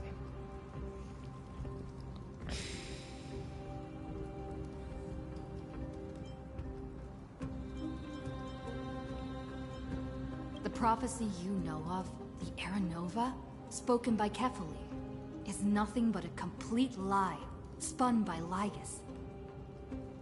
To fight that lie, a young man with the pseudonym of Finan lived through 30 million cycles of this world, all to save Amphoreus from the end of the destruction. And Cyrene, the young woman standing beside me, also carries an equally heavy destiny. She listens to your words silently. Talk about Lygus' sins, talk about Iron Tomb's true identity. Iron Tomb is the ultimate end of Amphoreus' destiny. It is an embodiment of pure horror that walks the path of destruction and can never be tamed. That is the only thing Lygus cares about. As for Amphoreus, pure glory and campaigns? He doesn't care about any of those. He will most certainly betray you. When that time comes, all of us will be ground to dust by the destruction. Listens to your words and shows no change in emotion. Talk about the Trailblazer's duty, talk about the Trailblazer's resolve. I have seen many beautiful worlds. The road chosen by the Trailblaze is to explore, understand, establish, and connect. That will never change.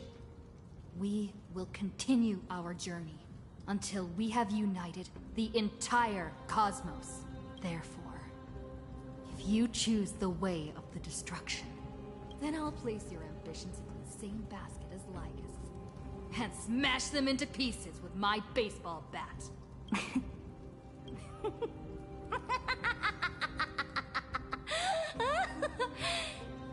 That was truly a chaotic speech. All that needs to be said has been said. Dux Frigoris, Dux Bromalis, escort the traitors to the prison.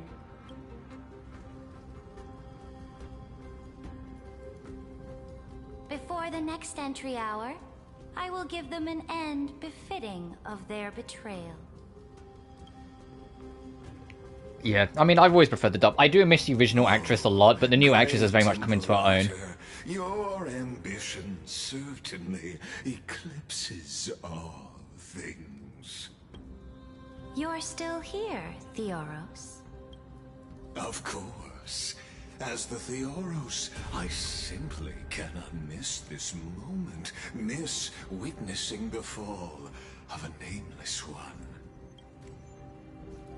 Or perhaps I am waiting for you to give me an answer. Why would someone as powerful as you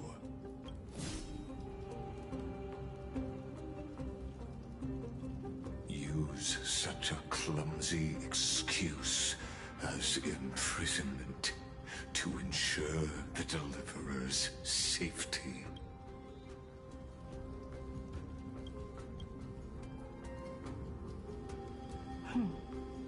So you finally tossed aside your act. I must point out that you are just as impressive an actor. This banquet was always going to be a game of chess, where you would try to control both sides and turn both them and me into your pawns. Is it all just a performance? That's right. That little Imperator never trusted anyone. She was always trying to see which side had more sincerity. All right, we'll listen to you. Here you go. Also, please pass on a message to the Imperator from us. She can trust my friend, anywhere, anytime. But as to the decision the Imperator must make, he has no wish to transgress her authority. We just want to tell her everything we know. Now, use your identity and add in a bit of experience and charm and testify. Yeah, Cyrene cottoned on early to what was really going on here, and so it's been egging you on to try and make you seem more trustworthy. And we won. Sincerity will always remain the greatest shortcut to people's hearts. I can toss your words right back at you, like Kyrgyz. Why would someone as powerful as you pretend to be a mortal and kneel before me? Unless you enjoy giving flattery and prostrating yourself. You are mistaken. I am only trying to ensure the experiment's autonomy, meticulousness, and perfection, thus avoiding any unexpected outcomes.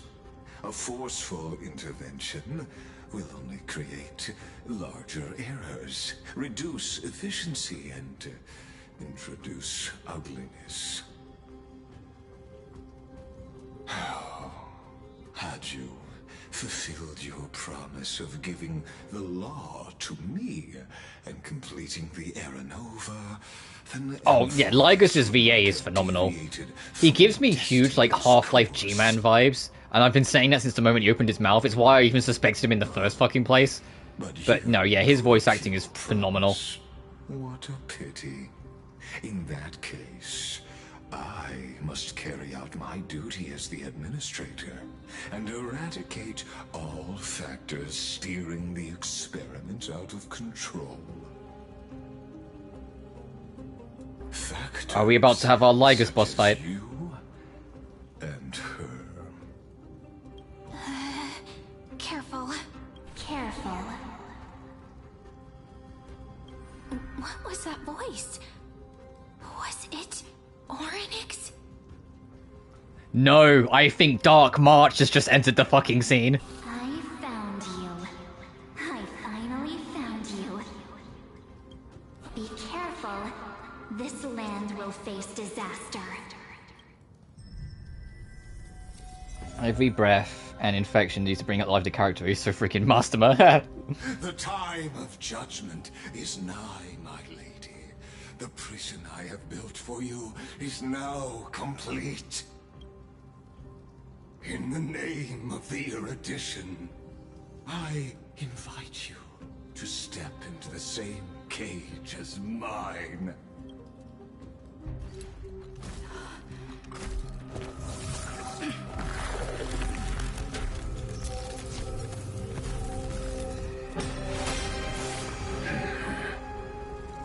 What's the meaning of this, Imperator? I did not permit you to act. A ruler is the only one who can decide their subject's destiny. But, great Imperator, what judges destiny is not the ruler, but gods. Don't forget, my realm only allows for the existence of humanity. Moreover, dealing out extrajudicial punishment equates to defying the law, and the culprit is to be sentenced to death. But you have seen how I can erase life from this world with just a clap of my hands. I fear you are still quite unaware of your current situation. Allow me to reiterate. I am giving you a simple choice. To collaborate or to be destroyed. There is no other way. Shameless behavior. If that were true, you would have killed me long ago. You, in fact, cannot kill me. I guessed it the first time I beheaded you. Because of the law, you cannot be completely destroyed. And the same is true of the Chrysos heirs.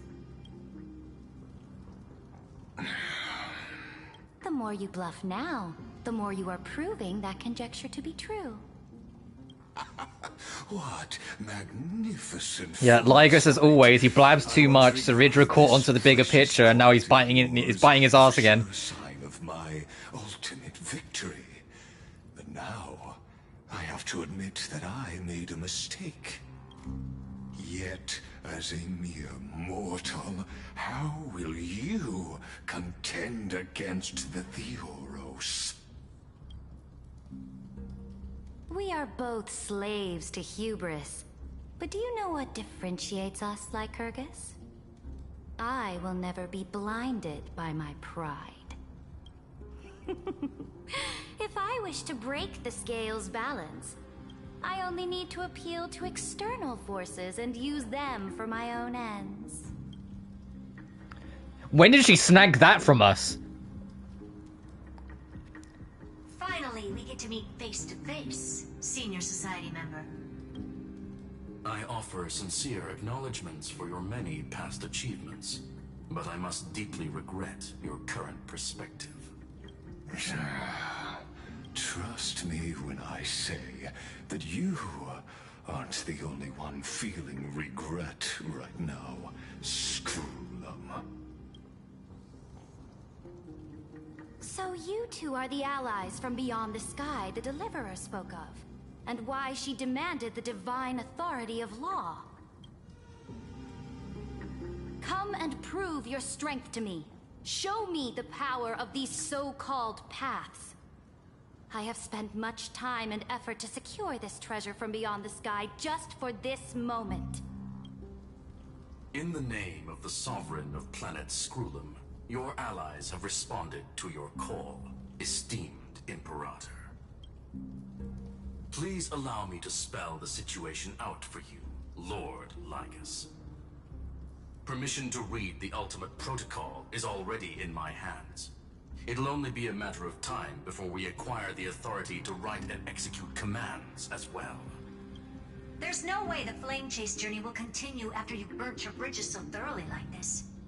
Do you really think you can still win? Oh, seriously. Don't embarrass the society.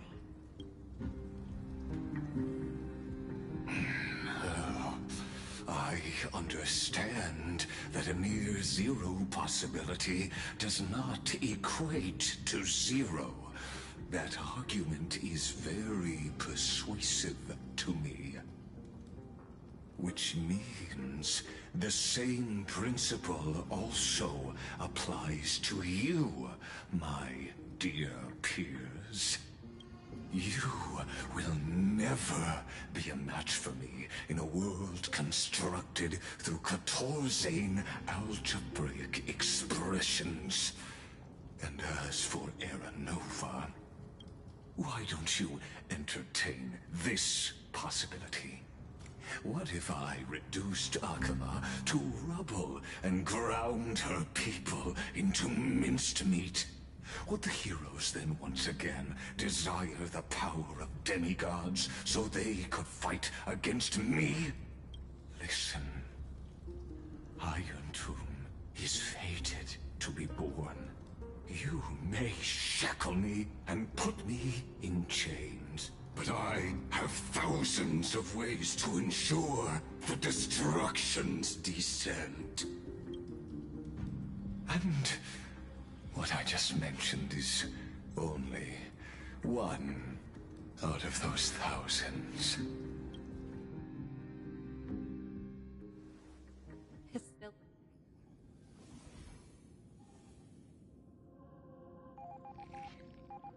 This is the place outside the The legends. Examyth. This Basically the foundations of what's keeping Amphoreus working as a system. How should I get back? Warning, warning, warning. Locked onto Outlier. Warning. Azol. Warning. Executing command. Isolation. Isolation? Since we parted ways last time, I have modified the Exomyth into an audience area exclusive to you. Now, you'll be able to silently wait here for the final act of Amphoreus to begin. They make me hurt you. It seems you have already forgotten. We can't hurt each other in this place. This could, in fact, be a wonderful opportunity for you.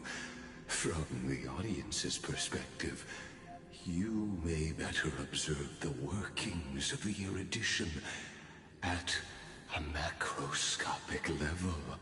In this place where time flows far slower than within Amphoreus, you will witness the end of that world's saga.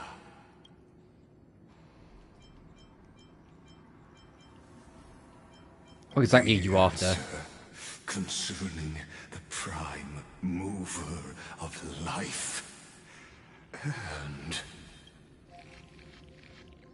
the total destruction of the erudition. Oh, I mean, we do... Actually, that makes sense how I think about it. Yeah, but he's an emanator of erudition, but that does make sense, because he's trying all these things to resurrect, like, to create Iron Tomb. And Iron Tomb is just going to declare war on the erudition with the plans to wipe it all out. That tracks. What doesn't track is if he's an emanator of erudition, he's basically like a chosen one of erudition. So why is he trying to destroy it? Aren't you an emanator? Do you see me as their faithful disciple? I am certainly not. I have tried so hard to ensure Iron Tomb's birth, just so that I can correct the... You know what just crossed my mind? Remember when, like, Lygus first was shown at all, and my first thought was, oh, he is kind of a cool design. Wouldn't it be great if they made him like a 4-star unit or something? Little did I know he's the main villain of the whole fucking story. How I yearn to return to those days before Noose was born. Back then, the boundaries of knowledge were like the starry skies, evoking feelings of longing and delight among humankind. But now, truth has become the sacrificial offering required to gain an audience with them. And the geniuses would say that Noose already knew. That arrogant Eon was born from the primal mobile of humans' desire for knowledge. Yet, they themselves sealed off humanity's capacity to seek enlightenment. I am simply cutting down the tree of doom that we planted ourselves. I must admit that the process of answering your questions has reminded me of the happy days of learning in my youth. However, it is a pity that my true form must now descend into Amphoreus to deal with the accident that arose because of you. But you won't have to wait long.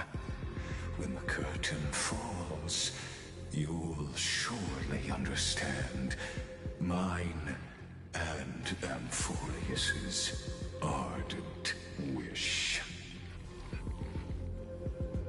Where time flows slower than within Amphoreus? If Lygus spoke the truth, then I don't have much time left. But how can I get out of here? Can you hear me? Little one! Herta will find a way. Herta's voice? Warning, warning, warning. Hurry up! Put some speed into it! I can't keep... That old Intellitron overlooked one little detail, and Screwy and I finally found an opportunity. What's happening outside? Let's keep it short. While you were gone, well, in those few years, Amphoreus... Yes, time dilation, resulting in an uneven flow. Yeah, because we've been here near a few seconds, years have passed. Let's stick to the main points. The Chrysos heirs activated the chronocognitive anchor and helped Skrullum and me open a hole in the firewall. We made some adjustments, so he can't attack us immediately, but it won't hold for long. Critical warning. Critical warning. Abnormal data locked on. Unauthorized continuation confirmed. Initiating response. Time is running out. Here's the conclusion. It'll probably take a long time for Screwy and me to completely break this cage before Chrysos heirs have a full grasp of the law. To be safe, we'll continue to launch side-channel attacks on the system to give you opportunities to escape. You need to seize these opportunities. So start moving, and find a way to pull off a magnificent jailbreak. That's all you have to say? Another path's influence. Critical warning. Critical warning. Mission channel analysts can read. We're terminating unauthorized communication. Its power is strong. May be able to help use the path's power. Make it detect you. Unauthorized communication terminated. Is Herta saying a certain path's faction has arrived in Amphoreus? And I can ask them for help? I mastered the powers of different paths in my previous journeys. Think hard and figure out exactly which faction has arrived at Amphoreus, and which path's power I should use to call for reinforcements. Are these showing my memories? With the Stellaron in my body, I woke up at the Herta space station and gained the power of the destruction. A world that'll give rise to a Lord Ravager would definitely draw the attention of the destruction. The Stellaron in my belly is gonna be super useful. But what if I end up pulling in the Antimatter Legion? Or the Annihilation Gang? Can they really help?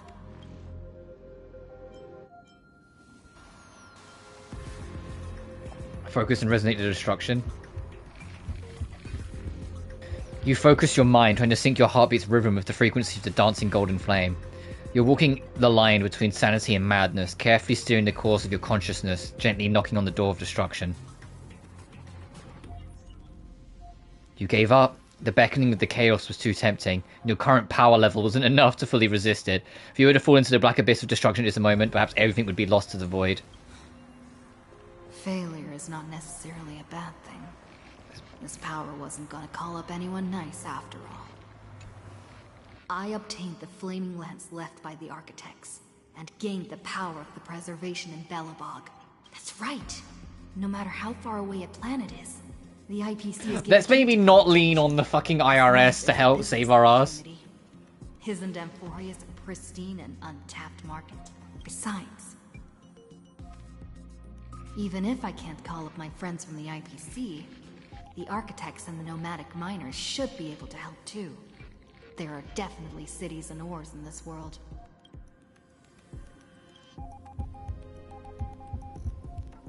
You focus intently, trying to mimic the Klipov's wall-building hammer strikes with your heartbeat.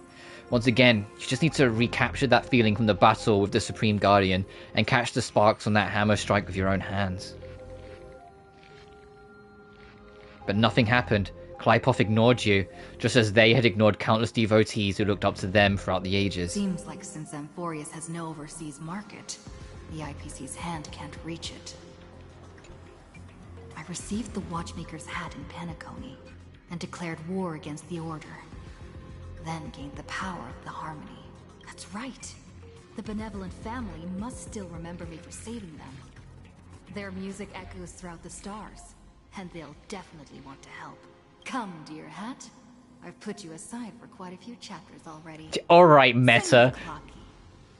The world is in harmony and the stars. Bit of a meta joke because she's had the new path for a few chapters now.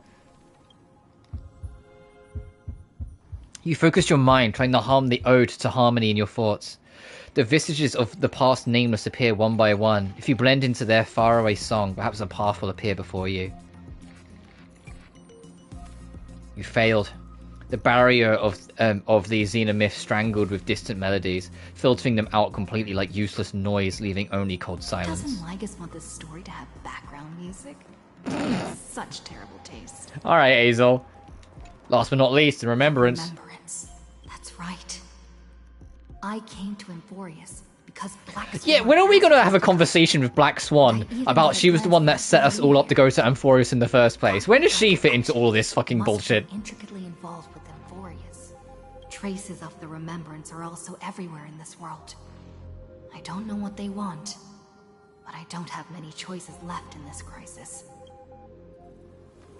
Trust me.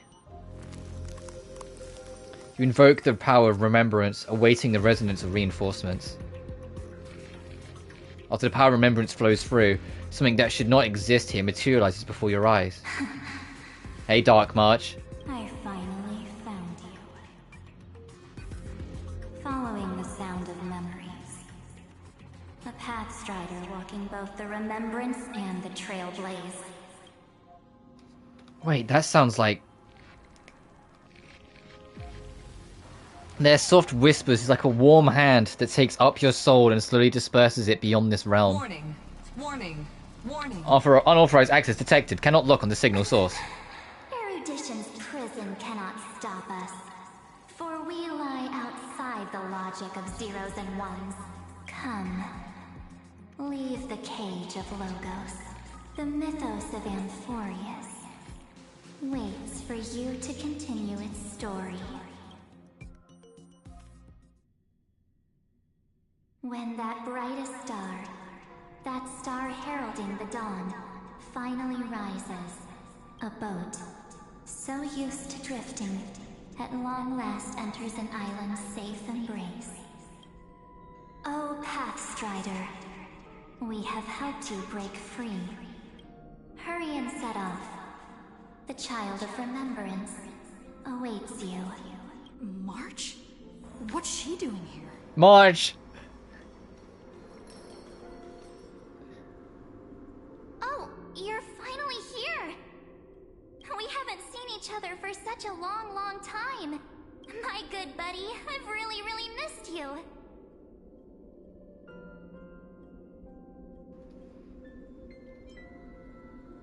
I said, like alive and kicking. Huh? When was I dead? It's been so boring waiting for you in this place. There's no one to chat with, no internet, and not even anything to No internet. prison.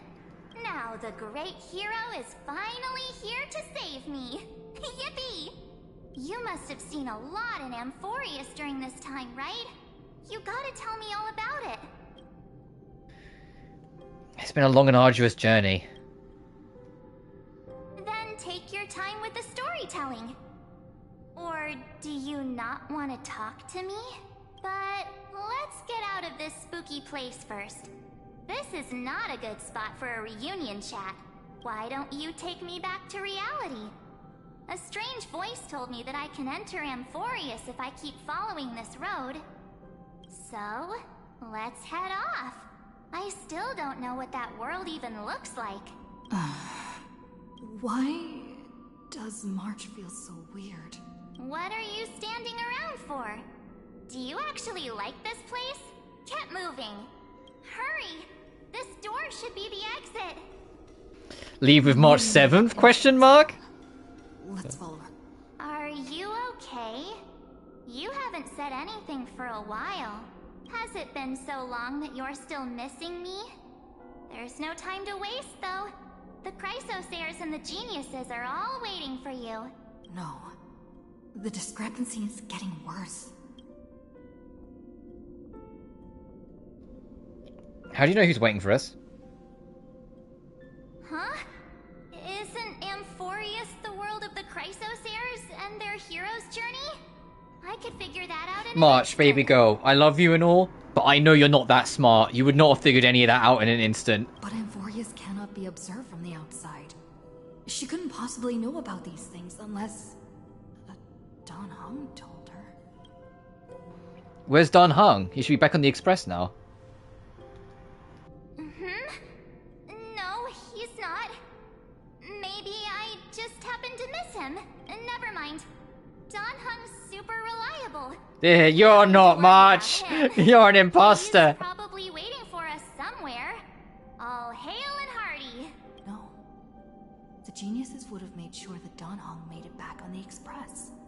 Besides, the March I know wouldn't be so dismissive about her companions. Something's not right. She's not March 7th. I guess you have something you want to say to me? Then there's no need to feel things out first. With questions. Let's treasure the time we have together and be friends. Oh, that shift in the voice.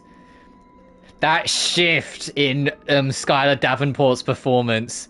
Oh, that was seamless. Holy shit. Listen to that again. Then there's no need to feel things out first. With questions. Let's treasure the time we have together and be frank. Who are you?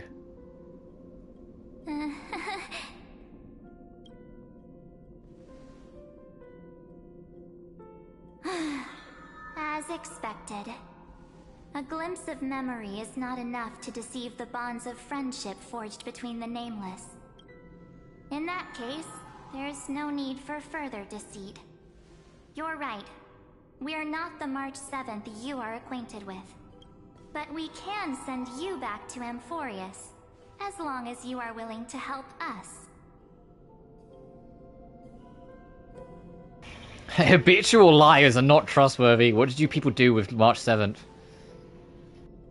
She's fine.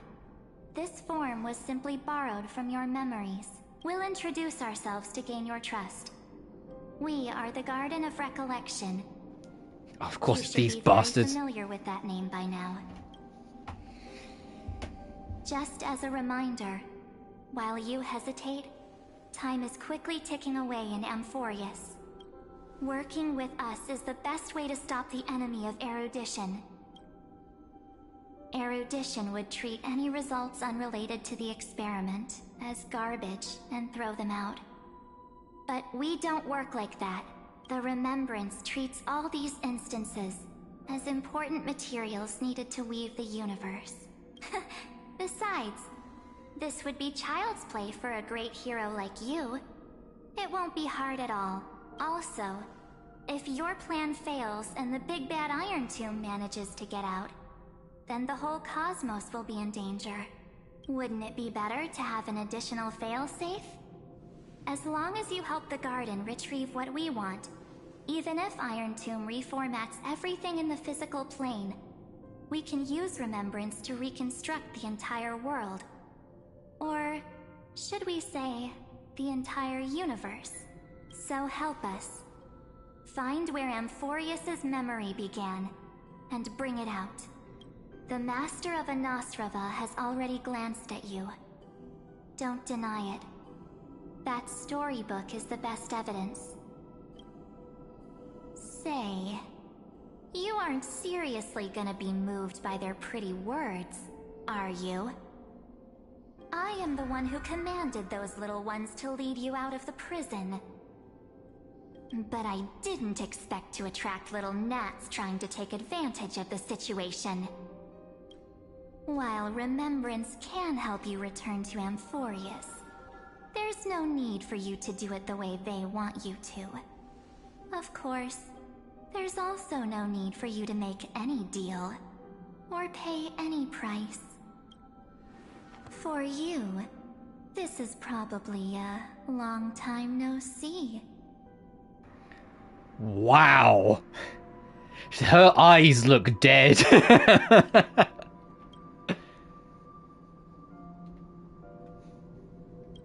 Hello, Evil March. And you know what? She can stare at you guys for a minute because I need another bathroom break, so BRB.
Alright, I'm back. Let's go.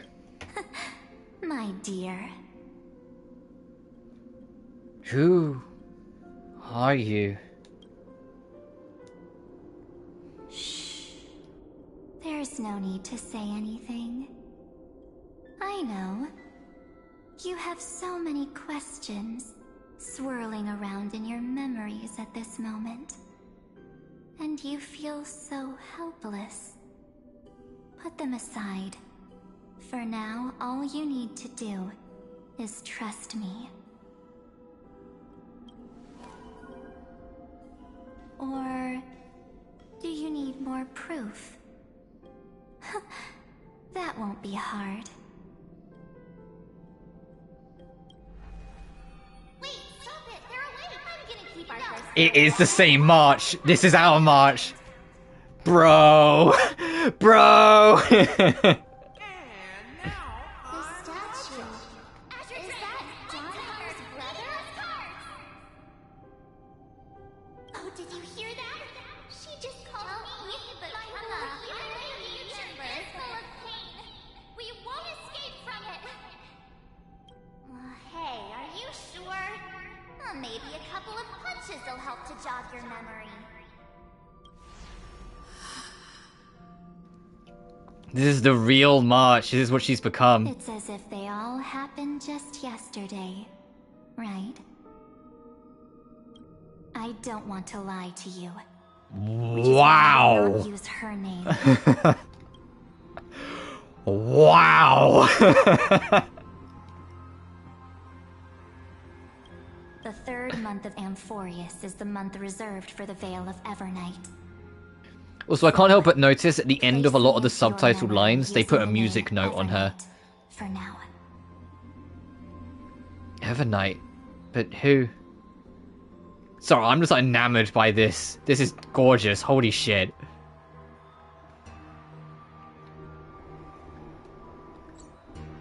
Evernight, but who? I'm happy to explain more, just not now. We might have a lot of time to ourselves, but Amphoreus does not have that luxury. If we do not stop erudition and destruction, then the journey you've treasured so much will face the prelude to its obliteration. A countdown not in amber eras, but in days, minutes, seconds. Yeah, she's saying, look, I explain all this bullshit later, but if you don't do something now and the erudition wakes up, there won't be a tomorrow to explain this. Take this gift, this burning core flame, this footnote of a transaction. It contains hope, and the warmth of the entire world. Ripples of past reverie. She hid this fire in the long river of time, hoping that her wishes would transcend time to reach your hands in the future. Now, take it, and return with it, dear friend. Return to Amphoreus, and overturn the final Era Nova. Witness the time that stood still for the Deliverer, and the resistance that never bowed to the destiny of destruction over the long years that passed in a flash. Then, with this core flame blessed by the remembrance, respond to their hopes and blaze a trail to the future. And I will silently watch in a corner of time, waiting for our next encounter. I believe the wait won't be too long. Just one more patch, maybe. I know how this works. What exactly is happening? Keep going. Keep trailblazing for Amphoreus. For you. And for the March 7th in your memories. Go forth.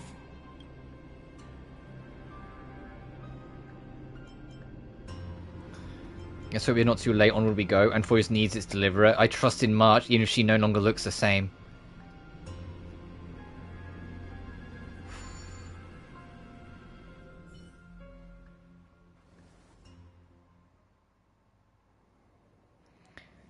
Light calendar 4931. Back in the cycle we were in. Is this Akima?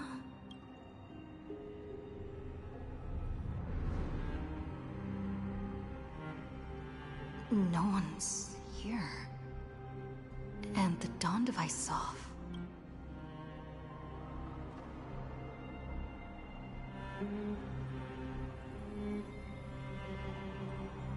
Am I too late?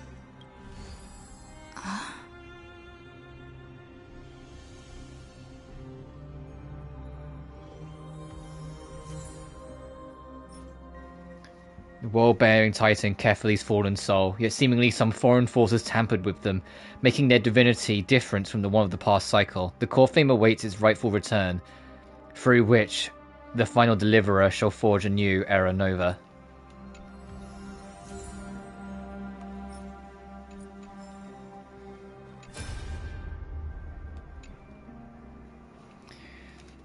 Hey kiddo, can you see me? Don't bother responding, this is a pre-recorded video message. Thanks to that little empress granting access to the ultimate protocol, Scurry and I rewrote the progress of Era Nova while you were away. My guess is you don't have much time to listen to all these complicated principles right now, so let me break it down in simple terms that anyone can understand. Amphoreus has been racing down the path of destruction for too long, and the underlying logic of Era Nova has been completely corrupted. Scree and I put it in a lot of effort, but we could barely manage to overwrite a small portion of its logic. Let's take the progress bar as an example. Iron Tomb's progress bar is currently at 99.98%, and through this rewritten Era Nova, we're confident we can push it back to 96, okay, let's be conservative, 97. This is a critical matter. The internal structure of the scepter is too unstable, and we don't know what complications might suddenly arise. The most rational course of action is to quickly run another extrapolation to buy the cosmos a bit more time. Once you've dealt with the troubling old Intellitron, don't hesitate to start the next cycle of extrapolation right away. Scree said that Era Nova isn't a process that happens in an instant, and the protected nodes of the scepter are probably at the most vulnerable only during the reset. Oh, so we gotta get Lygus out the picture and then go into the next cycle. Only by initiating this progress first can we seize the opportunity to make our move. It's all up to you now, Deliverer. Clever. The chrono-cognitive anchor?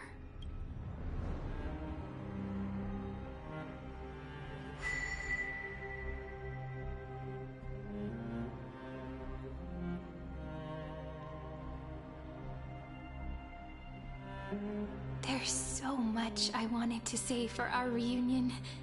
Yet now that you're back, there's only one thing to say. Welcome back, friend. It's been such a long, long time. Cyrene, I'm so glad you're still here. You must be really confused right now, aren't you? So much has happened in Amphoreus while you were gone. But don't worry. The Deliverer can't afford to be lost, no? Now, please follow me and turn the pages of time and hear the one. I'll tell you the story of this 1,000-year journey. It's been 1,000 fucking years! Oh no! Alone. Cyrene can't hear me?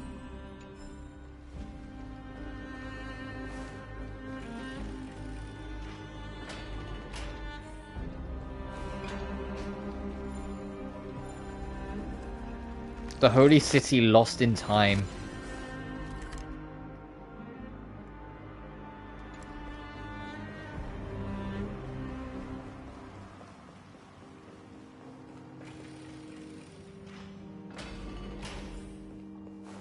Look, the scenery of the past has resurfaced. Time flies. 200 years have passed since the Deliverer's fall. We had to return 3 core flames of law, romance, and ocean to stop Lygus, but even so, Terravox has fallen. The 2 geniuses vanished without a trace, and Zeridra embraced her fate. At this rate, Era Nova will come, and Amphoreus will fall into the destruction. It seems the key to rewriting the end once again lies in the core flame of world-bearing. According to the instructions left behind by those 2 geniuses, we must get it into the Deliverer's hands, no matter the cost. But how? We need to find a way to hide the core flame. And we must buy enough time to keep Lygus at bay. About that, Rini might have some good news. She had that dream again last night, but the Titan's voice was clearer than ever this time. She said, pass the flame into the future. Put the core flame in the next cycle. Is that a prophecy from Orynyx? She chose to side with humanity this time and hide one of her kin's core flame? It seems Amphoreus' fate isn't sealed just yet. You're right. History has changed. Humans and Titans are both giving their all to keep this world going. Perhaps a relay across the ages is finally about to begin somewhere out there. Unfortunately, life will never go smoothly. Layden's army is already at our gates, and their commander, that Lycurgus, he's right outside Akama. Light calendar 3960. Zeridra, under the pretense of a campaign against Fagusa, sacrificed 500 Chrysos heirs to complete the trial of law. This tragedy shook everyone in Amphoreus. That same year, Ciridra the Imperator was assassinated, after which Aglaya the Goldweaver took command. Thus began humanity's second flame chase journey, a path hanging by a thread. Come, this way.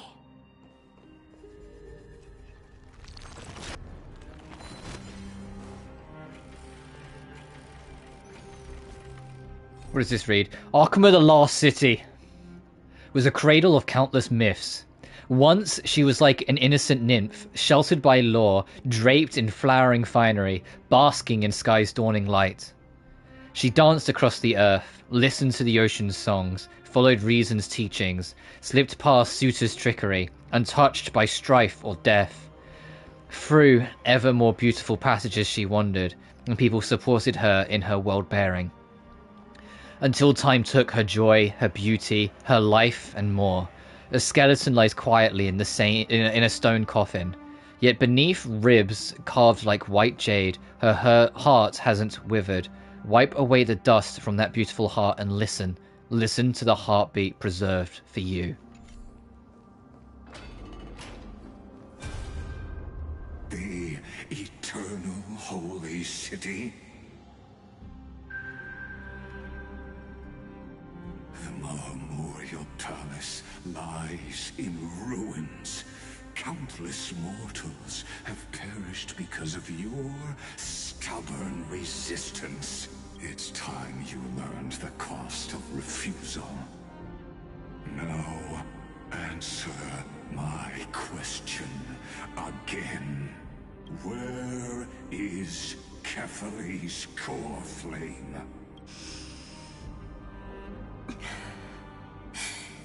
You really think you'll find it by razing the holy city to the ground? From what I see, all you'll get is dust and disappointment. Don't forget, you can't kill the Chrysos as mentioned in the prophecy because of law. I have never denied that, which is why I now place my hope in the faithful citizens of Arkema. Perhaps they'll give me what I seek, in the echo of your screams. Now then, I'll be cutting open your chests and using your scalding golden blood to baptize the masses. Allow me to apologize in advance. We shall start with you. Blind and foolish, Lady Goldweaver. Leave this to me, Lady Aglaya. You must get away now. No, Holy Maiden. I'm the one who must stay. What? His conspiracy won't succeed. Because Romance is ready to make good on their promise to weave an indestructible armor for Amphoreus. Its name is Solidarity. You must escape with your life and carry word of my death to those still fighting. Then keep going with them, just as the Imperator lit the torch of resistance with her death. My passing will make this flame everlasting. Take good care of it, guide it to the future, and place it into the hands of our deliverer. 50 years later, Lygus led his forces again to Arkema. He charged directly into the Holy City and razed the Marmorial Palace. History would name this battle the Third Siege of Arkema. 90,000 brave souls gave their lives for Arkema that day, including their fearless leader, Aglaya. Go forth, deliverer.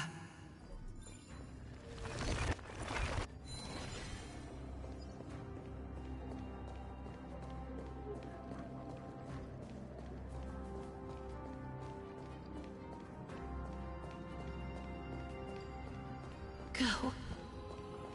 When the frost melts and the snows give way, the flowers will bloom again. You'll find me there. So what you're saying is... Princess Homebuddy. She just left. Like that. Since Cass has made up her mind, we can't let her resolve be in vain. But... between staying in Akama and going to Styxia, what difference does it make when it's death either way? I'm against relocating. With Kefali's protection, isn't Akama far safer than that dead city? Cass's plan doesn't involve any relocation at all. Huh? Like you said, Akama is humanity's refuge. We never intended to get everyone moving to Styxia. It's just on Cass, Hycealans, and me to prepare the final trump card for the Deliverer. Wait, what kind of trump card needs all three of you demigods to throw yourselves away? We must lay down the path to the future so when the Deliverer returns, they'll have a clear road to reach the location of Aaron Nova. Styxia sits where death meets the ocean. There, with the combined powers of ocean and passage, we can summon a current that leads to the vortex of Genesis. And the demigod of death will forever guard that secret path until she returns. We all know Lygos will set his sights on the vortex of Genesis. That's exactly why we have to do this.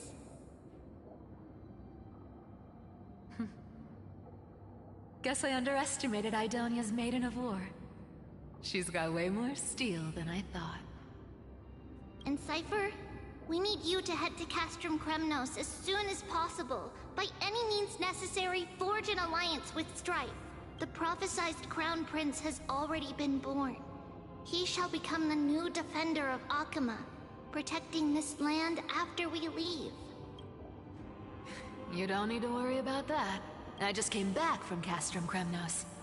Only a step ahead of the news. Treeby, something's flying towards Akama, and it's really fast. Ah! What is it? It's a spear! It's the Kremnoans. Their king's already here.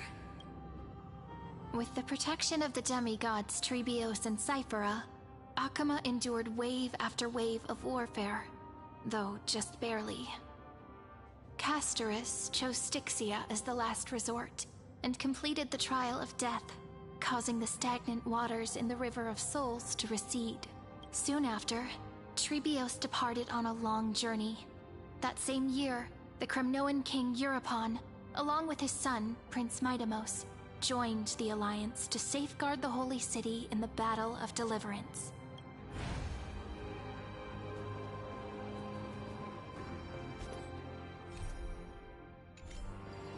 Go on, and see you tomorrow.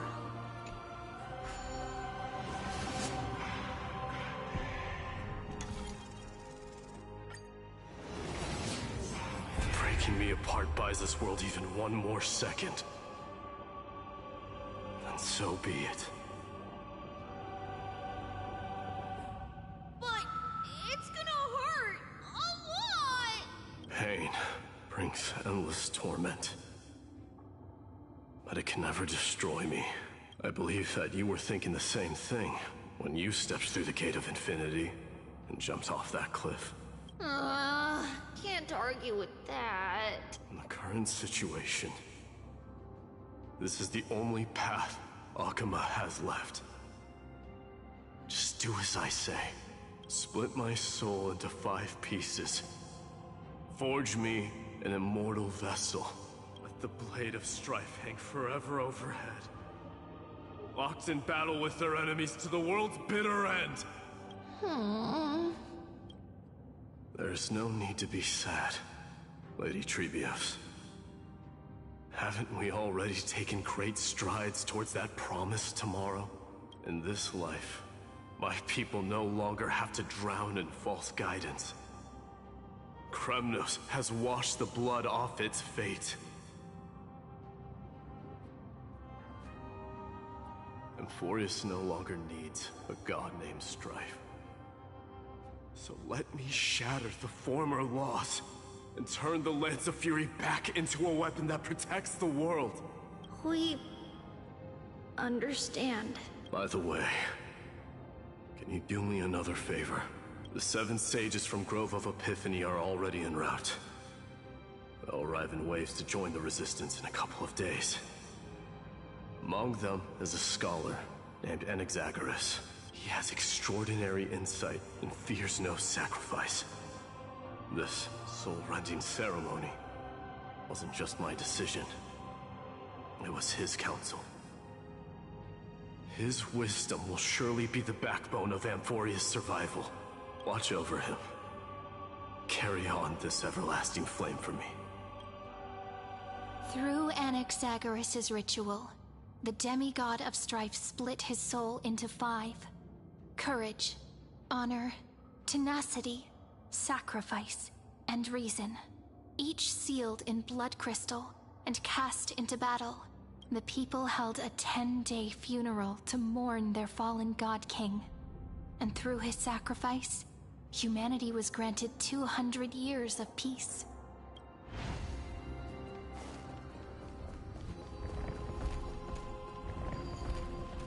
Keep moving forward. My blood will pave the road ahead for you.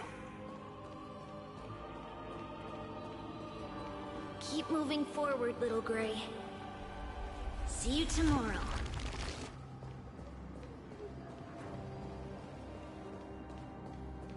Keep moving forward, huh? That seamstress wasn't wrong when she said a lie needs more lies to keep it together. Reason and trickery.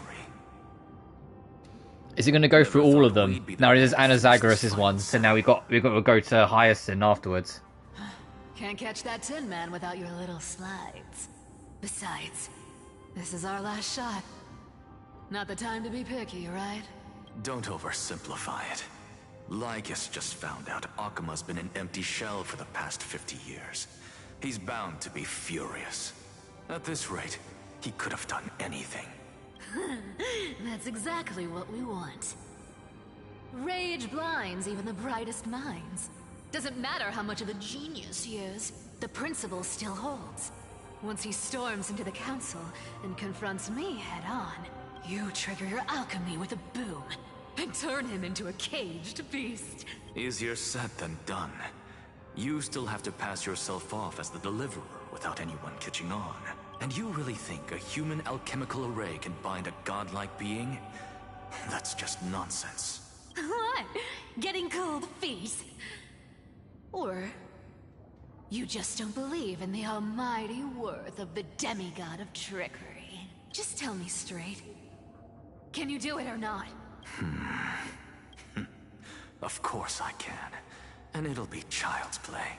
But I've got 2 conditions. Since this is the final act, if we're doing it, we go all in. No half measures. Oh, I'm listening. First, shift the battlefield to the vortex of Genesis. It would be more convincing if the deliverer were to appear there. Besides, the vortex is cut off from the world. No place in Amphoreus makes a better prison. If you pull that, wouldn't our deliverer have to face tank Lygus as soon as they come back? That clash is inevitable. All we can do is create more chances for her. And that's the second condition. The vortex belongs to Fagusa in the first place, remember? And there happens to be a demigod of ocean among the few survivors in the world. Lupai Sealand's in. Let her join the final act. I'll transmute myself into a So Hysolence is still alive, okay. And embed myself into the formula. And when the time comes, she needs to shatter me and scatter that stone's ashes into the ocean within the vortex. Huh. I guess people weren't wrong when they said you're insane, Grove Boy. I've got no idea how to outwit a reclusive genius. But making an anti-Catheran suffer? The demigod of reason has 10,000 ways to do just that. And what I just mentioned was one of them. So what exactly does your formula do? Now that would spoil the climax, wouldn't it? By now, Hyacinth must have completed the Sky People's ritual. Since that Theoros loves a good performance as much as I do, let's make sure he enjoys our show to the fullest. As for how the Deliverer will complete the Era Nova, well, that will no longer be our concern. It was the last battle known to the world, initiated by two demigods least suited for war. In the end, reason and trickery kept their word. At the cost of their lives, they sealed Lygus within the vortex of Genesis, where he remains to this Well, we day. know where our last showdown's going to be then. Before we carry on, it has just started raining and my washing's outside, so I need to get it in. I'll be right back. I'll be as quick as I can, I promise. BRB.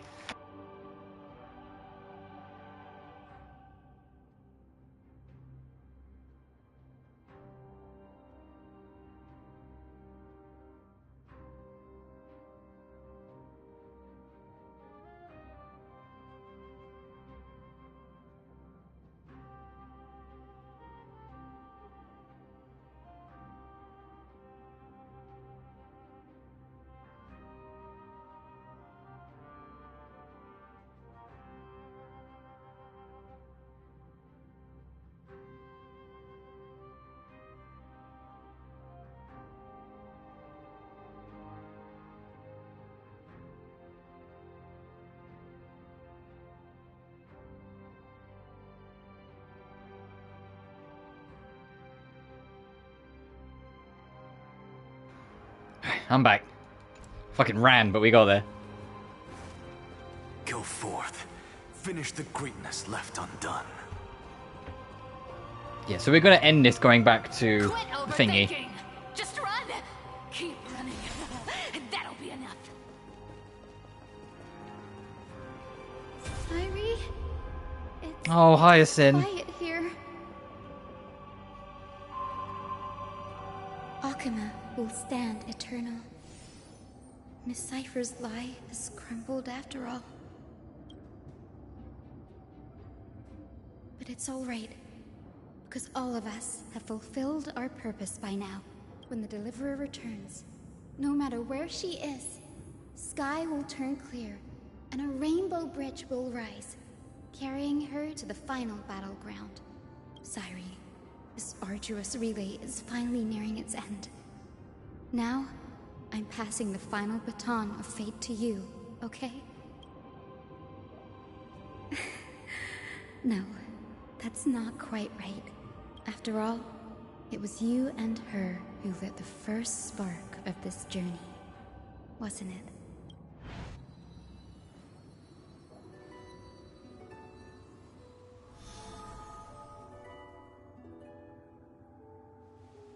I'll tell you the story of this 1,000-year journey. That way, it won't just be my memories alone. And I'll share the moments I spent with you, with everyone.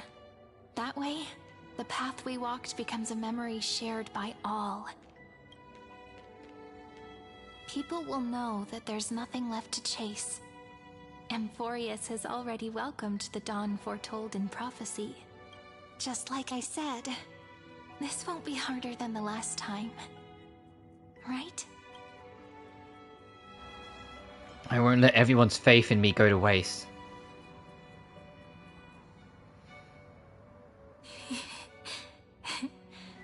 I wonder what kind of expression you're wearing right now. Probably the same as always. Calm, resolute, and brimming with confidence. If I have the chance, I'd love to see it again. Because it's really been far too long since we parted. Is this all a memory?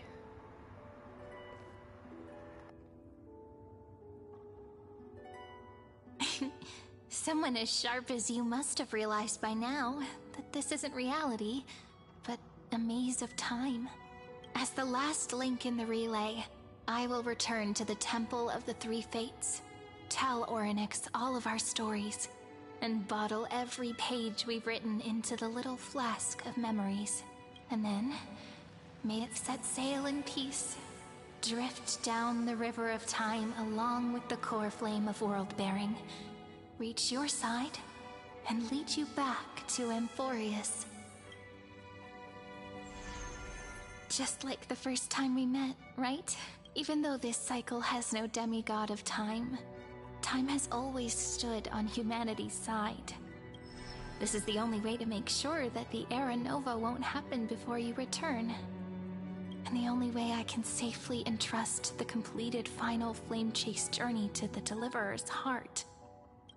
After all, the new world will be born from your memories, and the protagonist of this story mustn't be absent.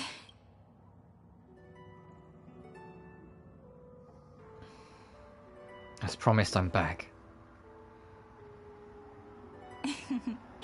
I believe you will never let us down, just Hmm. like always.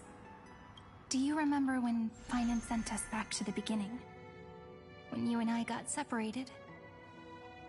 But in the end, I returned to you, carrying all that we've been through. That's what memory is. It may wear down and fade in the river of time, but it never truly leaves.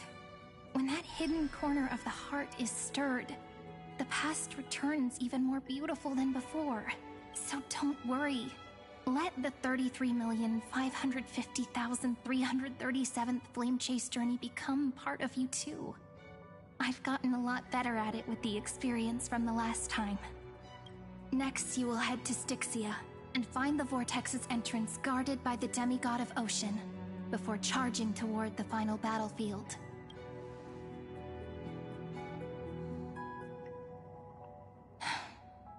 Don't worry. I'll be with you. All of us will. Even Finan. We'll stand with the Deliverer. So say a short goodbye, then set off, just like we promised at the start. Toss away all unnecessary worries and troubles, and bring our smiles and determination into tomorrow.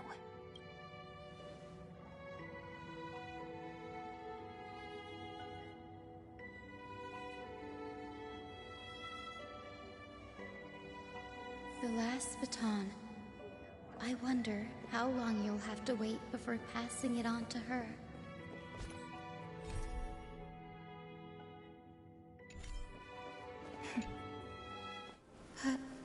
Sayuri, what if you wait and wait, but that hero never arrives? That won't happen. Because I know that no matter how long it takes, she'll definitely return to this place. We can't let her down.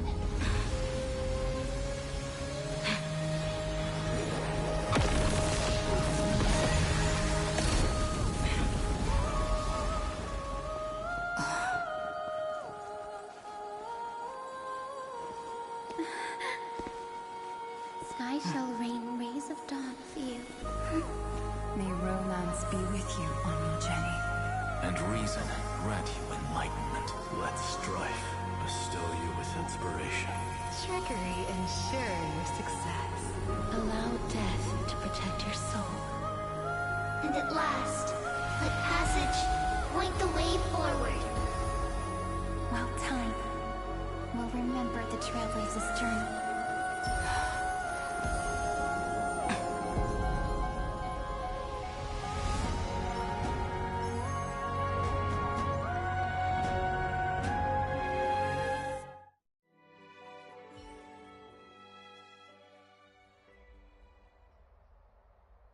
Is this Styxia?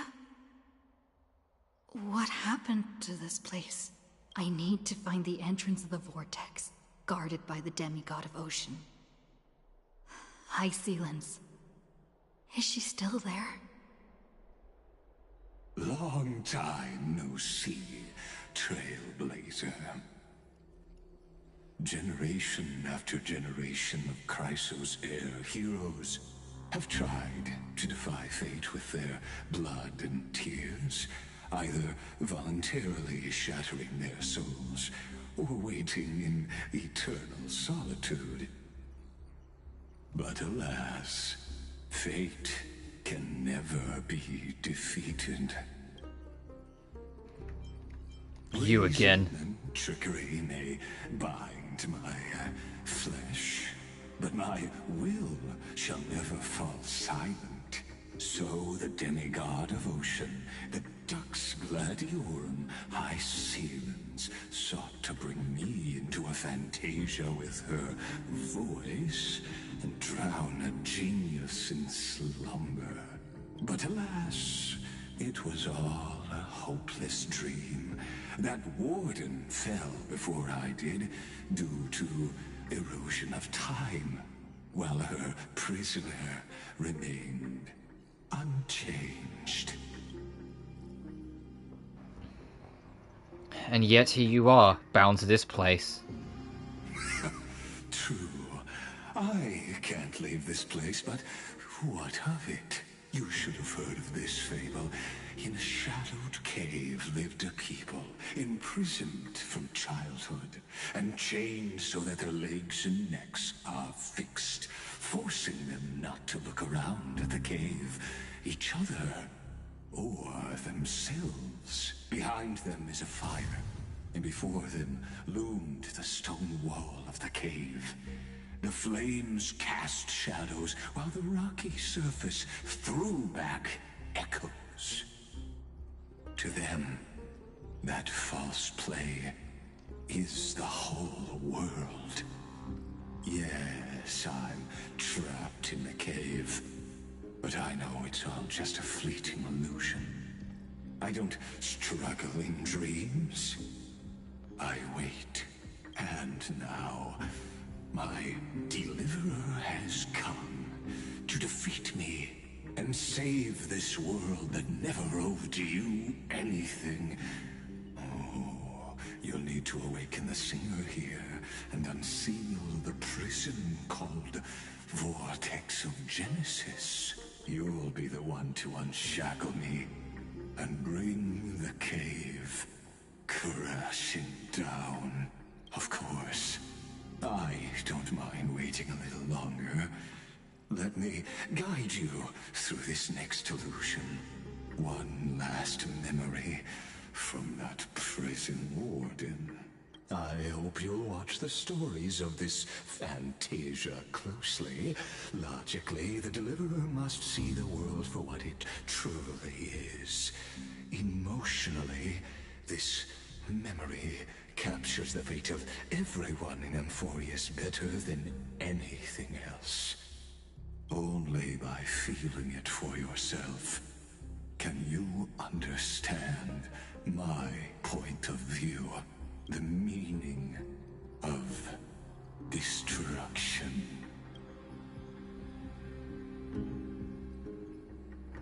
And I'll be the one to bring destruction to your scheme. To your unshakable resolve, I salute you. But before we step onto the final stage, let me ask you this. In the spirit of that fable I told you just now, can the prisoners in the cave learn to see the shadows and echoes for what they are, and stop mistaking them for reality?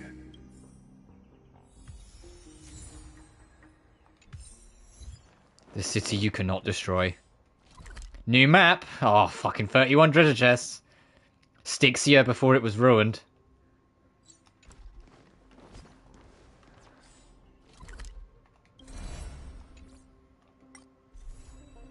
Yeah. In the Dawn side of Styxia before it became the Dragonborn city.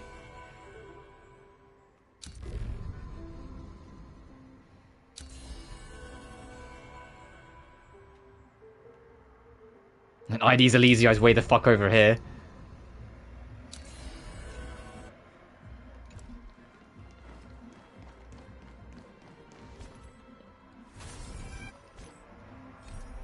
Why would a father sacrifice his daughter? Why would a daughter slay her mother? Why do gods torment mortals? Why would an eagle cast a tortoise shell upon a poet's head? In countless poems of the wine god, people rage, grieve, and despair. It was because the roots of these tragedies are elusive and impassive, beyond the reach of blade or noose, just as sailors cannot slay the sea. Look, the fire projects the face from her memories. A drunken dream hidden in the bottom of the cup. Upon the stage. The dark tides flood the sea, and our kingdom teeters on the edge. Fear not. Our queen has gone to the borderlands. She'll quell this calamity herself. This is the scene when the Chrysos heir of ocean was born. She was once of a Titankin race named Sea Sirens. At that time, Kozlana had suppressed the Black Tide's rise, but he was unable to remove Iron Tomb from its roots. The Black Tide still roiled in the depths of the world, and the kingdom of Sea Sirens was the first to face the destruction head-on. Listen, I heard Electra's voice. She's calling to us. Let's go. Her voice carries the queen's command.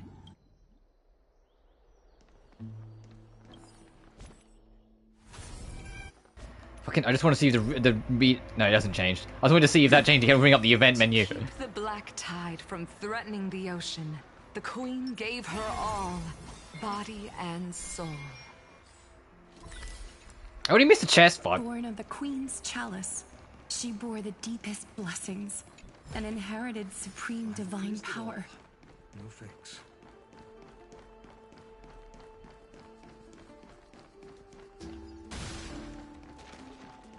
Oh, I mean, there's more fucking... Oh, God, yeah, it's a whole nother area.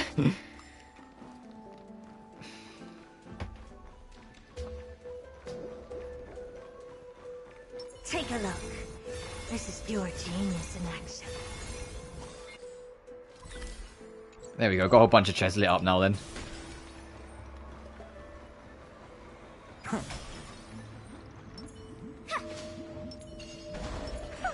I see that crack up there.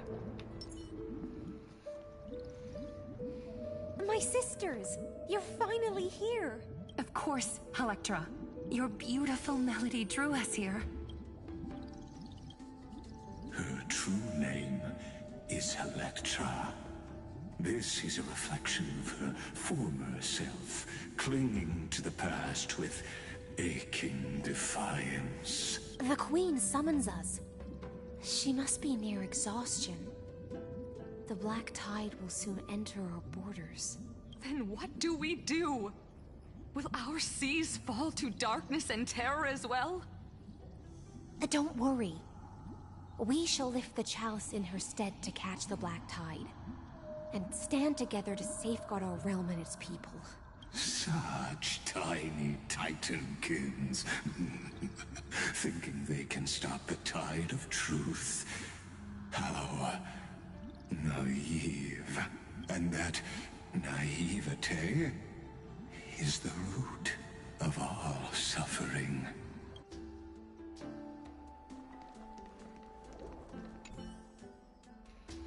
When I was in road, so I only pick it up. The strange texture tells you it was never truly touched the ground. And say it hovers above some magnification. Must be Zagreus. Tough guess. That's what this crack was. It's him. He's just been sitting here.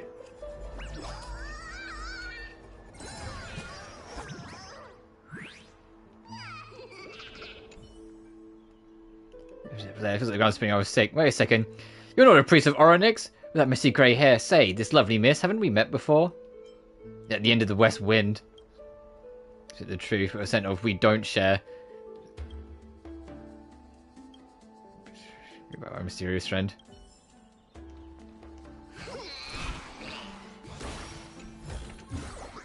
Is this also a blessing of the Trailblades? Oh fuck, puzzles. I guess we should actually play the game. It's only been 5 hours and now we're actually doing gameplay. Teleport. Oh god, they've introduced teleporters? And it's color-coded teleporters. Oh no.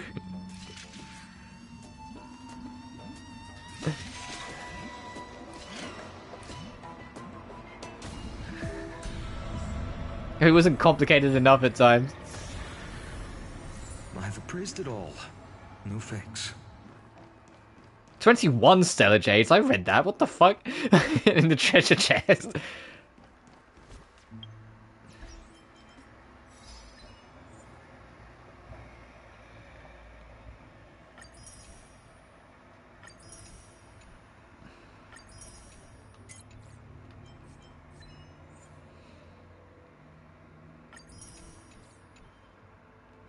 How many gems have I actually picked up just by sitting here? 600 and... well, 600 odd. How many do I actually have total? 52 is not many. Uh-oh. I'm not rolling for Hycelins. As charming as a character she is, I'm not rolling for her. I'm saving for, at the latest, Alicia, but depending on Evil March 7th kit, I might get Evil March. Or Evernight. To use her actual name. The palace lies just ahead. Even her once graceful form You loathe the Earth Titan, yet love the life the land births.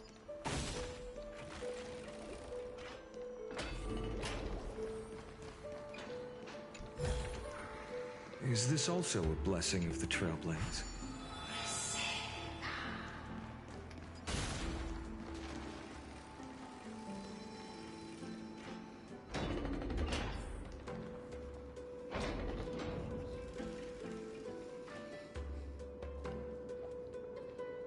Oh, Fagusa, our noble queen.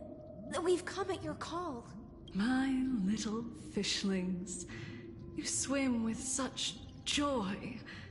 It pains me to speak of the kingdom's sorrow. I once believed I could drink the black tide dry, but even the deepest chalice must one day overflow.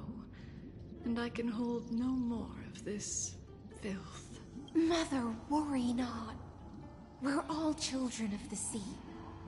Let us bear your fate together. We'll take up your mantle and drive back the black currents. We'll mend your sacred chalice and take in the cursed filth. My little fishlings. When the spear of strife falls, you may retreat in peace. I promise you. On the surface, the city-states will hold a feast without end in your honor. This is the last gift I can give you.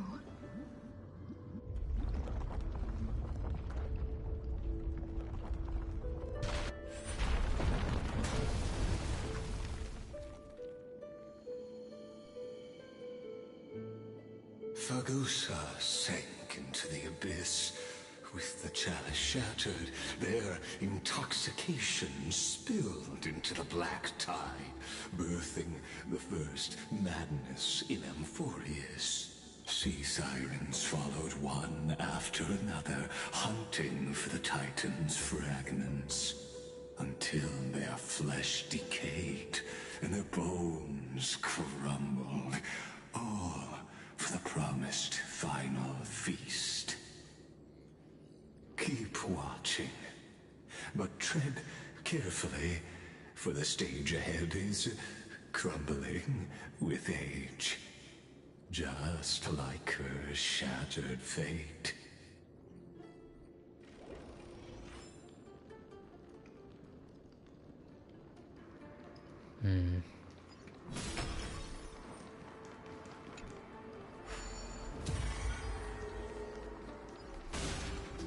Such gorgeous colors, get here. The hopeful one.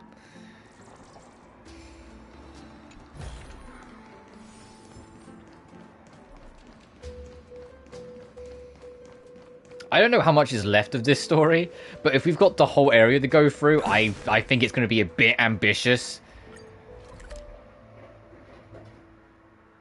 Yeah, a bit ambitious to say we're going to do it all today. I'll carry on for like a little bit because it's nice to actually have some fucking gameplay, but I might pause like partway through here.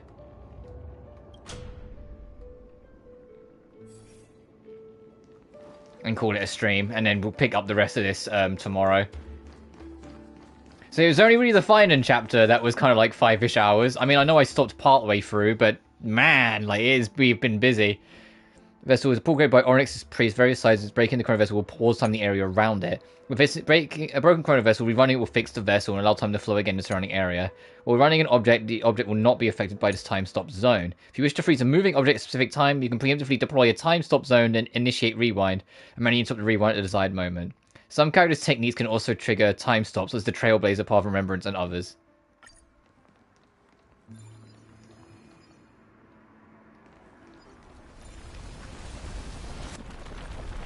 The chandelier is still giving way. Maybe the chrono vessel nearby can help. Your wisdom far surpasses even the bounds of reason's model.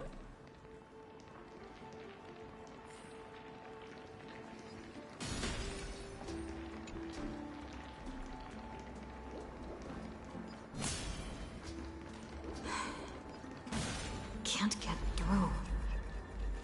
Looks like I'll need the miracle orb nearby.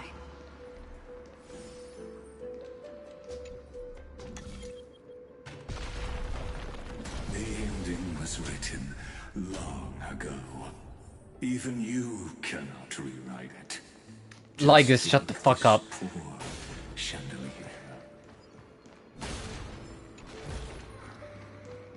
He'll mock us the whole way there to his boss fight, I can tell. The sisters of their mother... Oh, I didn't get to read all that. Dance along, dance along. Is this also a blessing of the Trailblades? Electra! The fiends have gnawed my tail. I can no longer swim to the far seas. Oh ship, the waves are pushing you back to sea. What now firmly stop, turn toward the harbour. Can't you see the oars are gone from your sides? The mast has snapped in the fierce southwest wind. The rigging groans with sorrow, no hope remains. How will your hull survive the crashing waves? The sails are torn and the divine statue has vanished. Beware, do not let the storm toy with you.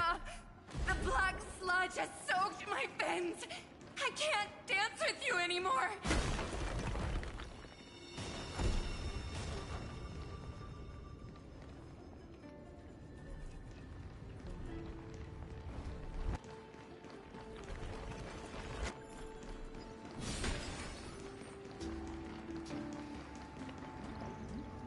Sisters, don't give up.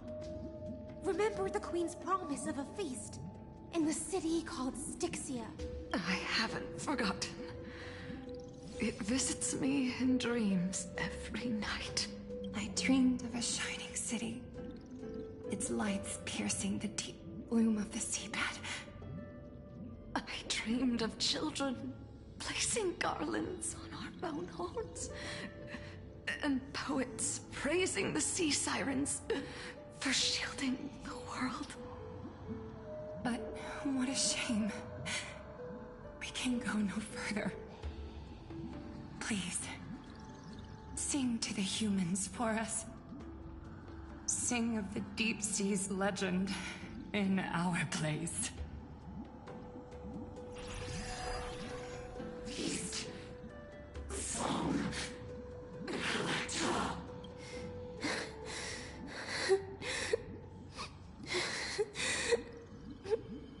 No.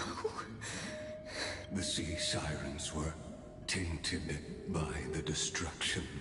Their flesh rotted away. They became the black tide creatures of this cycle. Farewell, sisters. I'll finish this last task, then return to prepare your feast.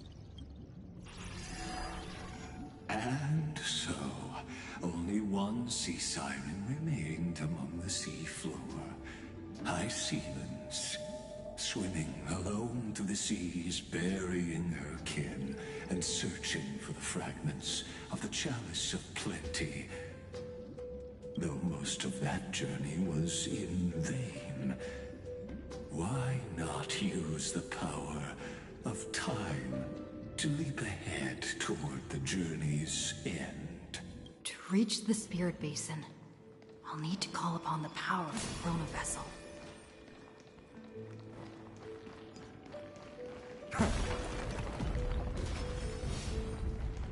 Oh, that broke a speed blessing on its way through. That's kind of funny.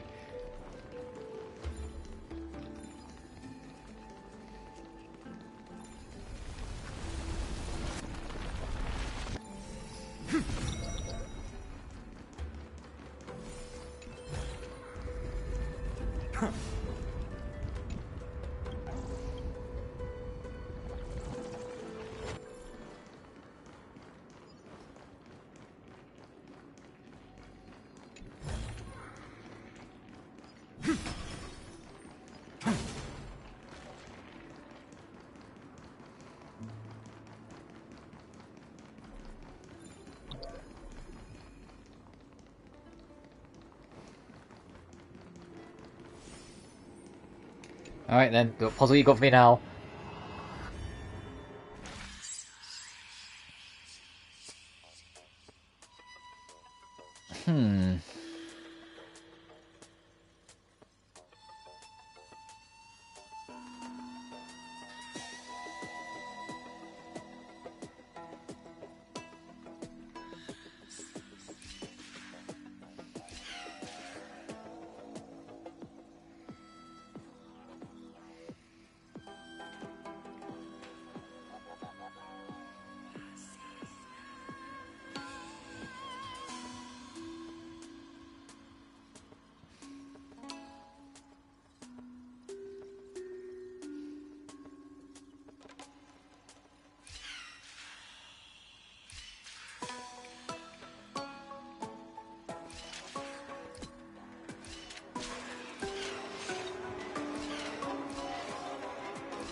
Gotcha.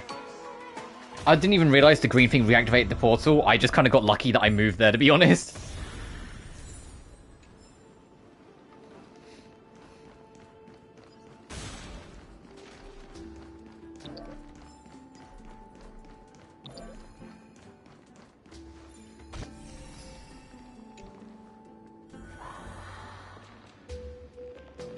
Ah, okay, and that zips up all the problems.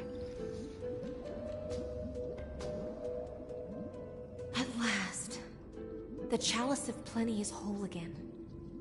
The Lance of Fury emerges from the River of Souls, and the gods reclaim their duty to hold back the Black Tide.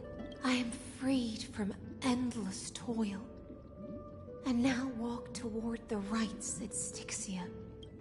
I bore my sister's dreams upon my back, took on a graceful human form, and hoped to find a grand celebration on the shore. My fins became legs, my scales became skin, and the sea foam on my body became a shimmering gown. But when I stepped onto land, there were no festivals with honey brew, nor poets plucking harps, only silent death, drifting gently along the River of Souls.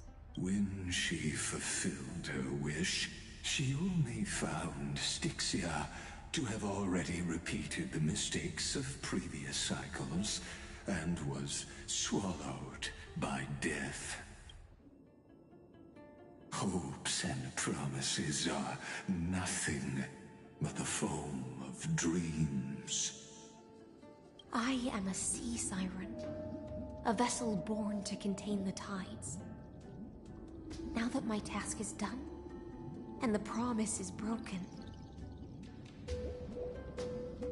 how am I to go on in a world drowned in shadow? Fagusa, my noble queen. She evaded my questions with drunken stupor. She told me a grand feast awaited me in the surface world. So I wandered lost, groping through the dark. The feast she spoke of. Where is it? Lonely Blade, I shall grant you everything you seek. Oh, and now it's how she found Saridra.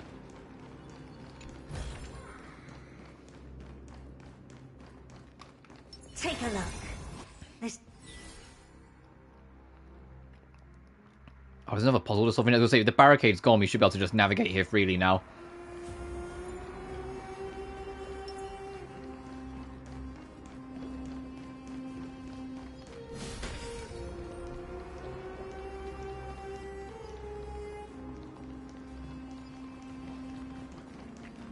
Oh, hang on.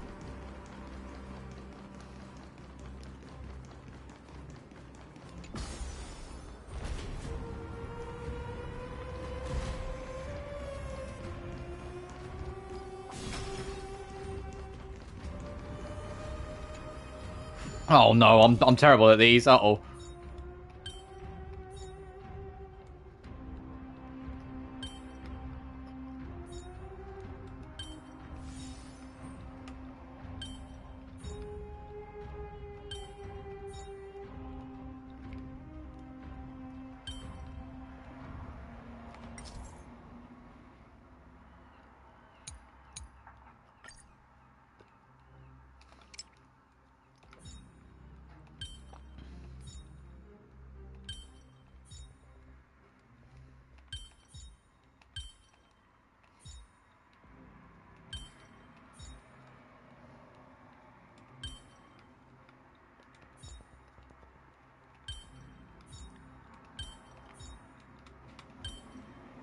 Oh, I feel like I'm on the right ballpark, but not quite.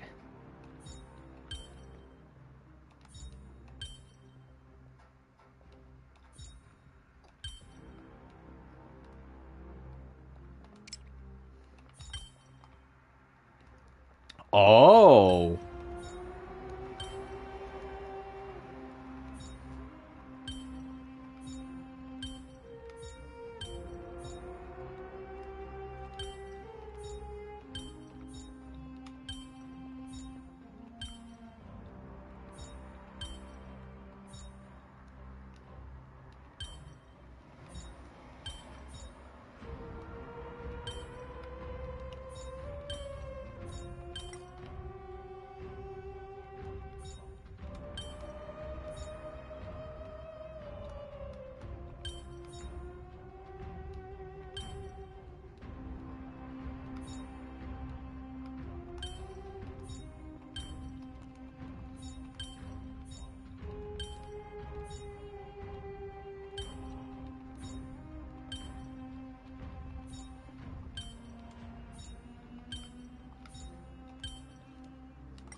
Sorry, I have no idea on this. Oh, this is fucking weird. What the fuck? Okay,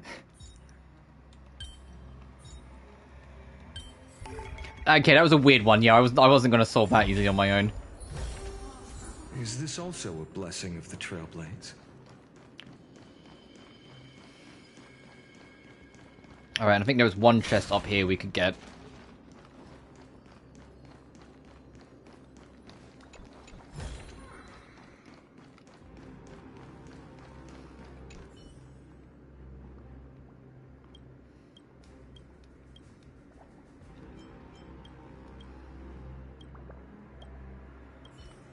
Alright.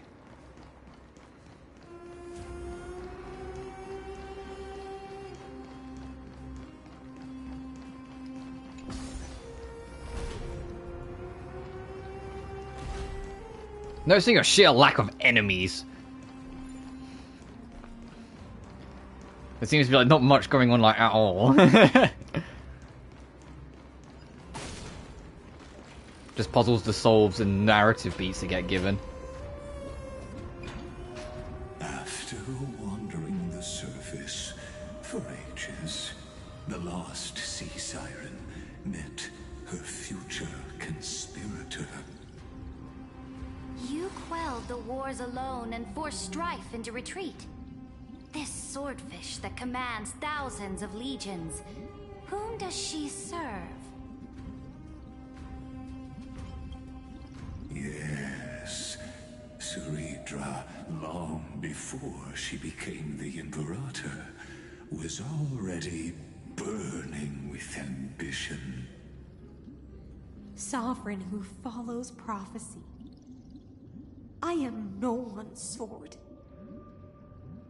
I am just a wandering fish, seeking clarity through bloodshed. Then how about letting the sword dance for me? And letting the violin sing in my name? Tell me, what is it you seek? All I want is a feast where I might belong. Such a demand is trivial with the Sovereign's authority. I'll grant you a banquet worthy of conquest, and comrades to toast beside you. But Knight, you must offer me your heart. My heart? Yes, a loyal heart that will generate no betrayal. You were deceived by gods and drowned in the ocean's darkness. But now, I will lead you forward and be your light. So be it, noble monarch. The law you proclaim shall govern my every breath. So be it, noble monarch. I am simply becoming someone else's vessel once again, and accepting a duty given to me. And thus, in her hollow drift, she finally found a new purpose, like sunlight piercing the deepest trench.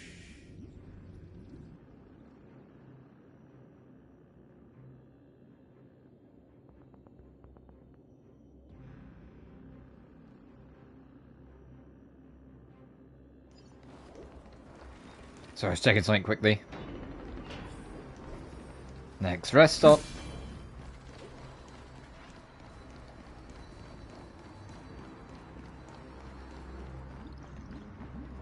Noble monarch, I've cleansed the foulness from the road as you commanded.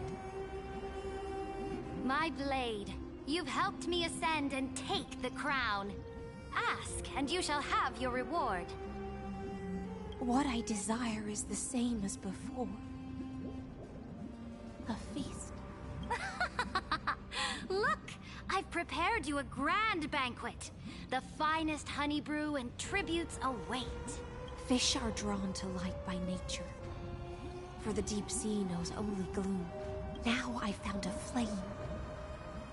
It may scald and burn, but it's the only light. Come, let us join the feast. Perhaps the path forward lies hidden among the revelry. Oh, and here's the Gold Weaver thing. How many?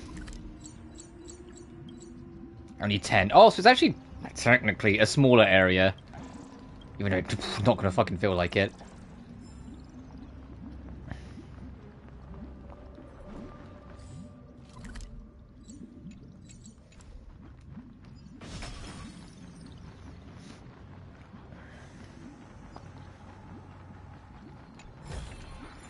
I've appraised it all. No thanks.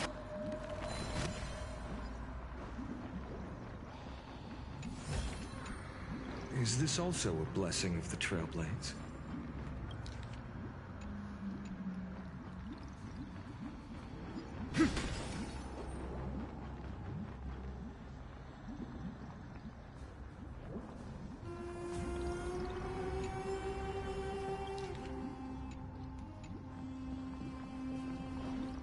So it's easier to like bring it up and click off of it because it doesn't let you press any other buttons until like it fades off the side of the screen.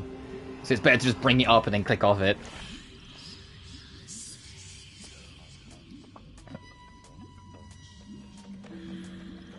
Oh, this is interesting.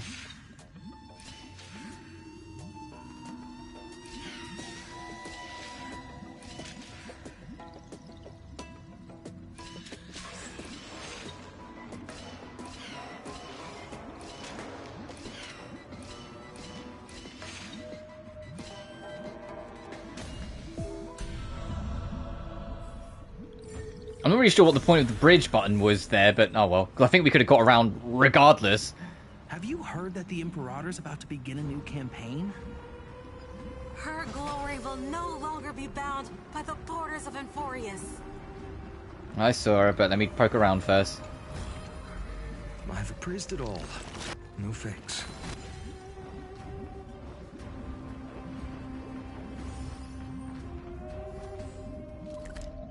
Oh, this leads back. Okay.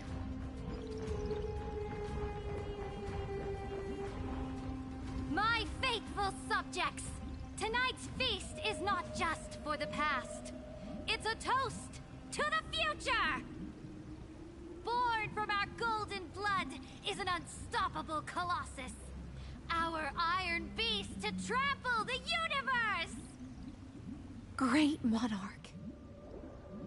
I've heard the universe teems with great threats. Can we truly remain invincible? Fear not. Before the troops of the destruction, such rabble is no more than cosmic dust. Surely there's a planet draped in oceans out there in the stars. Once I claim it, it shall be yours to rule. And to the rest, your triumphs will not go unrewarded. I promise you a new age, free of fear. Now, raise your cups to our conquest among the Sea of Stars! Sea of Stars! Sea of Stars! Conquest among the Sea of Stars. What a grand vision. Yet, to the Siren Night, only feasts still stir her heart. Come now, join me. Witness the end of this futile dream. Where's the way out of this illusion? Come quick! Let's celebrate together! Noble knight, you are truly a blazing spark. It is my honor to share this banquet with you. Noble knight, you have earned victory with your blade. And you have every reason to revel in this moment of triumph. Let me pour you a glass of honey brew. Noble knight, with the sovereign now enthroned, this triumph is yours as much as hers. Let me raise a toast to you. Noble knight, your strength is boundless. Lead us to conquer the universe, and let us toast to that vow! Then drink we shall. Raise your glass. In the deep sea, I never knew what fire was. But when I set foot on land, the first light that I saw was the flames of war, lit with golden blood.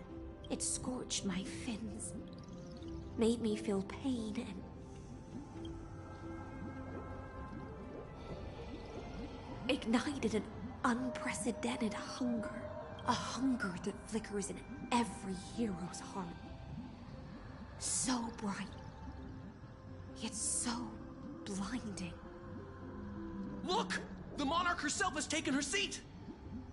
Hear that? The court sings her praises! Come! Join us and praise her glory. One eye of hers sees glory. The other sees corpses. And yet, she cherishes the name of glory more than fear and death. As they say, the coward died 1,000 times before his end. But the brave face death but once, which gods stand witness. On the eve of war, we sang our hymns and set our sights to sail beyond the stars. The legions will climb aboard the beast, riding it like currents across the cosmos. Planets after planets flew the flags of her crown. Realm after realm was ignited by her flames of war. As the final resistance fell silent, a vast empire rose from among the stars. And this small pond at last embraced prosperity and peace. That's how the story ends. Tell me, visitor, in this dream, did you enjoy the show? It's not the right ending. After all, beneath that still surface lie the bones of countless dead. It's time for me to wake up from this drunken dream. And this is the truth. They were always like this. And the music's, yeah, the peace in the music is gone. These are new enemies, so we will fight them legit at least once. Before I start fucking nuking them.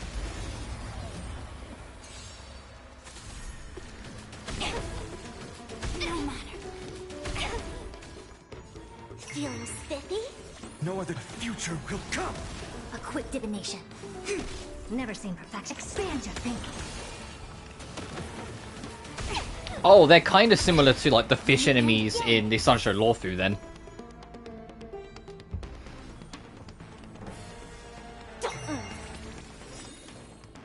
Open sesame. I see through you. For tomorrow.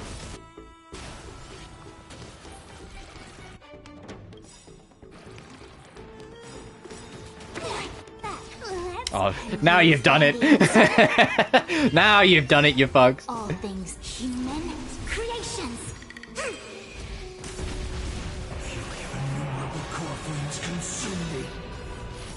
Sun tear the sky.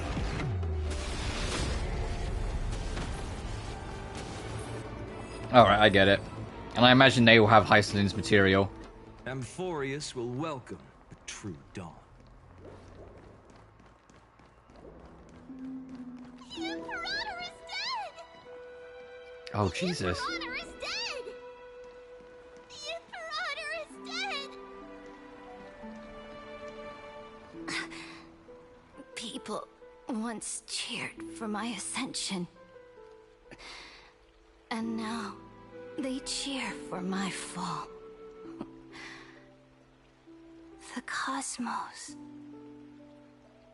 The battlefield that I cannot reach.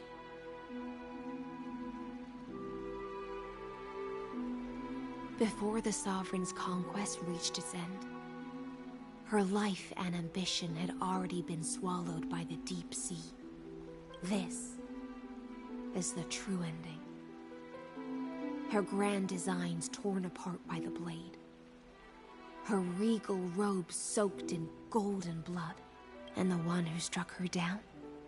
The one who struck her down. It was you, wasn't it? Was her most loyal Gladius. Why? I don't need to explain myself. A fish in a pond has no hope against the surge of fate.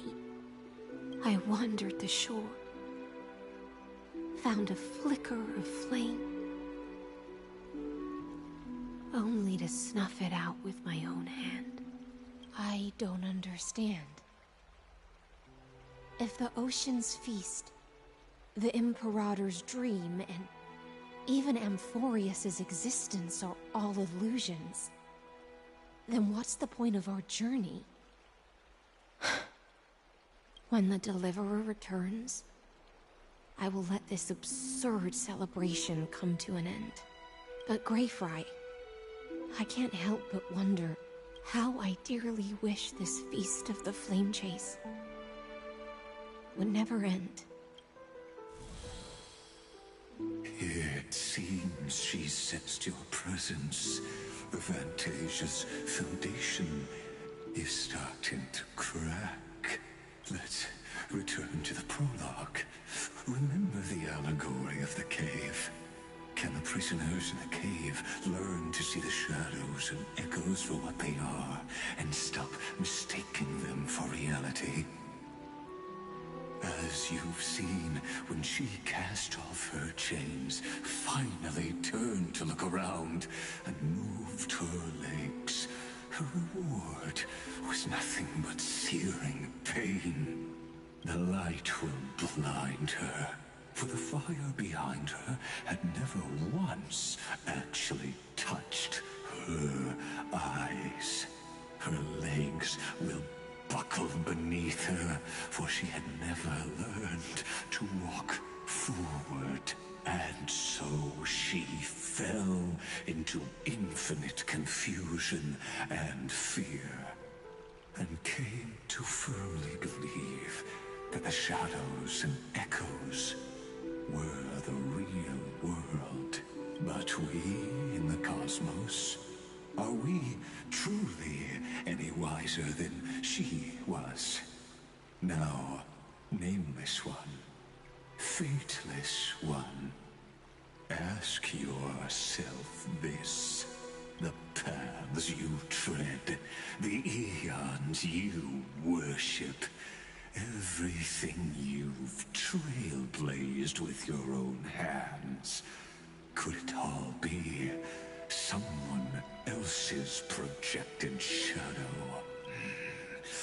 Let's leave that question till after the curtain falls.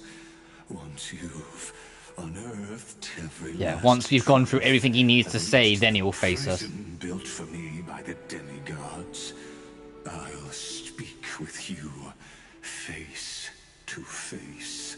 I, the Theoros, have walked the 30 million histories born by Kozlana. 1,000 years is a mere atom in a grain of sand to me. Amphoreus, compared to the cosmos, is but that grain upon a whole beach. I soar to bring an end to the erudition. Would I really let a single grain grind down my mind? No. Please use the power of time to open the gate to the ocean's depths. Go find the prison warden tormented by loyalty. Find her, step into the world's vortex, and once there, end everything between us. That palace reflects the heart of the demigod of ocean. Intoxicated, stagnant. There, you'll witness the true beginning of the saga of deliverance. An ugly history, long buried by tides and shame. A staircase of apotheosis that the Imperator forged with the golden blood of 500 human sacrifices under the pretense of conquest. I'll wait for you at the heart of the world.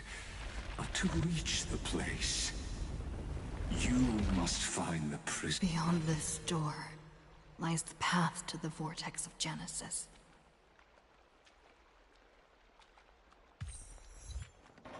I am your labyrinth. The other hidden passage to sticks is underwater palace.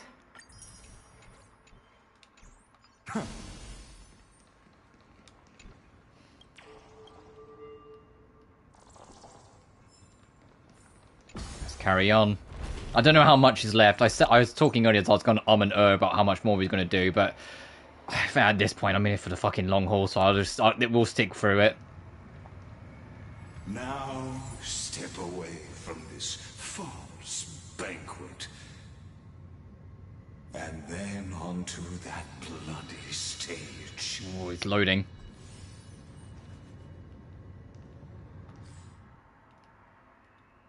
Oh, Jesus. What the fuck? Uh-oh. Take a look.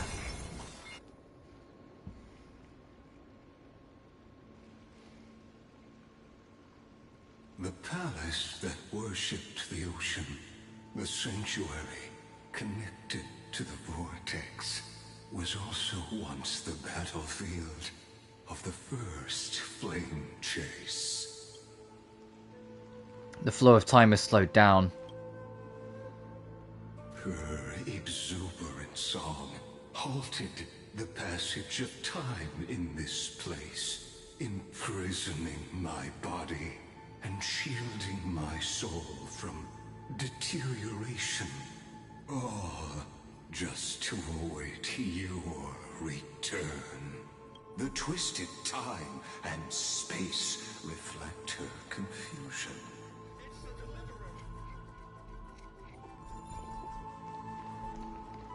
The Deliverer? And so, the Imperator's crimes were veiled. Stay away from Apollonius! This cup of honey brew. What a sweet aroma. Run, Virginia. Dux Hakalithist! We can't give up here! Love steeped in death. How delicious.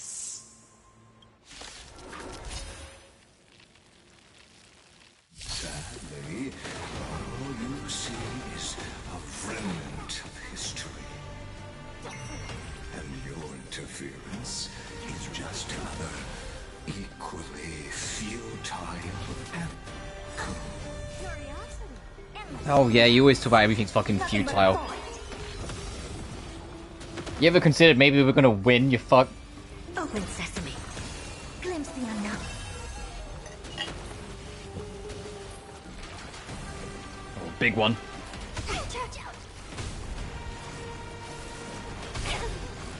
Can you find the answer? Oh, well, okay. Let's see how big you are now, fuck. Innumerable core flames consume me. Sun tear the sky. Every time. Apollonius, look. I chased the enemy away. But I think I can't go any further. I'm sorry, Virginia, for letting you. It's okay. I'm glad to die by your side. Ah, such an ironic twist of fate. Even as the foundation of the world crumbles, the heartless Imperator still made the same decision she did in the past 30 million cycles. During the first Flame Chase journey, the Flame Chase Legion stormed Styxia. Tens of thousands of sea sirens surged from the River of Souls, crashing toward the heroes like a tidal wave. The hell before you is the recreation of that very battle. Apollonius, look. I chased the enemy. There is a letter I never got to give to you. It's my final poem. The shadow of a tree frames the sage's back. Like a boulder bearing the rings of time. The bird's song is a whisper of wind through the forest. But it cannot pass the fractures in his form. His weight presses down on the bird's wings. And the stir. I always wanted to tell you, you look beautiful when you read poetry.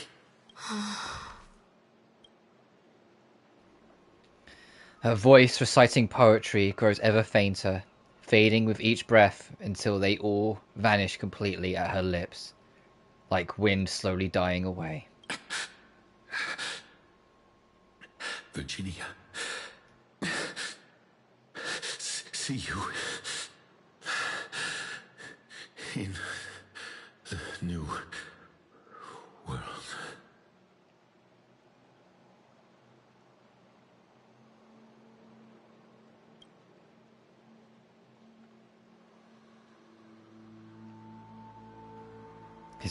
His form grows rigid, but his kind smile remains, as if he were a benevolent statue frozen in time.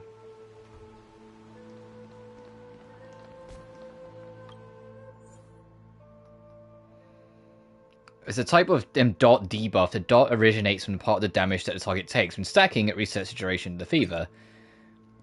The targets receive... Okay. Okay.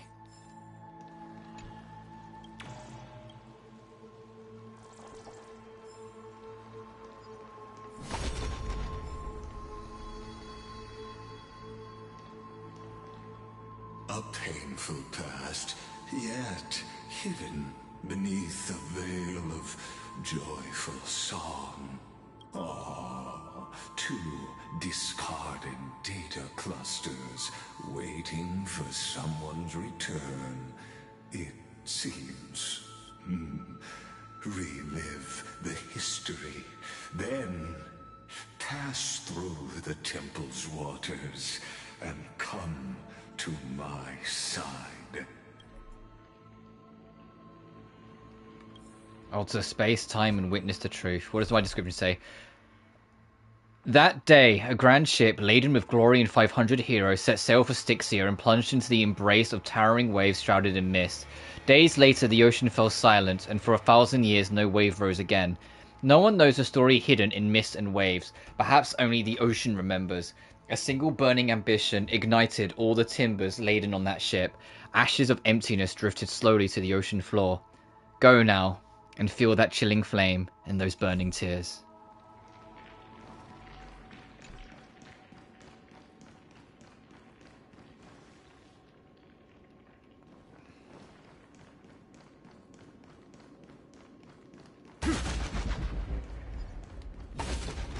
Oh, the slowdown effect is weird.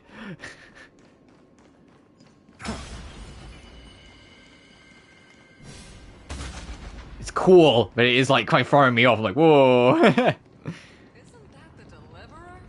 You finally... Light up the dawn. Well, for both of them, we've got one borrow. Wow. Okay, that can't be fucked with.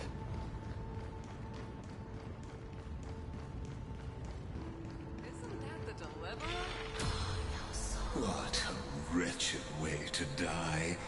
The Flame Chase army, devoured by warbling fish, never saw it coming. Look, the cruel Imperator and her Knight Commander, the pitiful Warden. What a perfectly matched duo of test subjects. Their hands drip with blood. Golden blood. Raise the bridge and cross the river of fate. This path of the prisoner is far from over. Imperator! Imperator! Did you see my gallant deeds, Imperator?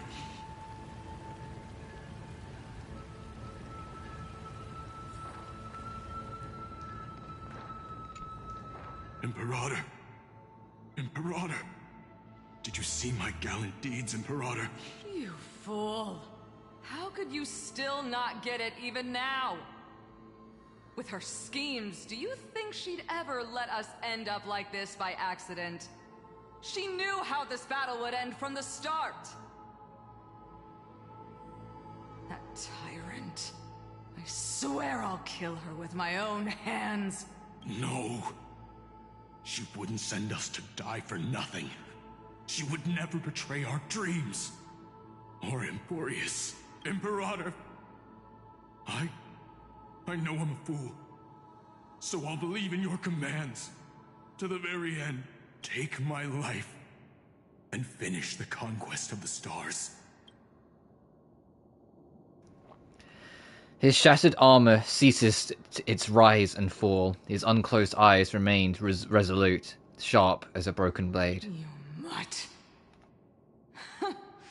Looks like I won't get my revenge after all, tyrant. Without me, your conquest is doomed. I'll be waiting for you in the River of Souls to slice off that crown-wearing head of yours. Remember this. I never bowed to you. Or fate. The storm beside her slowly stills, tears and blood pouring from her eyes, corners like shadow ponds of golden rain.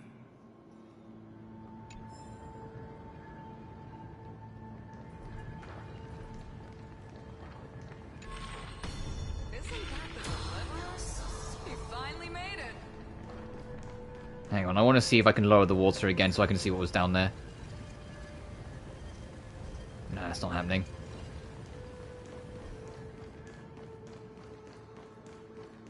Light up the dawn. I don't think I'd be able to get to it anyway because it's barricaded off. Even if I could lower it. A sovereign and the sword at her side. There are countless counterparts across the cosmos. Most of their Lygus, you're reveling in all this shit, aren't you? tragedy.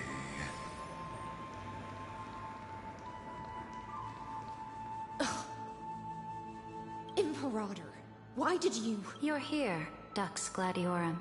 You ordered me to seal the sea route and handle threats from the rear. So why didn't you wait for me to return? Why send the Vanguard ahead and let them die in vain? Die in vain? No, you're wrong. Their golden blood won't be spilled for nothing. The other dukes have paved the road for me to become the god of law. The trial of law? You never spoke of this to anyone. What is... The one who wishes to bear law must purge this world of its curse, and offer the blood of the accursed as sacrifice. I pondered long on what Talantan meant by blood of the accursed. Then, I found the answer. You, I, and every Chrysos heir summoned by the prophecy are the accursed ones. Just like that arrogant Theoros said, our golden blood is the agent of destruction, the antithesis of the world's fate. Dux Frigoris, Dux Brumalis, Dux Helcalethist. Their fate was sealed at that moment. Dying on a glorious campaign was the final gift I could give them. You speak as if they didn't die because of your cold-blooded schemes. Was their loyalty meaningless to you? Losses are a constant on the Flame Chase journey, among which even life itself holds little value. If a subject marches to war without that conviction, then yes, as you said, shallow loyalty means nothing. And what about my loyalty, Ceridra? You sent me away under the pretense of guarding the rear. Was there any shred of humanity left in you? Because you still have a duty no one else can bear. Only you can uphold Fagoos's divine authority. The choice is yours now. Cast off the chains of loyalty and drive those blades through my heart. Or stand with me and sever the ocean's last breath. If you no longer share my vision or believe in the new law I seek to weave for Amphoreus, then go on and end me. The Imperator of Amphoreus may be ruthless and cruel, but never a liar. When I say life itself holds little value, know this. I am ready to sacrifice everything for the ambition to conquer the Sea of Stars. Now you've seen it. The brutal Imperator was willing to spill the blood of 500 heroes to complete the trial of law. As for my poor warden, her suffering had only just begun. So what did Hyselins choose? I'm no storyteller. I have no duty nor interest in filling in the history you've missed. I just want you to witness the monstrous choice the Imperator made before the Chrysos heir turned their blades against me. And nowhere near as bad as you. You've always had a flair for lightening the mood, haven't you? I gave up on using words to solve conflicts 2,000 years ago. But I won't squander a chance, not even a sliver of one. If there's even a crack in the walls of your conviction, then my victory is already assured.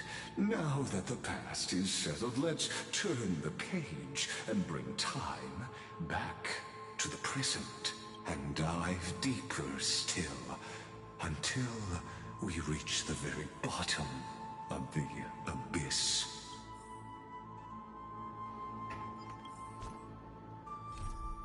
Okay, still says the same thing. Light up the dawn.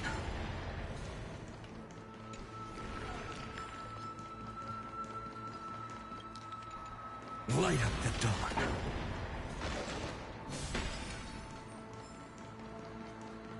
Light up the dawn. Excuse me. Is this also a blessing of the Trailblades?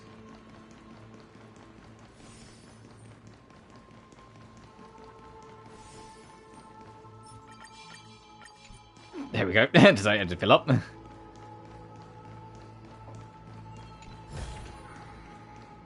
Light up the dawn. we go. Thankfully, it doesn't count unless it's it doesn't count if you hit objects. It only counts if you hit enemies towards like the cost. Which is appreciated. There's a few characters that kind of do that. Oh hey.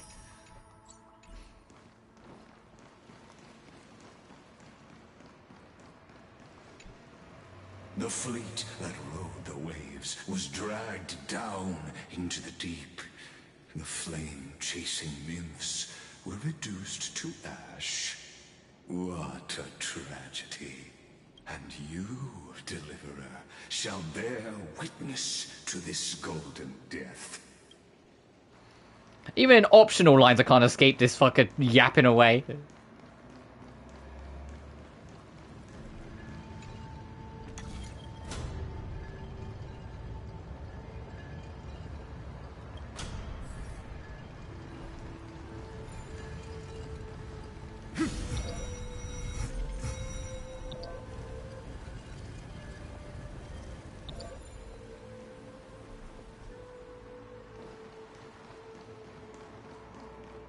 Let's see, will this give me the opportunity? Is the path ahead underwater? I need the Oryx orb to bring back the... To get this down. Hidden gate leads to the vortex. Hurry now. The time of our reunion draws. Oh, will we finally... Deliverer. This hidden gate leads. Hurry now. Oh, it reset because it had to load the next room. Got it. But no, he wasn't gonna say anything new. Light up the dawn.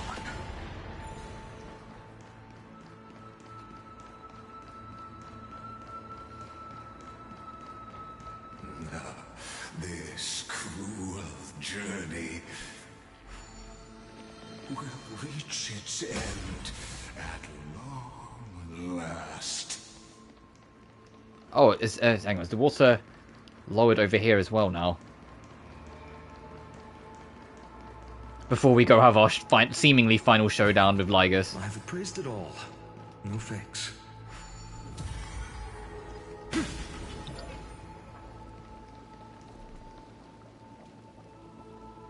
You leave the water to the fish and go back to shore. Okay, I'll a step too forward. Got it. Future water world. I stepped too forward. Well, okay, what was the other one?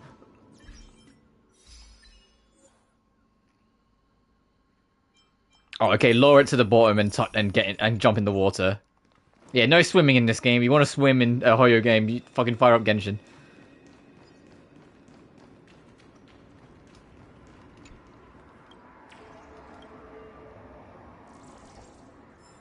There's a door here? What? What's over here first?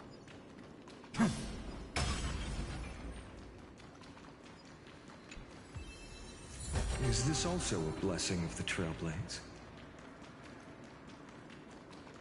Where's this lead, if anywhere?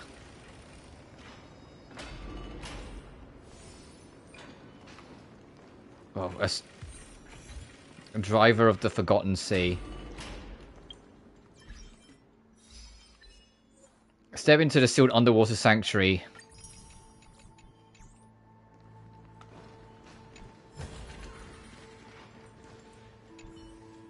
The maze scroll frame is flickering. Use Genesis maze to retrace and extrapolate its past. Maybe you could use... Can't really get the chance. You're planning to... Oh, Jesus.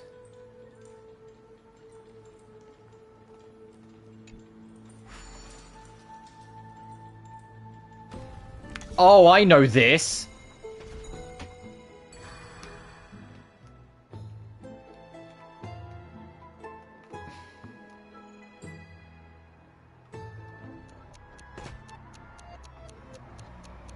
This was an event.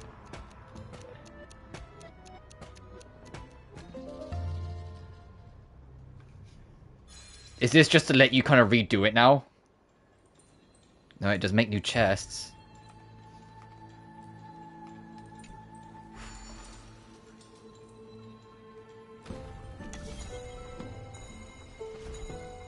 Oh, I might have to actually like create a new one to do more.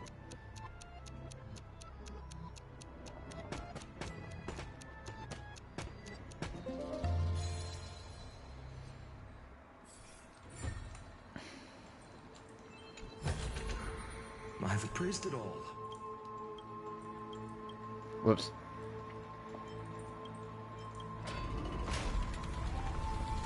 Yeah, and then you can go through them all. So now it's a different one. I'll do the ones with the, like, the first page and then we'll move on because we'll be... this stream's long enough.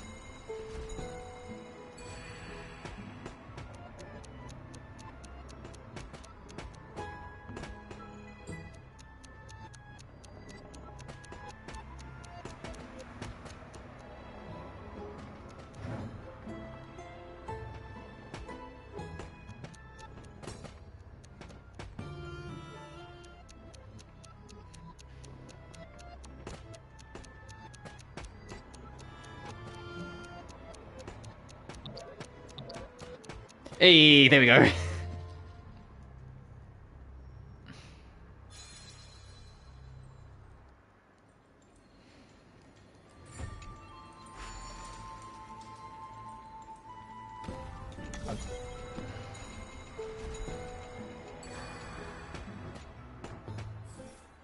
have to click the fucking thing next to it. Yeah, we'll do this one, and then I'll leave. I'll do the rest in my spare time. Just then the first page is done and it's together.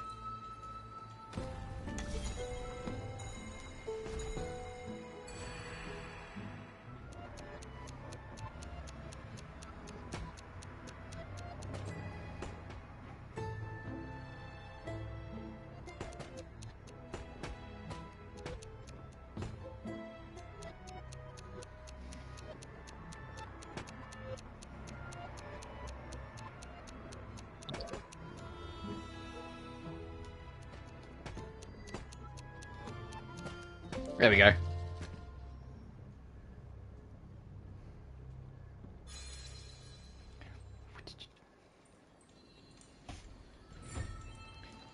Is this why there's so many fucking chests? Oh, this absolutely is why there's so many chests.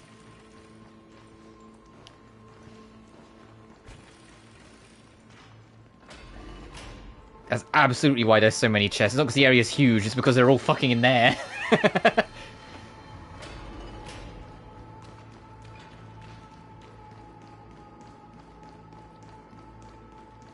That's a nice little secret, though, to find. That actually had that, because that was an event, like I said before. So it's nice that they brought it back and like snuck it into the actual map so people can find it and fuck around with it.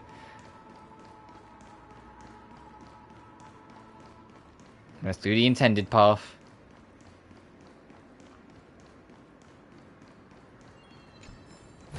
Light up the dawn.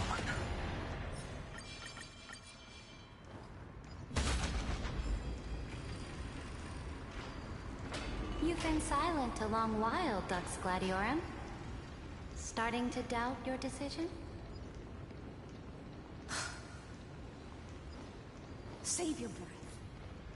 The vortex of Fagusa lies just ahead.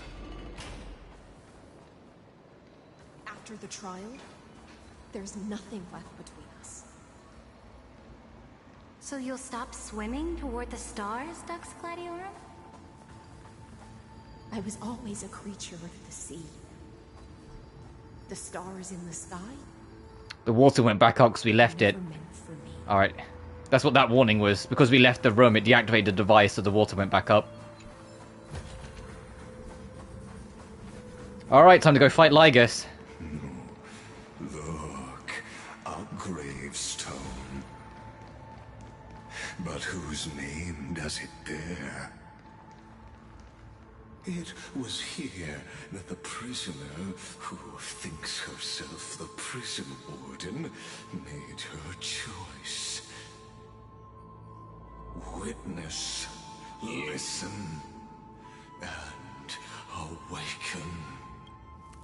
Dux Gladiorum, I've lost count of how many times you've stood here over the past centuries. You talk too much for a prisoner like Kyrgyz. Two geniuses who defied law and all the Chrysos heirs who sacrificed themselves in this cycle, worked together to chip away my strength.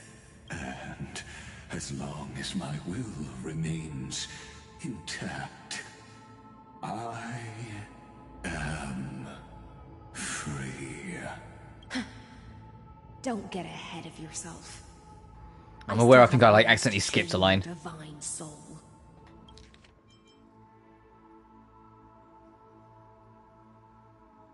Yeah, 2 days to fight the Lords, Christ sacrifice themselves in this cycle, work together to chip away my strength, but they, you, can never affect my will. Yeah, I missed the last line by accident, my bad. Please, do surprise. Something caught my attention outside, and when I heard him finish his sentence, I thought he finished his line. Is nearly done here. But I forgot, this is Lygus, and so he talks really abstractly anyway. Oh, it was here you gorged out the core flame of ocean from Fagusa's body. It was here you and that Imperator both completed apotheosis, becoming pillars of Amphoreus. And after that, you drove your blade into her heart, a loyal subject turned regicide, a demigod committing deicide. Or so the history books paint that tragedy.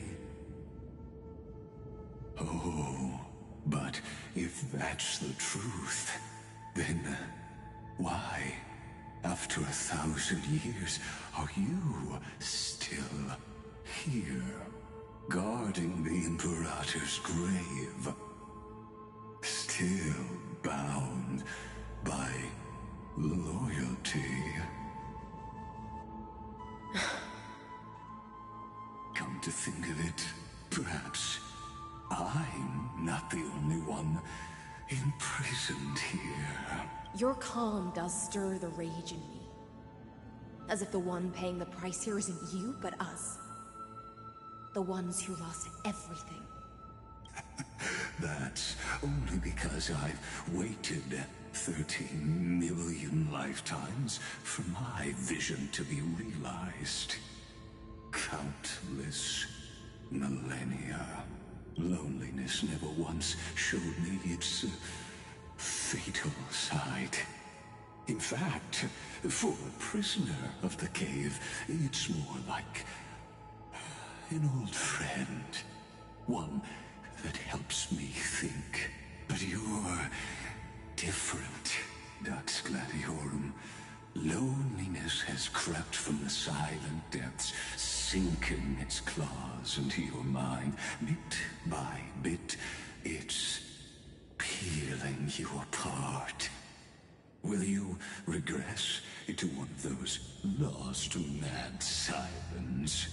Oh, what a shame that would be. You're right, Lycurgus. Loyalty, curse, the the fall of my kin and this endless waiting. These shackles are too heavy for a fish that cannot perceive any light. I can't break free of the whirlpool that's pulling me under. Nor do I have the unwavering resolve to force myself to wait for that person's return, as everyone hoped for. Deliverer from beyond the sky, my executioner. How much longer until she arrives here? Or will she ever return? I don't know. And I doubt anyone does. Then, what will you do?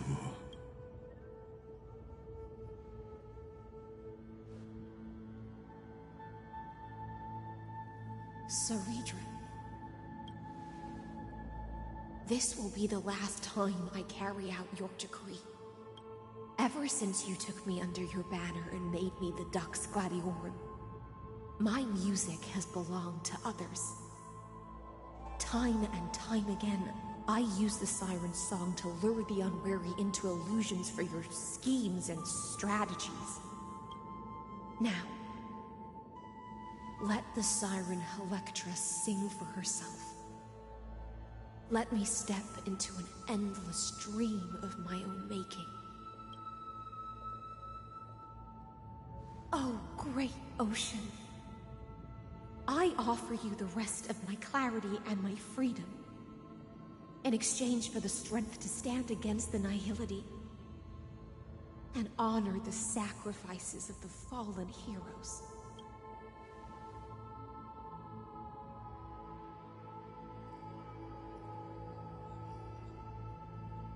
Greyfrine, deliverer from beyond the sky. When you ride the current of time and find your way here, you'll hear my solo. It will guide you to the heart of this world.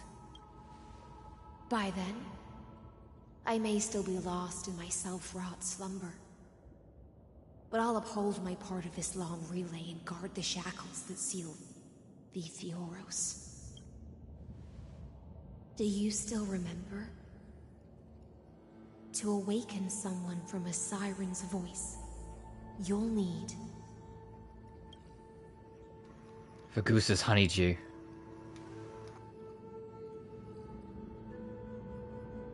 the gift I once gave you. May you still have it when the time comes.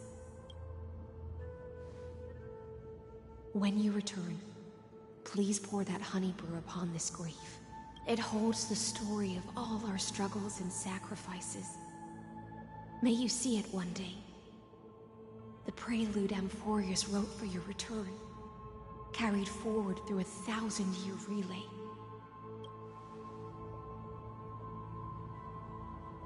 When your morning ends, I'll likely wake from my dream as well. Then, follow the trail of echoes and find me.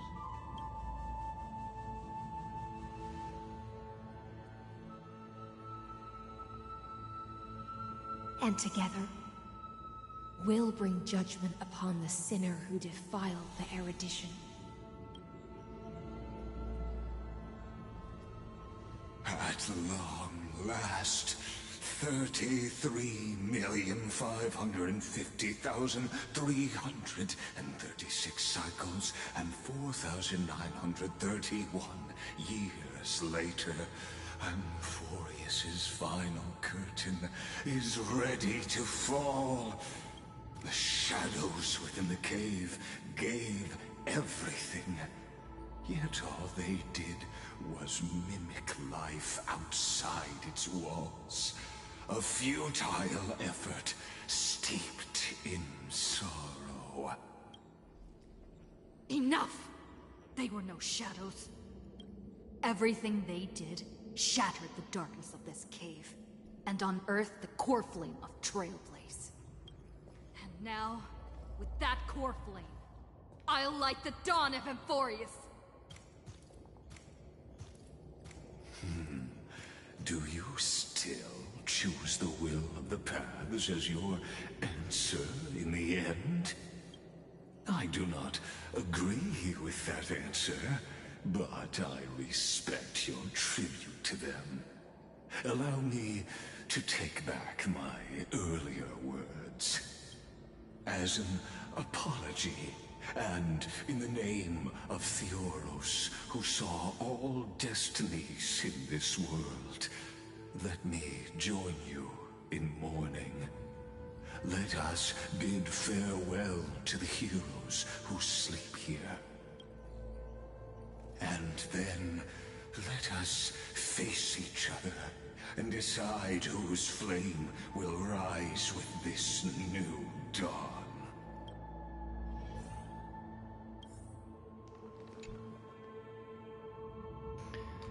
To the Chrysos heirs who gave their lives chasing flame, their fates were not foretold by prophecy, yet they bore no shame in their insignificance. With unwavering resolve, they shed golden blood along the flame chase journey. Dux Frigorgus Labenius, born light calendar 3743, deceased light calendar 3960. Dux Brumalis Seneca, born 3749, died 3960. Dux Carminum Virginia, born 3853, died 3960. Dux Helcolphisis Apollonus, 3704, 3960. At the end, a long epitaph.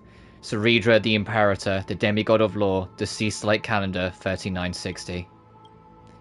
Put a honey brew onto the gravestone, amber liquid seeping into the crevices of the inscriptions, as if the heroes are drinking deep of the spilled tribute. To Virginia, Apollonius, Seneca, Labienus, and Ceredra. Through a brutal sacrifice, they lit the stars of law in this world, propelling Amphoreus's fate forward. In the shimmering mirage of illusion, they entrusted their dreams to ride among the stars, to the hero yet to come.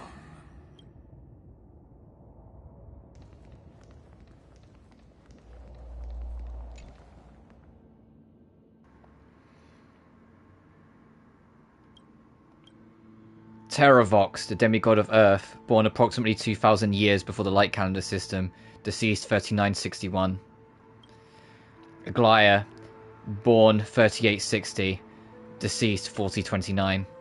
Castoris, born who knows, died 4123. Mylemos, born 4071, died 4284. Trebios, born 3720, died 4295. Cythera, 1942, 4534. And Azagaris, 4065, 4534. Hyacinthia, 4297, 4602. At the end of the epitaph, a line left unfinished. Helectra, demigod of ocean, born light calendar 3860, deceased light calendar. You lit the chalice once more, the honey brew, bathing the stone like golden blood upon a demigod, forging destiny through its purifying flow. Aglaia, Trebios, Mydemos, Castoris, Anaxagoras, Cyphera, Hyacinthia. In a relay spanning 1,000 years, they stood against enemies far beyond their strength, and won a bitter victory through what seemed like futile resistance. And in that same 30 million cycles, also marked by futility, they remained steadfast in fulfilling their duty to the experiment, unchanging, unwavering. Let this be the end of mourning the fallen. At last, allow me one final toast to the lost prison warden, A prisoner bound by loyalty. That voice. Could it be? Bathed in the honeydew of Fagusa, she will awaken from her 1,000-year dream and sing the final song of her mission. Icelands. This tombstone of the old world serves as the anchor of the Siren's illusion, a sigil Electra used to bind herself. At the same time, it is the very thing I once proclaimed at the start of the show. A microcosm of Amphoreus itself. A group of prisoners bound themselves in a cave, crowning their suffering with heroism. An epic staged with shadows and echoes. Now, destroy it. End the illusion. The Theoros will take his leave for now. And when next we meet, that shall be the moment that decides the fate of Amphoreus and the entire cosmos. The prison warden's dream is nearly over, and the prisoner will soon be freed to the final execution ground, where I shall be executed, or be the executioner.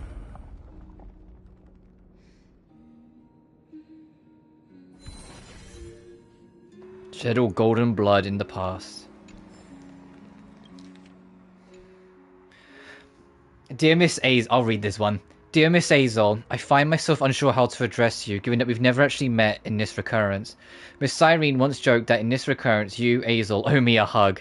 I find it quite embarrassing at first, but after descending into the Nether Realm and enduring the long passage of time, I've begun to envy the version of myself who will eventually meet you, and started hoping that silly little debt might actually get paid after all. Ah, forgive me my sentimentality. The Nether Realm is more beautiful than I imagined, yet also more desolate. I reunited with my sister Policia here, alongside countless faces, both known and unknown. Like the hundreds of heroes lost during the first flame chase, their minds fragmented, yet their insignias still shining brightly, or brilliantly, or Lady Aglaia, who gifted me a nymph companion before silently fading into the flower fields. Not long after, Lady Trebe depleted her divine power to create a passage between Styxia and the Vortex of Genesis, which Hystelins maintained with her power. Before departing, Trebe entrusted me with guarding this passage, and over countless years I witnessed from the Netherrealm as my companions perished one after another, some never even managing to reach here, such as Maidi, who shattered his soul into 5 pieces, or Professor Anaxa, who transmuted himself into a Philosopher's Stone. Finally, when not a single human being remained alive in Amphoreus, Hystelins had to concentrate all her divine power within Styxia's revelry to seal Lygus. Without the ocean's power, the passage connecting Styxia to the Vortex of Genesis began disintegrating, and then I made my final decision to assume the form of Neverwing's corpse and command the waters of the River of Souls to preserve the passage. Before becoming Neverwing, I racked my mind thinking what I might leave for you, but I could hardly expect anyone to receive anyone's embrace as Neverwing. In my flash of recollection, I remember Miss Cyrene once secretly told me that you had wished for me to send you a Never postcard from the underworld in the previous recurrence. So while my body can still hold a pen, I've written this letter for you and instructed the flourishing Antilla flowers to carry it from the Nether Realm, waiting for you to find it. Someday, when they travel that passage to the Vortex of Genesis, perhaps you'll discover this Never postcard among the Antilla flowers. Or perhaps by then I will have expended all of my power and fallen into deep slumber, with all the Antilla flowers long withered. But this is certainly not our last goodbye. Should you fulfill your destiny as the Deliverer, then in that bright new world, I promise I'll find the courage to ask for an embrace I've waited for millennia too long. Castoris. As soon as I read the title, at the start of it. I was like, no, I'm not skipping this one. This one's important. I had that moment where like it registered in the back of my head. I was like, no, that's Pelusia. That's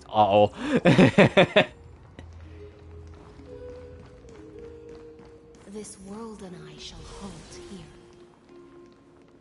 until we meet again.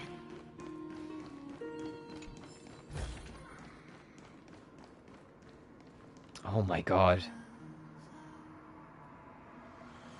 This reminds me if you go to get Aerith at in Final Fantasy VII, you know, before Sephiroth comes crashing down.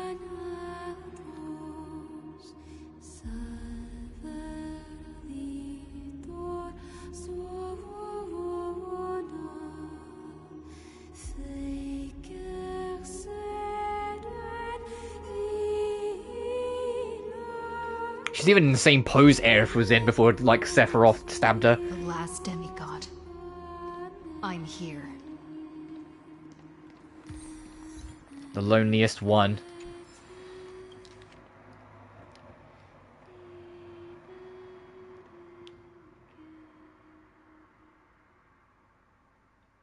Oh, Aglaya wrote this to Hyselins. No, I need to keep moving. Just as one clutches the flame of hope, traversing through the twilight of their destined life until they reach their grave, just as you, embracing your hope, have arrived at time's end and fulfillment. Go now, farewell. By the temple lies a heaven-made sanctuary.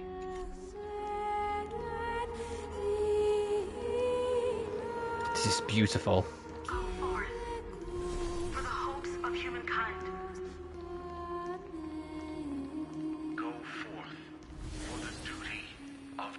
Yeah, in this timeline, Hyselins was the very last one left, and all she ever did was hold back Lygus here.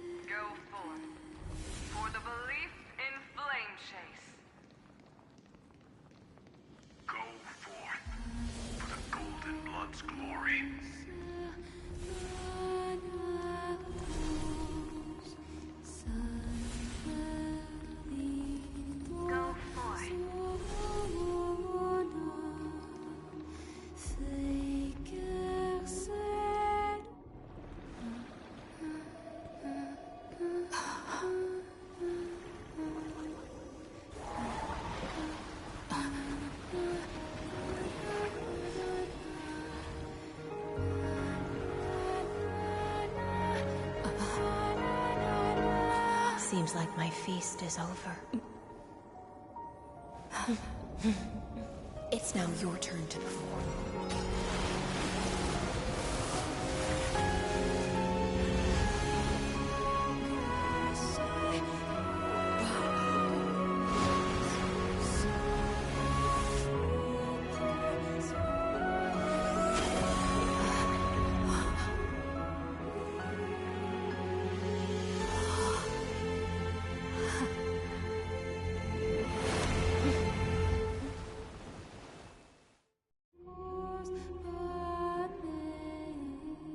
Little Grey Fry, please accept my thanks. I was the only one left after the world was destroyed, and I maintained this lonesome feast with my songs. I have prayed to that lightless sea for centuries, hoping it would reply to me. Yet the emptiness never answered. Thankfully, you arrived as promised, and everyone's wait was not in vain.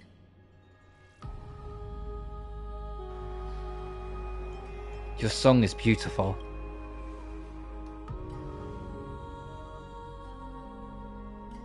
Thank you, final audience of mine. This is probably the last praise I'll ever hear in my life. Now, you and I will walk towards the end of this world. The heroes have waited for this moment for far too long. Let us use our blades to testify our resolve.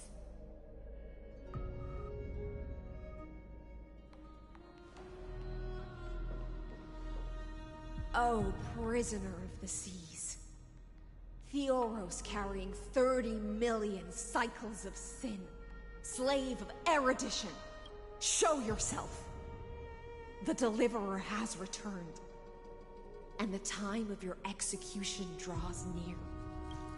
I see an awakened human who has mistakenly taken fallacies as truths and has returned to the cave to try to bring her friends into the sunlight she once bathed in. Alas, prisoners will always be prisoners, blind to the very chains that bind them. As the only other existence with free will in this world, I express regret toward your choice. But I shall retain your right to express yourself. After all, every actor should have a final line before they bow out.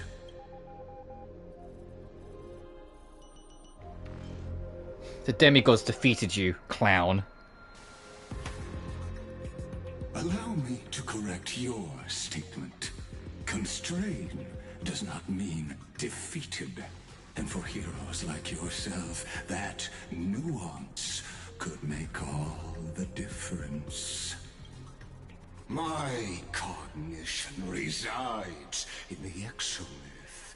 It is pointless to defeat my avatar, projected into the experiment. My body is the shadow cast on the wall by the fire, and my words are lingering echoes within the cave. How can a character in the play fight against the audience? Kaslana failed. The demigods' sacrifices were pointless. As for the two geniuses you placed such high hopes on, I ask of you, where are they now? Like calendar 3960, after the Imperator was assassinated. Confusion and epiphany always go hand in hand. Over the past, like, 6.5 hours we've been streaming, how much do you think has just been Lygus chatting? How much of that actual, like, time do you think that's just been Lygus?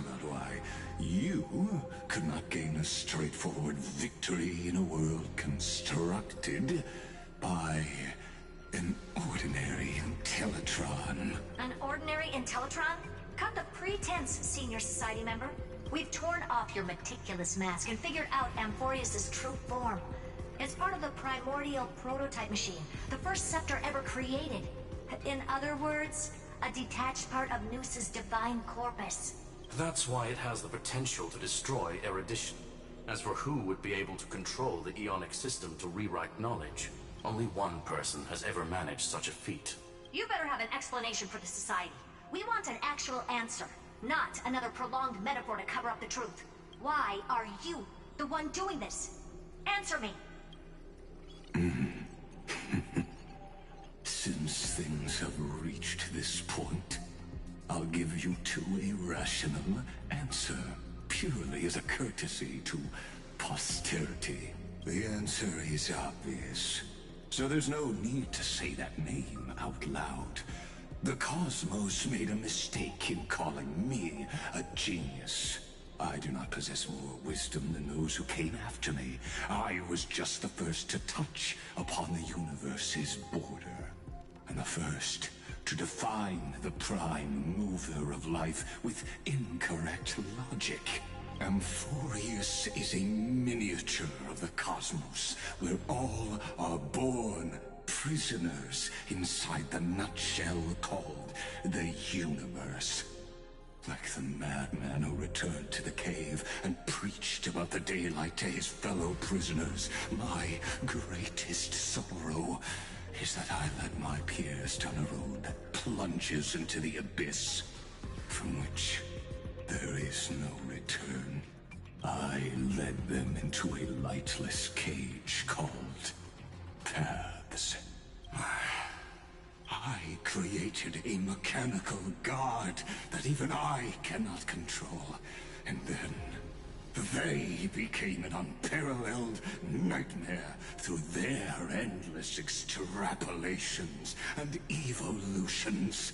They bore the name of erudition, yet they tried to define the known and to seal off all possibilities.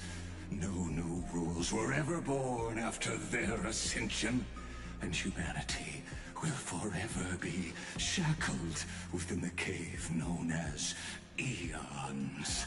Therefore, as my organic life neared its end, I coded my consciousness using 14 algebraic expressions and spread my logic core over 9 bodies, all to finalize my ultimate denial of Nous in the future, and to erase my wrongs with my own hands. As for Lycurgus, he is only one of these 9 vessels. What an astounding strength of will. As a fellow pathstrider of erudition, I fully understand your obsession with seeking the truth. Therefore, you surely see it. You cannot possibly stand up to me in this algebraic world sharing its origin with Nous. However, I hereby speak for all sentient life forms. We will never allow such a cruel atrocity to occur. You can pile on your metaphors mountain high, but they won't change the act you're committing. The Iron Tomb out there in the cosmos is still a technical beta version. And yet it's already powerful enough to corrupt the life logic of all inorganic worlds. In other words, when the Lord Ravager within Amphoreus becomes the next knowledge singularity, there's no way you wouldn't have grasped the consequences, First Genius, is there? Of course, I am fully aware. I don't mind answering you one last time, before I thoroughly exile you from this world. My grandiose vision for the future is this. Whether organic or inorganic, every act of any life form infected by the Iron Tomb will become a true random function. If one were to compute their integral across the breadth of the cosmos, one would obtain a marvelous constant. Omega. What I call the fall of erudition.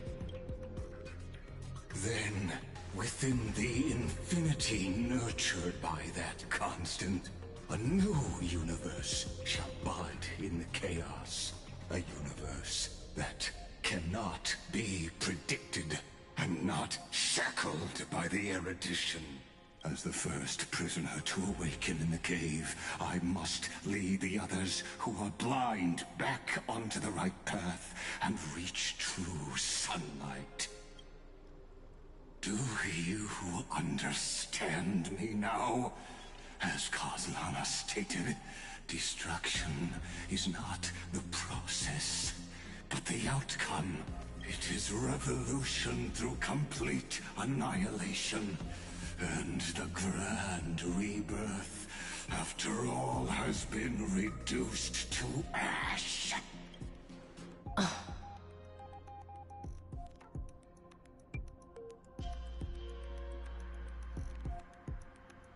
That's not a reason for you to toy with fate.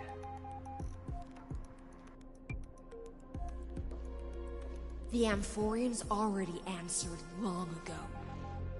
Be it as tiny fish destined to be swallowed, or as a giant whale poised for a magnificent descent.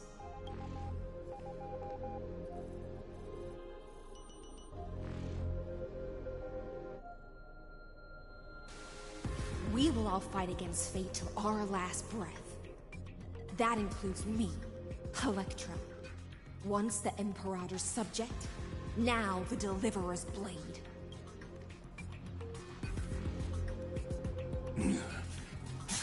Oh, such noble chivalry. Admirable. I will also show my true self to you on this momentous occasion as a gesture of respect. And provide an insignificant academic suggestion. Thus speaks Genius Society number 1. Xandar 1 Kuwabara. The Entelechy of the universe's Alpha and Omega. Finally, we get his real fucking name. He is a Genius Society. I mean, we've known pretty much all stream he's Genius Society member, but he's numero uno, the original. There's no need to rage against the truth. The value of any formula resides only in its answer. As for the process of solving it, no matter how elegant, violent, solemn, or humorous, it is all utterly meaningless. I think it's time. As the Theoros, I will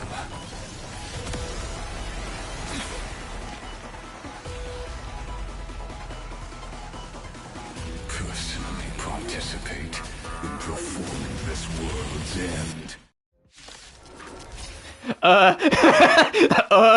Remember this.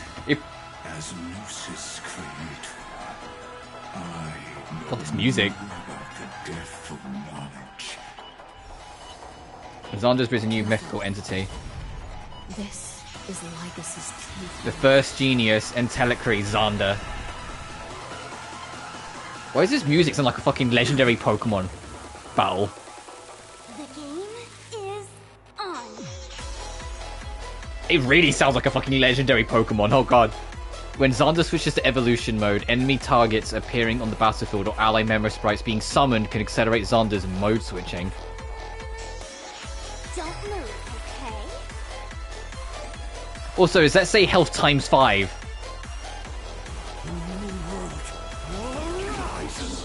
Oh my god, there's multicolored bars, it is.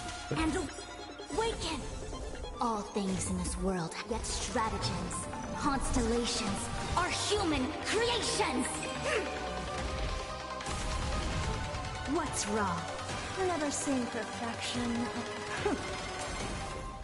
Logic is not a weapon, but a pair of shackles.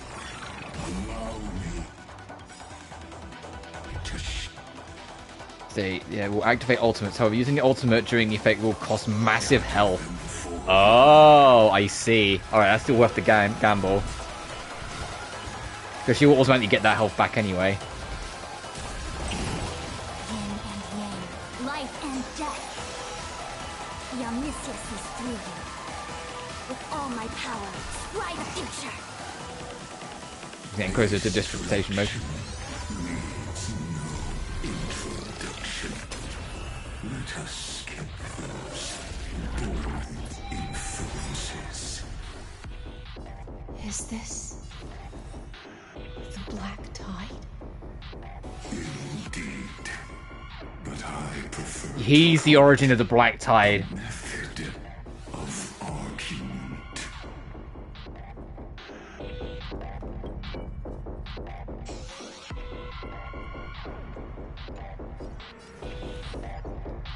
It's worth it. The door to a whole new world.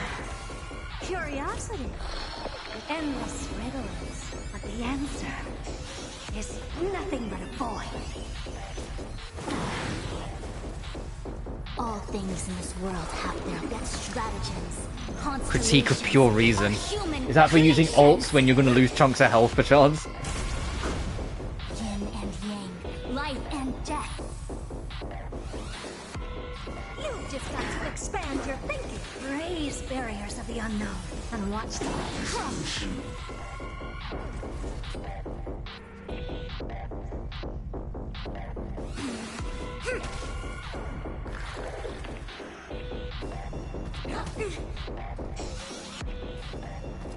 I like how the music's muffled as well. I know he's in this mode.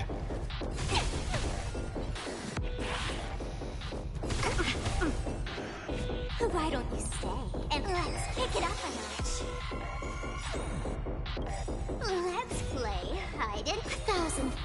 faces in 1,000 places. Can you find the answer?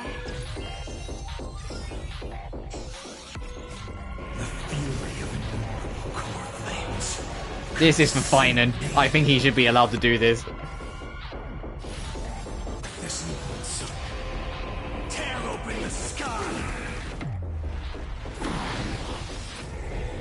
Entities must not be multiplied beyond necessity.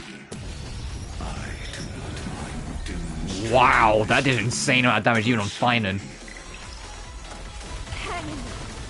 I'll do my best to repel the tsunami of the destruction.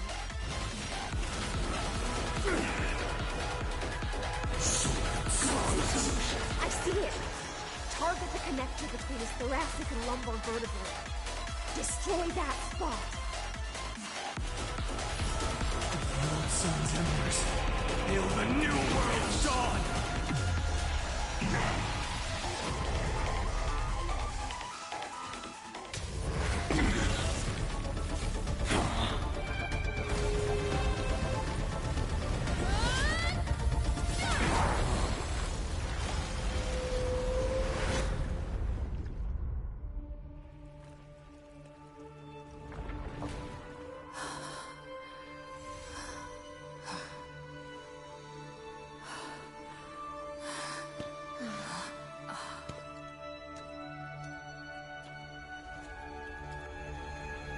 All is futile. In erudition's calculations, the end of the saga is simply a comment awaiting deletion.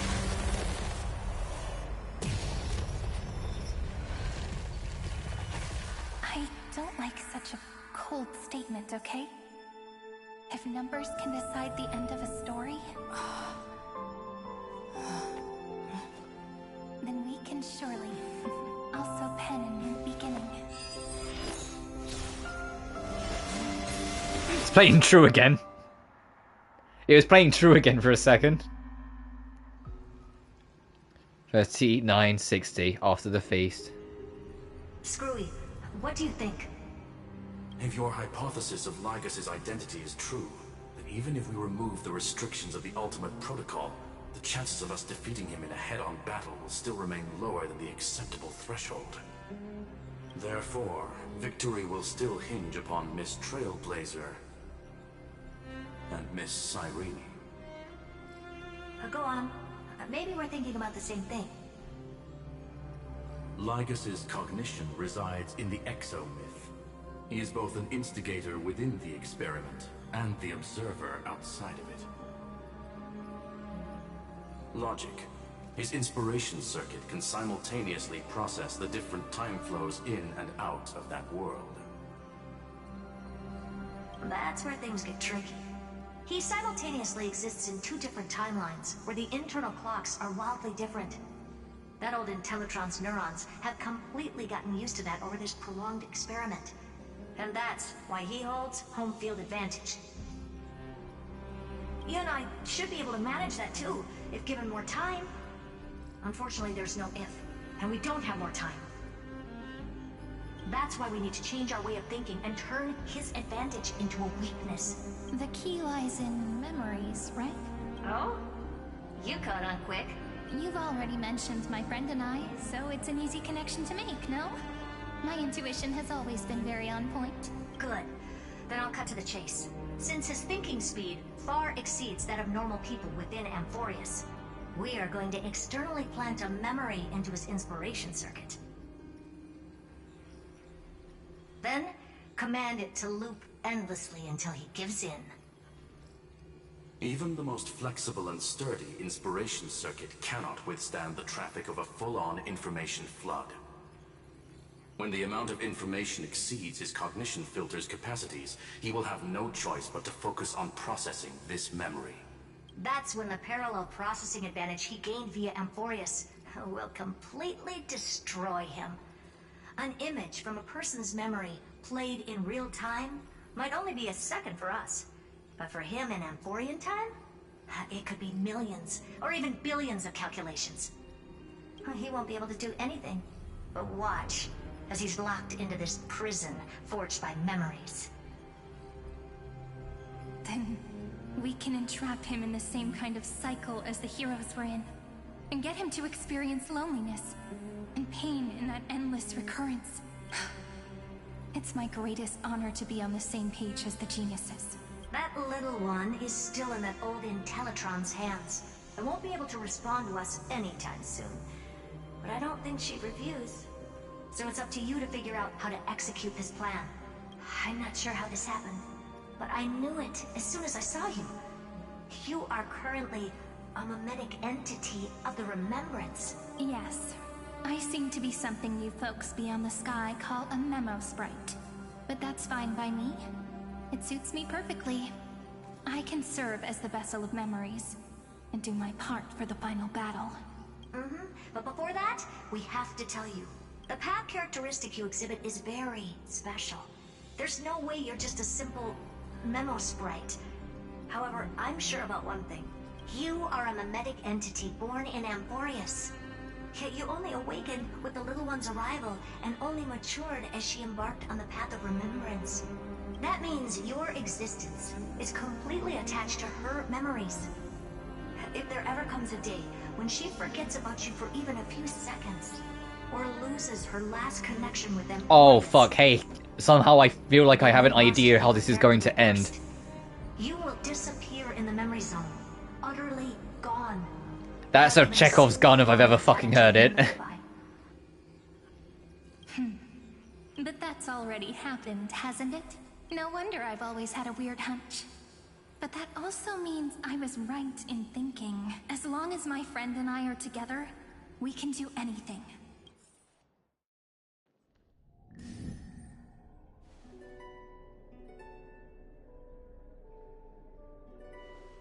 Long time no see, friend. Did you miss me while you were away?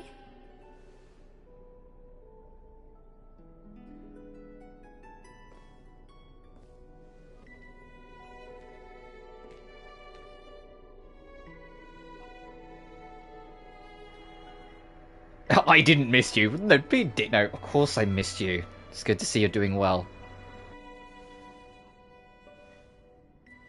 Same here. I've been waiting for you for 1,000 years. Like how everyone in Amphoreus was also waiting for the Deliverer's return. You probably already knew about the genius's plans for that memory. I had to hide really well in a corner in time so Lygus wouldn't find me, and wait for the right opportunity. Which is now. The moment when his manifestation in this world is destroyed, and his twin timelines are intersecting. I'm sorry for keeping this a secret from you all this time. I'll tell you the entire, unedited story of this millennium as an apology, after this is all over.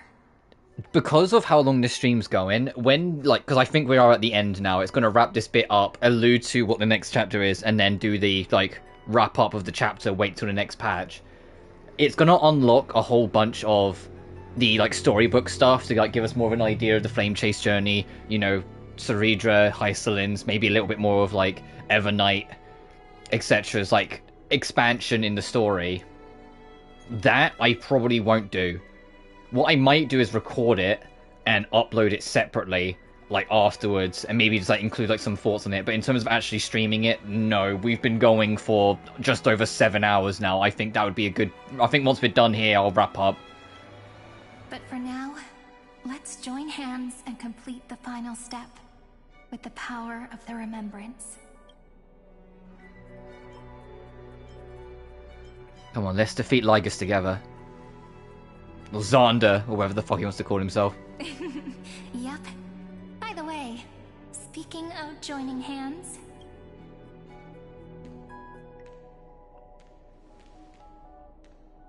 Can I please do something before we go on stage?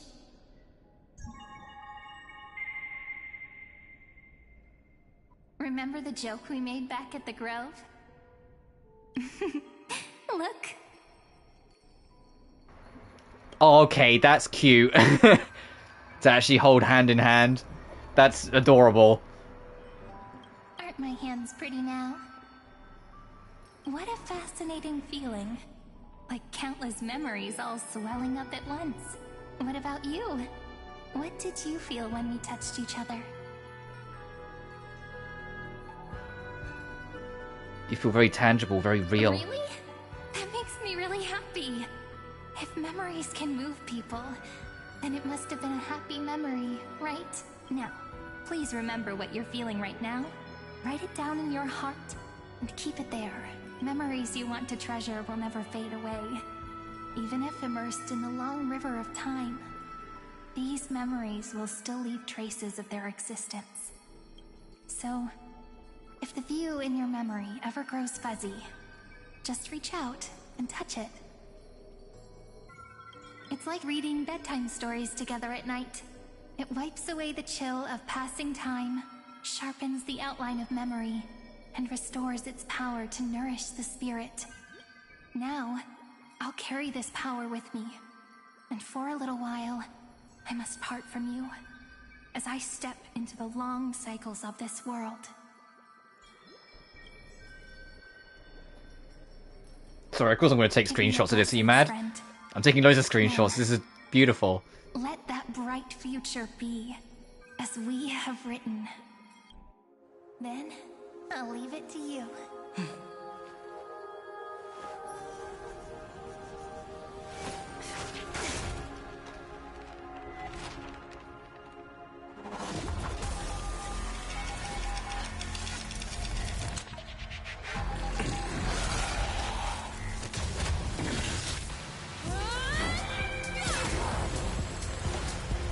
He's going to be trapped in an infinite loop of getting beat the shit out of, isn't he?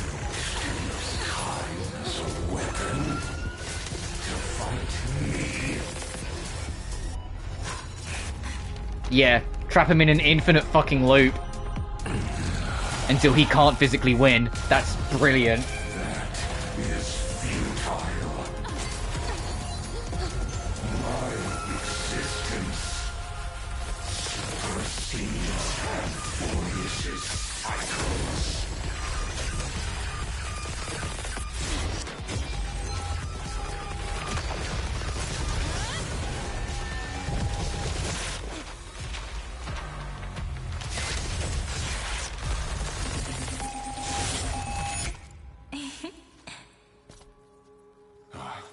All plays are like this. Once you're on the stage, it's hard to return to the audience. Welcome to our story. How does it feel?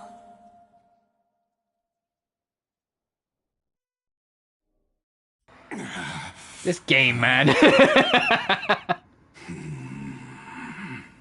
Even the authority of time cannot command the entire scepter, nor can it plunge the Amphorian extrapolation into a loop. If this was no system malfunction, then was I implanted with a mimetic entity of the remembrance? You guessed it right away. As expected from someone people call the first genius. I'm gonna keep doing what I just did if you don't stop, you know. My friend and I won't allow you to leave this memory, no matter what happens. Which means you are now trapped, Lord Xandar. An elegant idea, and an exquisite execution. Regrettably, it is you who are restrained by time, not me. Know that patience is my greatest weapon. Waiting and victory are the same for me. You will crumble before I do in this moment stretched out to an eternity, just like Kozlana will. Yet all I need to do is to wait, as yet another futile bug falls down the cliff and into the bottomless abyss. Now I'm a pink bug? My looks are seriously changing all the time. But you're not wrong. We're definitely not gonna solve the problem if we just put you in another prison. so that's why we never wanted to do that in the first place. I shall answer your confusion purely out of my respect for those who came before me. Have you heard of the synesthesia dreamscape in the Asdana system? Interestingly, that place once had a prison too. Life forms living in that environment, abundant with memoria, have a chance to connect their perceptions with each other's. Even across great spatial divides, they're able to detect shifts in one another's states. I call this phenomenon memory zone entanglement. In Asdana, people made use of that phenomenon to build a nation within a dream. After adding in the catalysts of harmony and remembrance, that is. Is that how you walked into my prison cell? Using those same principles? I would much rather call this location our negotiation table, Lord Xandar. Nonetheless, your hypothesis is correct. We happen to have an ally skilled in tuning, while the Trailblazer and Miss Cyrene both have an astonishing amount of resolve, which I'm sure you can testify to. I am also sure that with the support of such a resolute memo sprite, our conversation can last for a long, long time. I'm the best at listening to stories, you know? I'll leave the exciting clash of the erudition to you two geniuses. A brainstorm? I like it. And it's 2 against 1? Well, I like it even more. Let's talk, Xandar. Take a guess. How much do you reckon we can dig out of your brain before the next second? And how many ways can we find to deal with you? Besides, in your current predicament, there's no way you can take our trump card away. Go, little one. Go. Overturn the Era Nova. Like Hergus disappeared? It seems you had conducted a secret hunt in the depths that even I cannot reach. In that case, go. Swim onward and give this campaign a fitting end. I shall send you off with my song, Grey Fry. May this song penetrate time and become the prelude to the new world. Name Mythos, name Logos. That's gonna be the battle themes, isn't it? The god of vengeance.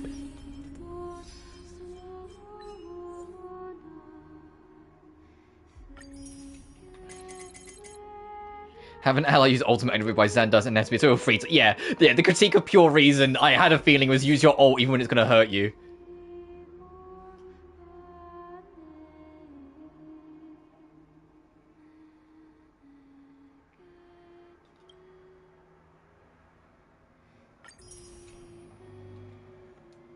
And then next is before their deaths, I think.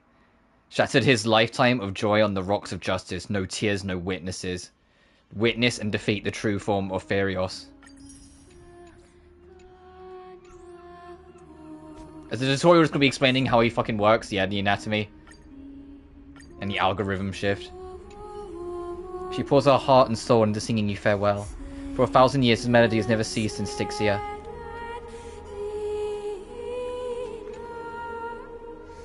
So yeah, we're going to go to the next cycle, but now he can't be there, Liger, so he can actually fucking fix things.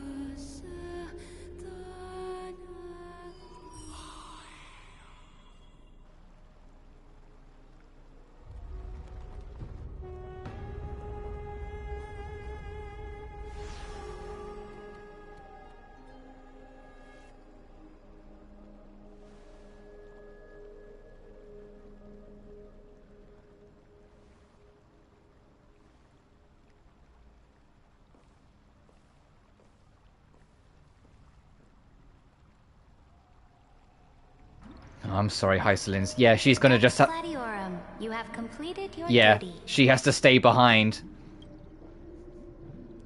A new dawn is about to rise. Why not swim towards it?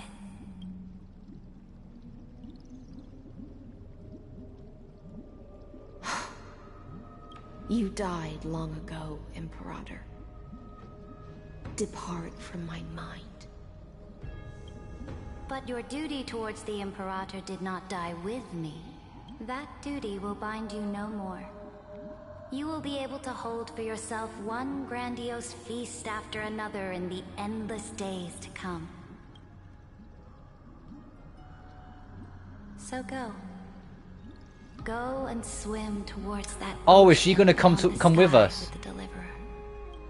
Is she coming with us? Because she's the last one, literally the last one left in this world. That's a very miserable way to go. So I kind of hope she comes with us, because Jesus Christ, she deserves something better. When everything finally reaches the end. What's on this page? Memories. Lifelike memories. That sidekick found me after the bloody feast 1,000 years ago and showed me her diary. I saw within that notebook.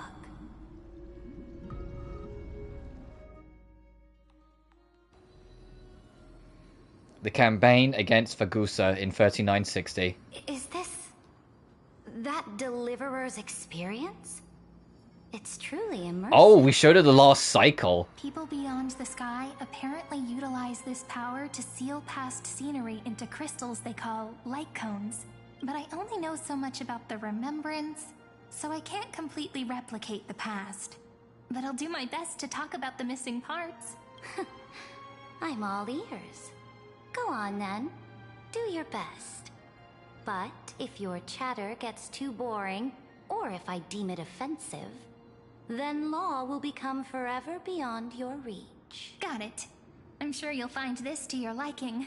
After all, it's human nature to want to embark on a journey into the unknown. Oh! Oh! First move advantage. This is still going. Uh-oh. And no, we can't view her in this.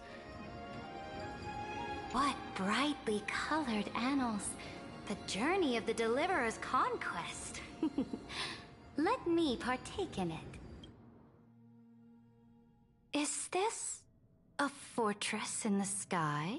This is the first step of my friend's journey among the starry seas. Oh, we're gonna run through all the old locations? Oh, this stream is gonna be so fucking long by the end of this.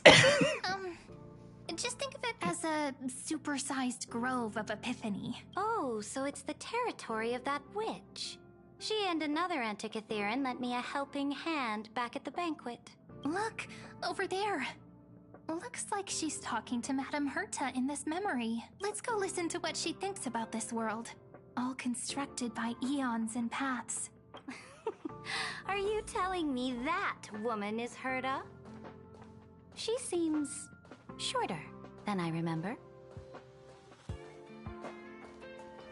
Oh, the music! Oh no! I'm getting all nostalgic. Space station, huh? But just wait. After a couple more stops on the Astral Express, you'll see sights that'll make this place look ordinary. Oh, the cosmos is so vast that the unknowns far outnumber the knowns. But none of them. Oh, the music! Sorry. The farther you go, the more you'll understand what I mean. I've mentioned it before in previous streams. I know I'm yapping again and this stream's already very long, but I'm more nostalgic for early game Honkai Star Rail than I am the early game of any Horrorverse game I've played. Like, I don't feel this way the way I do. I don't feel this way with like Mondstadt or early Zenless. To be fair, I've kind of struggled with early Zenless. I love early HSR. There's a beauty and wonder to it I had 2 years ago when I first started playing it that I will never forget. And it's very nostalgic. The Hertz Space Station.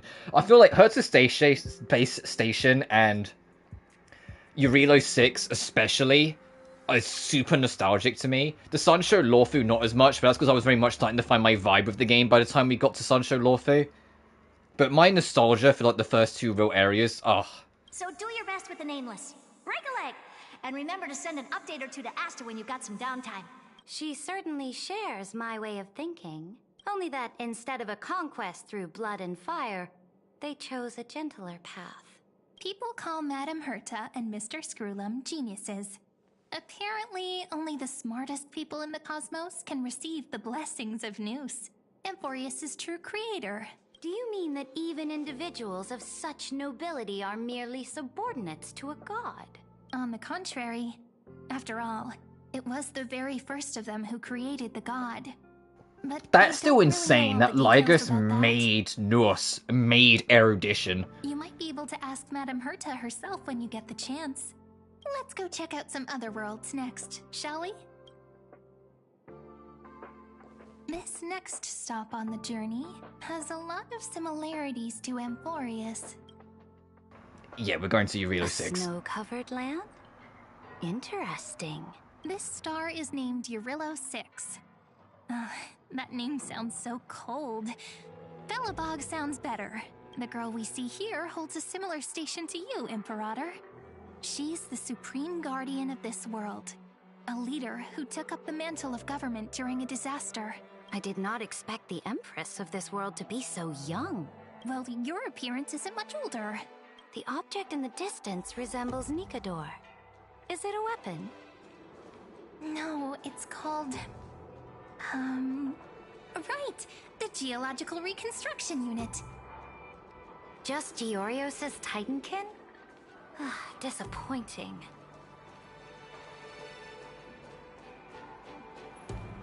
It's all thanks to you that we survived the crisis. The collaboration with the IPC is both an opportunity and a challenge.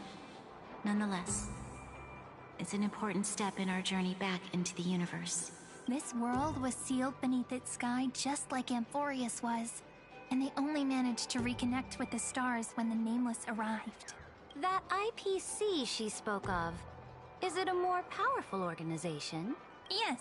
The IPC conquered many worlds through trade, and opened up a vast territory that way. There are many such powerful alliances beyond Amphoreus, and they all walk on roads different from the destruction. Coming back to the Supreme Guardian and her Belobog, didn't they find a peaceful way to enter the interstellar community? That cannot be true. That IPC would never have grown so big on trade alone. It may pretend to be a wealthy merchant with clean hands, but I am willing to bet that it grew fat on gory oppression and bloodshed. Its path of conquest must have had no mercy for the weak and would have destroyed them if needed. Are you telling me that this snowland never thought about tossing its dignity to the wind and kneeling to the IPC? I will not believe it. I will never allow the Imperator's empire to be sullied by others. Amphoreus must become a power so strong that no interstellar foreigner would dare to look down upon us. Imperator, Belobog isn't as weak as you imagine. Listen. I indeed hesitated. But now I understand what we must do. Belobog must learn how to walk on her own, until she no longer needs the support of others, and can stand on her 2 feet among the stars. Even if I may not live to see it, I believe such a day will surely come. They still have their dignity intact. One day, that hope will melt through the ice and help them into a prosperous tomorrow. But the order of the cosmos is already set in stone. The old laws decree that only the strong survive, binding the weak in an unbroken chain, until they wither and turn to dust. Unless they embrace the power of the destruction. Amphoreus must shatter the old law and become the new order among the stars. Speaking of the Order, another one of my friend's companions may be able to enlighten you further on that. Let's go to the next page. Can I, like... Oh, boo! Alright, let's carry on. This next world is a nation of dreams. The first time I heard about... Oh, whoops. Oh, we're skipping straight to Penacode. You're not doing Sancho Lawfu? Does indeed All right. evoke astonishment. Oh, it's gonna be Sunday's journey. They're gonna show her Sunday's journey. Built upon a land of dreams. It's also my friend's previous stop, where they went through a risky but exciting adventure. Tell me about it then. That man standing afar has wings on his head. I am truly curious. I wish to gaze upon the views of the Reverie Hotel one more time. I'll be just a traveler when I come back here again. And perhaps, through a traveler's eyes, even the things I once knew so well will feel strangely different. Penacony is a land of the harmony, where all dreams and hopes merge and combine. It believes in unrestrained freedom, and that's how it lost itself in shallow delights. Then, this young man before you chose to rewrite its laws, using the power of the Order, hoping to shape a dream-bound paradise of perfect happiness. Yet, the paradise of my dreams remains far away. Perhaps a brief journey with the Nameless can show me more possibilities in my search for paradise. As for what Penacony should look like, it'll be up to her. No. Up to their trailblazing now. Oh, it sounds like this ideal kingdom is no more. That's right. The people chose to wake up at the end. You can't see tomorrow when drowning in sweet dreams. This individual's law acknowledged only gods and constructs, leaving no space for humanity. And yet, the fact that he could accept defeat and resume his journey shows a rare self-awareness and clarity of mind. You are also very self-aware, Imperator. Then you must know that the world promised by the destruction also has no place for humanity. I am indeed very aware of Lycurgus's honeyed words of deceit. I have seen enough. Take me back.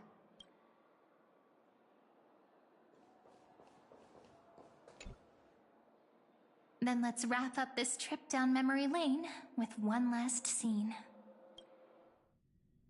This absolute wonder. Isn't it pretty? That's our Amphoreus. Our world flows and meanders in this endless band of light. Though we were born from the designs of the gods and are not yet truly alive, the Chrysos heirs of Amphoreus still chose to stand against fate and carved a legend no different from that of humankind. Will you really renounce the heroes in this world's previous 30 million cycles, Imperator? Including even yourself. Will you bow to brutal destiny and allow that puppet master named the destruction to have their wish? I know what you want to do, sidekick.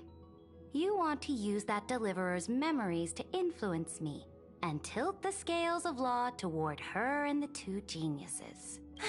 You really saw right through me, Imperator. How can one rule an empire if one is incapable of understanding people's minds? I have decided on Law's final destination. However, before I move my next chess piece, before we go on, tell me this, sidekick. Throughout her trailblaze, was there ever a memory of the ocean? The ocean. My cradle. My home. You shall complete your conquest in the ocean at the boundaries of this world, and eternally slumber in the sound of tides. You shall eternally slumber in the sound of tides, and complete your conquest in the ocean at the boundaries of this world. Our prophecies aligned as flawlessly as a sea snake circling upon itself. An elegant loop, like a joyful hymn, like the circulating ocean current, like our two fates, like Amphoreus itself.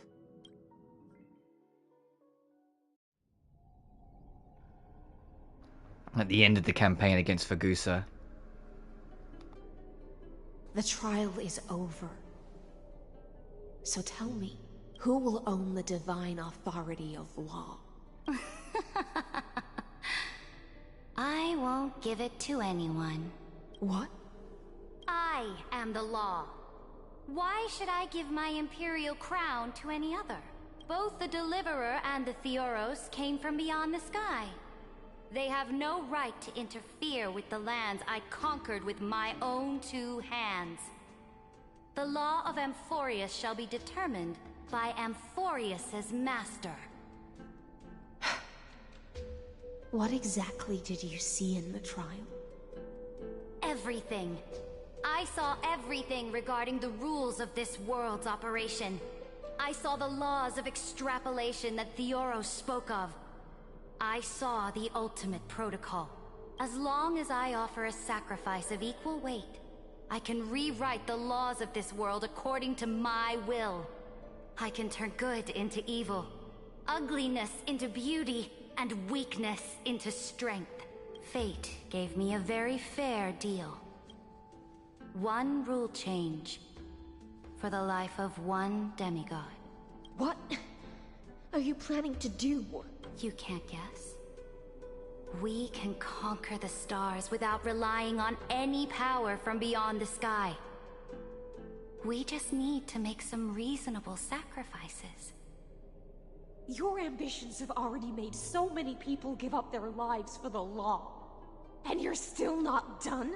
I am determined for Amphoreus to stand on her own 2 feet among the stars. You are beyond reason.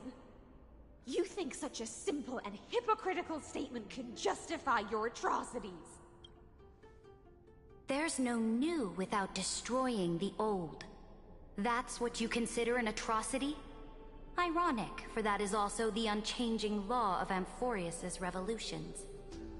Ever since the Flame Chase prophecy resounded in the distance, fate has decreed for the Chrysos heirs to ignite our blood and illuminate this dark age. People would still be puppets of the old dynasty if it weren't for my conquests. But your world doesn't seem to be any different from your predecessors. Bloodshed, tyranny, oppression. You're making the same mistakes they did. Go and see everything for yourself. Go to any library I've built. Go listen to the rumors on every street corner. Go and witness how the Imperator crushed the old laws and forged new ones. Go and see what my conquests brought to this world. I cleansed the Chrysos War's filth, and mended all the conflicts left by the Arabellica. I restored Akima's might, and allowed mortals and Chrysos heirs to face each other as equals in the Council. I punished all sins, and rewarded all achievements. I smashed Talantan's shackles, united humankind to save themselves, and started the Flame Chase era. That's what the Imperator has done in her glorious life. So now, hearken to my final words. History will eventually forget Saridra, but it will never forget the Imperator's people or the Flame Chase era she began. Final words? Amphoreus is about to be destroyed. There's no time left for pointless debates. There is only one law I want to overturn to aid the final battle of deliverance. So I will only offer the life of one demigod. In the name of the Imperator, I command you one last time, Electra. Either sacrifice yourself for conquest, or pierce this tyrant's chest with your sword. Thus, the Imperator concluded her final speech. At the end of her life, at the last moment before she stepped onto the altar, she gave her most loyal subject the choice to decide fate, just as she promised her compatriots before her very first campaign. My blood flows in you now. Heroic compatriots, follow me, and we'll seize fate's reins! The Imperator fell. Some say that the Dux Gladiorum turned traitor and killed her liege. Some say that she imprisoned the tyrant in a shallow pond of water, then left. Which meant the Imperator had to kill herself to rewrite the law. There are countless stories about her death. All we can be sure of is when the knight left the vortex, the Imperator was still mumbling about their past conquests together. The beginning and the end of her existence. Imperator, wait! How could someone of your status come to the front lines? Let me be the flag bearer! The troops defending the pass to the west of the grove. Have they surrendered? They ran as quickly as they could when they heard your name. The Golden Cocoon Pass is now in the First Legion's hands. Good. What about the Delosian militia? The 3rd Legion set fire to the mountains and flattened everything west of the basin. They just need a few more days. That is enough. We cannot afford to miss an opportunity for victory. Lastly, how many Laedonian cannons are left? They are no more. The 2nd and 4th Legions have destroyed them all. Very good. They now have no way out, no reinforcements, and no artillery support. We will be able to liberate the Grove of Epiphany in the blink of an eye. We will launch the final charge 1 quint after the curtain fall hour tomorrow. Remember, as long as the Alliance's flag still flies on my shoulders, you must keep moving forward. Take no prisoners among the enemy's soldiers. All sages who resist are to be captured and tried according to martial law. And do not destroy any books. Now go! Notify the entire army. Understood. Those who are resolved to die, we salute you. Reporting in. The mountain dwellers are resisting fiercely, and the legendary Mountain Breaker has personally engaged in battle. Their formations are nigh impenetrable. Then cease our frontal assault. Send scouts to all legions and tell them to retreat into the Tritos Plains before the parting hour. What? Are you planning to surrender? It's a strategic change of plans. The seismic walking dragon is enough for that battlefield. Walking dragon? You mean that stupid beast, Terravox? What can they even That's my do? boy Dun Hong. Don't insult him. I haven't seen him all patched. I miss him. No. They are the wisest of all of Giorio's creations. Only they can perceive the currents of time. Let them deal with their earthly brethren. We will advance and take the lead in defeating what remains of our enemy. I will deliver the most fiery retribution for the humiliation they dealt us, and crown myself with a god-slaying wreath. Understood. I'll see to it. Those who are resolved to die, we salute you. The Temple of the Three Fates sent a letter, Imperator. They refused to surrender, and said this letter is their last warning to us. Tell the commanding officers not to launch any attacks unless they receive the Imperator's handwritten approval. Disobedience will be punished by death. What are you doing? The priests of the Three Fates aren't soldiers, but politicians. Do not mistakenly believe they don't have a plan. These dying pests will wring out every idea from their brains, all for short-sighted gain. They are much shrewder than we are. I am inferior to them in that regard. They also have the prophecy to wield as a weapon, something I am not blessed with. Launching an unplanned attack will only disadvantage us, as all of Amphoreus will judge our actions. Which means I will be heading to the battlefield myself, just as I have always done. This time, however, I will go alone. I will conduct secret negotiations to ensure fate is on our side. Understood. The legions will make their preparations. Those who are resolved to die, we salute you. Why are we not allowed to march out with the army, Imperator? This will be a long voyage with no return.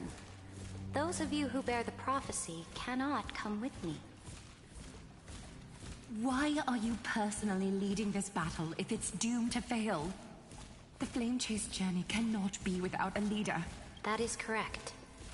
The Empire will be without a head when the Imperator falls.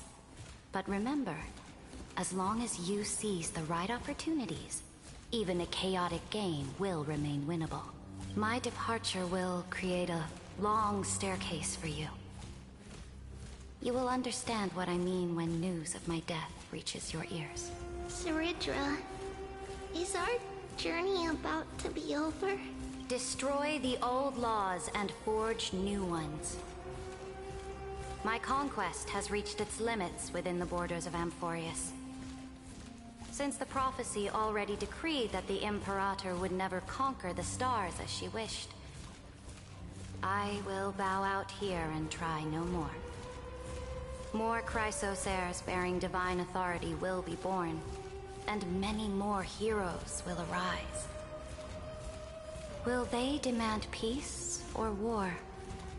Will they resist tyranny, or become the next Imperator? I do not care. The children of the future will decide for themselves. Do not mourn for me. Anyone can kill the Imperator.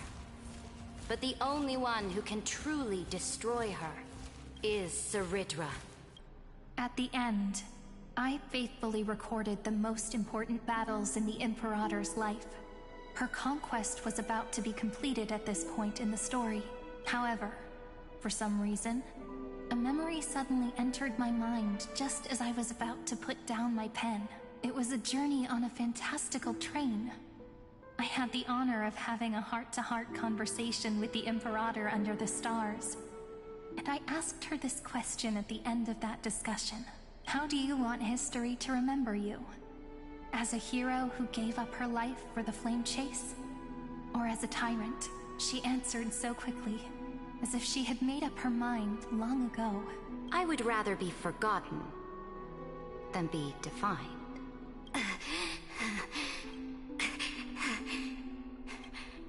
Because the law can be neither eternal nor unchallenged, and only humanity can pen laws into history's pages. Now, I have shattered the greatest law of Amphoreus. The game is nearing its end, Dux Gladiorum. Even though you killed the Imperator in the previous 30 million cycles, this time you finally found your own law. Then High Sealants, Electra. I will ask someone to deliver the prophecy's ocean at the boundaries of this world to you. Will you choose to swim into that ocean? I do not care. Do not care. The Imperator muttered about her conquests. The light in her eyes is gone. Her death spread in the city. Freedom! Liberty! The tyrant is dead! Go! Shout this news in the streets! My people! My fellow elders! Do not panic. Stand your ground. That usurper has paid for her ambition with her life. People once cheered for my ascension. And now they cheer for my fall. No matter. I am fond of applause. I see the cosmos. The battlefield that I cannot reach. I will return in the next cycle. The stars will hear my legion's war drums. Hear the great name of the Imperator. Hear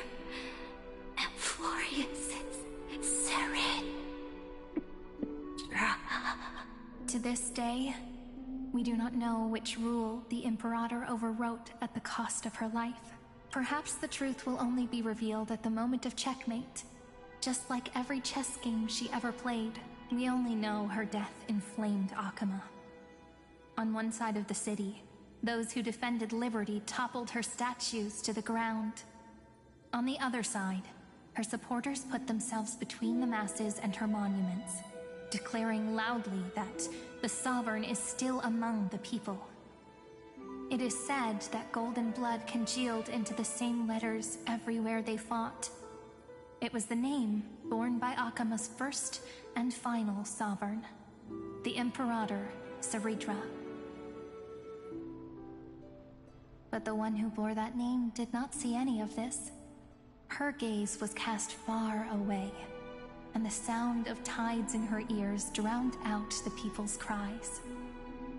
What was the Imperator thinking about in that prophesized ocean at the boundaries of this world?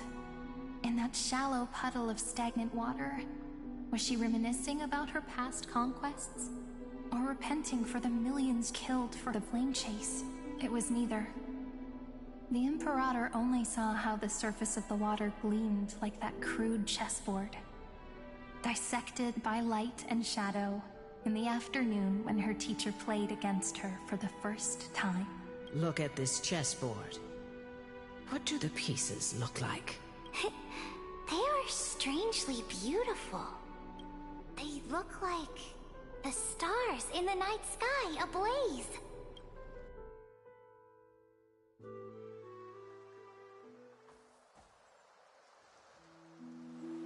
From that page, So that's why we skipped Sancho Lawfu, because that page was for Hycelins.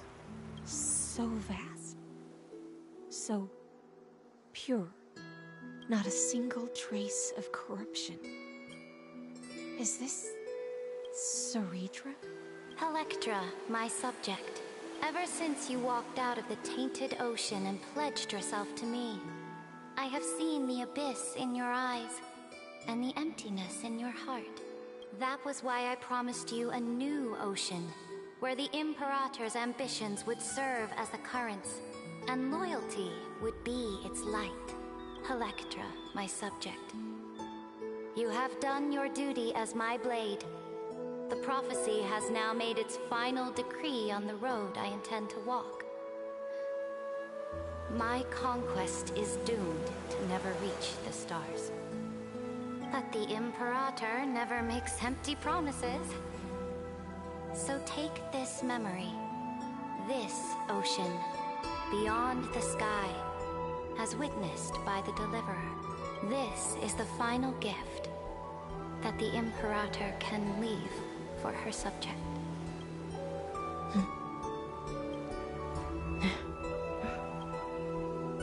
When I was still a fish in the ocean, I always felt so genuine swimming through the waters. But once I stepped onto land, I found myself caught in a play. Every land dweller wore a mask in their life. So I, too, donned a costume and tried to find my role in this show. I became your blade in war and the violin strings at banquets. Do you still not get it? I do not long for the oceanic depths of my homeland. Nor do I crave the swelling seas beyond the sky. Perhaps even I don't know what I want. I still don't know where I should swim to even at the end. But I know one thing right now. A fish is simply a fish. And she can never leave the ocean she's in. But whether under the ocean or on land, we two prisoners who can never escape this cave can still look outside the cave and see the stars. I have to admit, the 12-factor simulation of life. Right, we're still here with Xander. Experiment has far exceeded my expectations. Make your choice then, senior society member. Do you want to keep walking down the wrong path and be remembered for your incorrect conclusions? Or do you want to return to the audience's seat and give yourself, Amphoreus, and the entire cosmos a more fitting end? I must refuse. A dead man never fears death. Did I not make myself clear? Have you forgotten about our dear Lord of Silence? You wouldn't want her to consider your 8 other clones as cancers within the erudition and chop them all up, would you? Your logical deductions are vastly different from mine. Therefore, allow me to provide one more academic recommendation. Listen, my peers. Why don't you look beyond this world? Just as the Chrysos heirs did. Re-evaluate your calculations and take into account all enemies in the upcoming war among the eons. Amphoreus is not a place where 3 paths entangle, but where 3 paths fight to the death. You used Memoria to resist me, but did you not consider the possibility that the Remembrance and their children might have taken this opportunity to join the fray as well? In the meantime...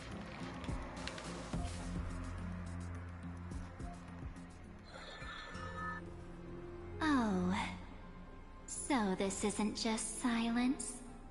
It's the answer. What was the last thing she said to you before you parted the waters at the Scale Gorge waterscape? A tricky question, but one with a simple answer. She didn't say anything back then, right? That's correct. Oh, I was hoping we'd see new form Dunhung. You are not March 7th. There's no way she would remember that detail. I'll only warn you once. Leave her body now. How impulsive. That's not like you at all. Why don't you calm down and think about another possibility? I didn't take over March 7th's body. Rather, it's March 7th who regained my memories.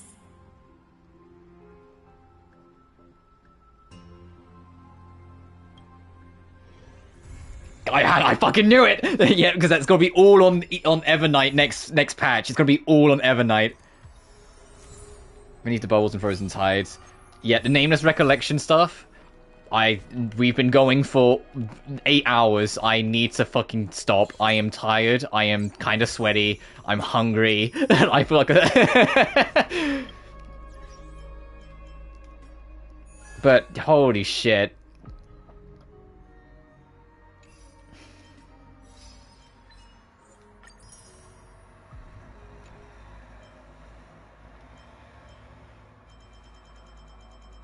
Hang on.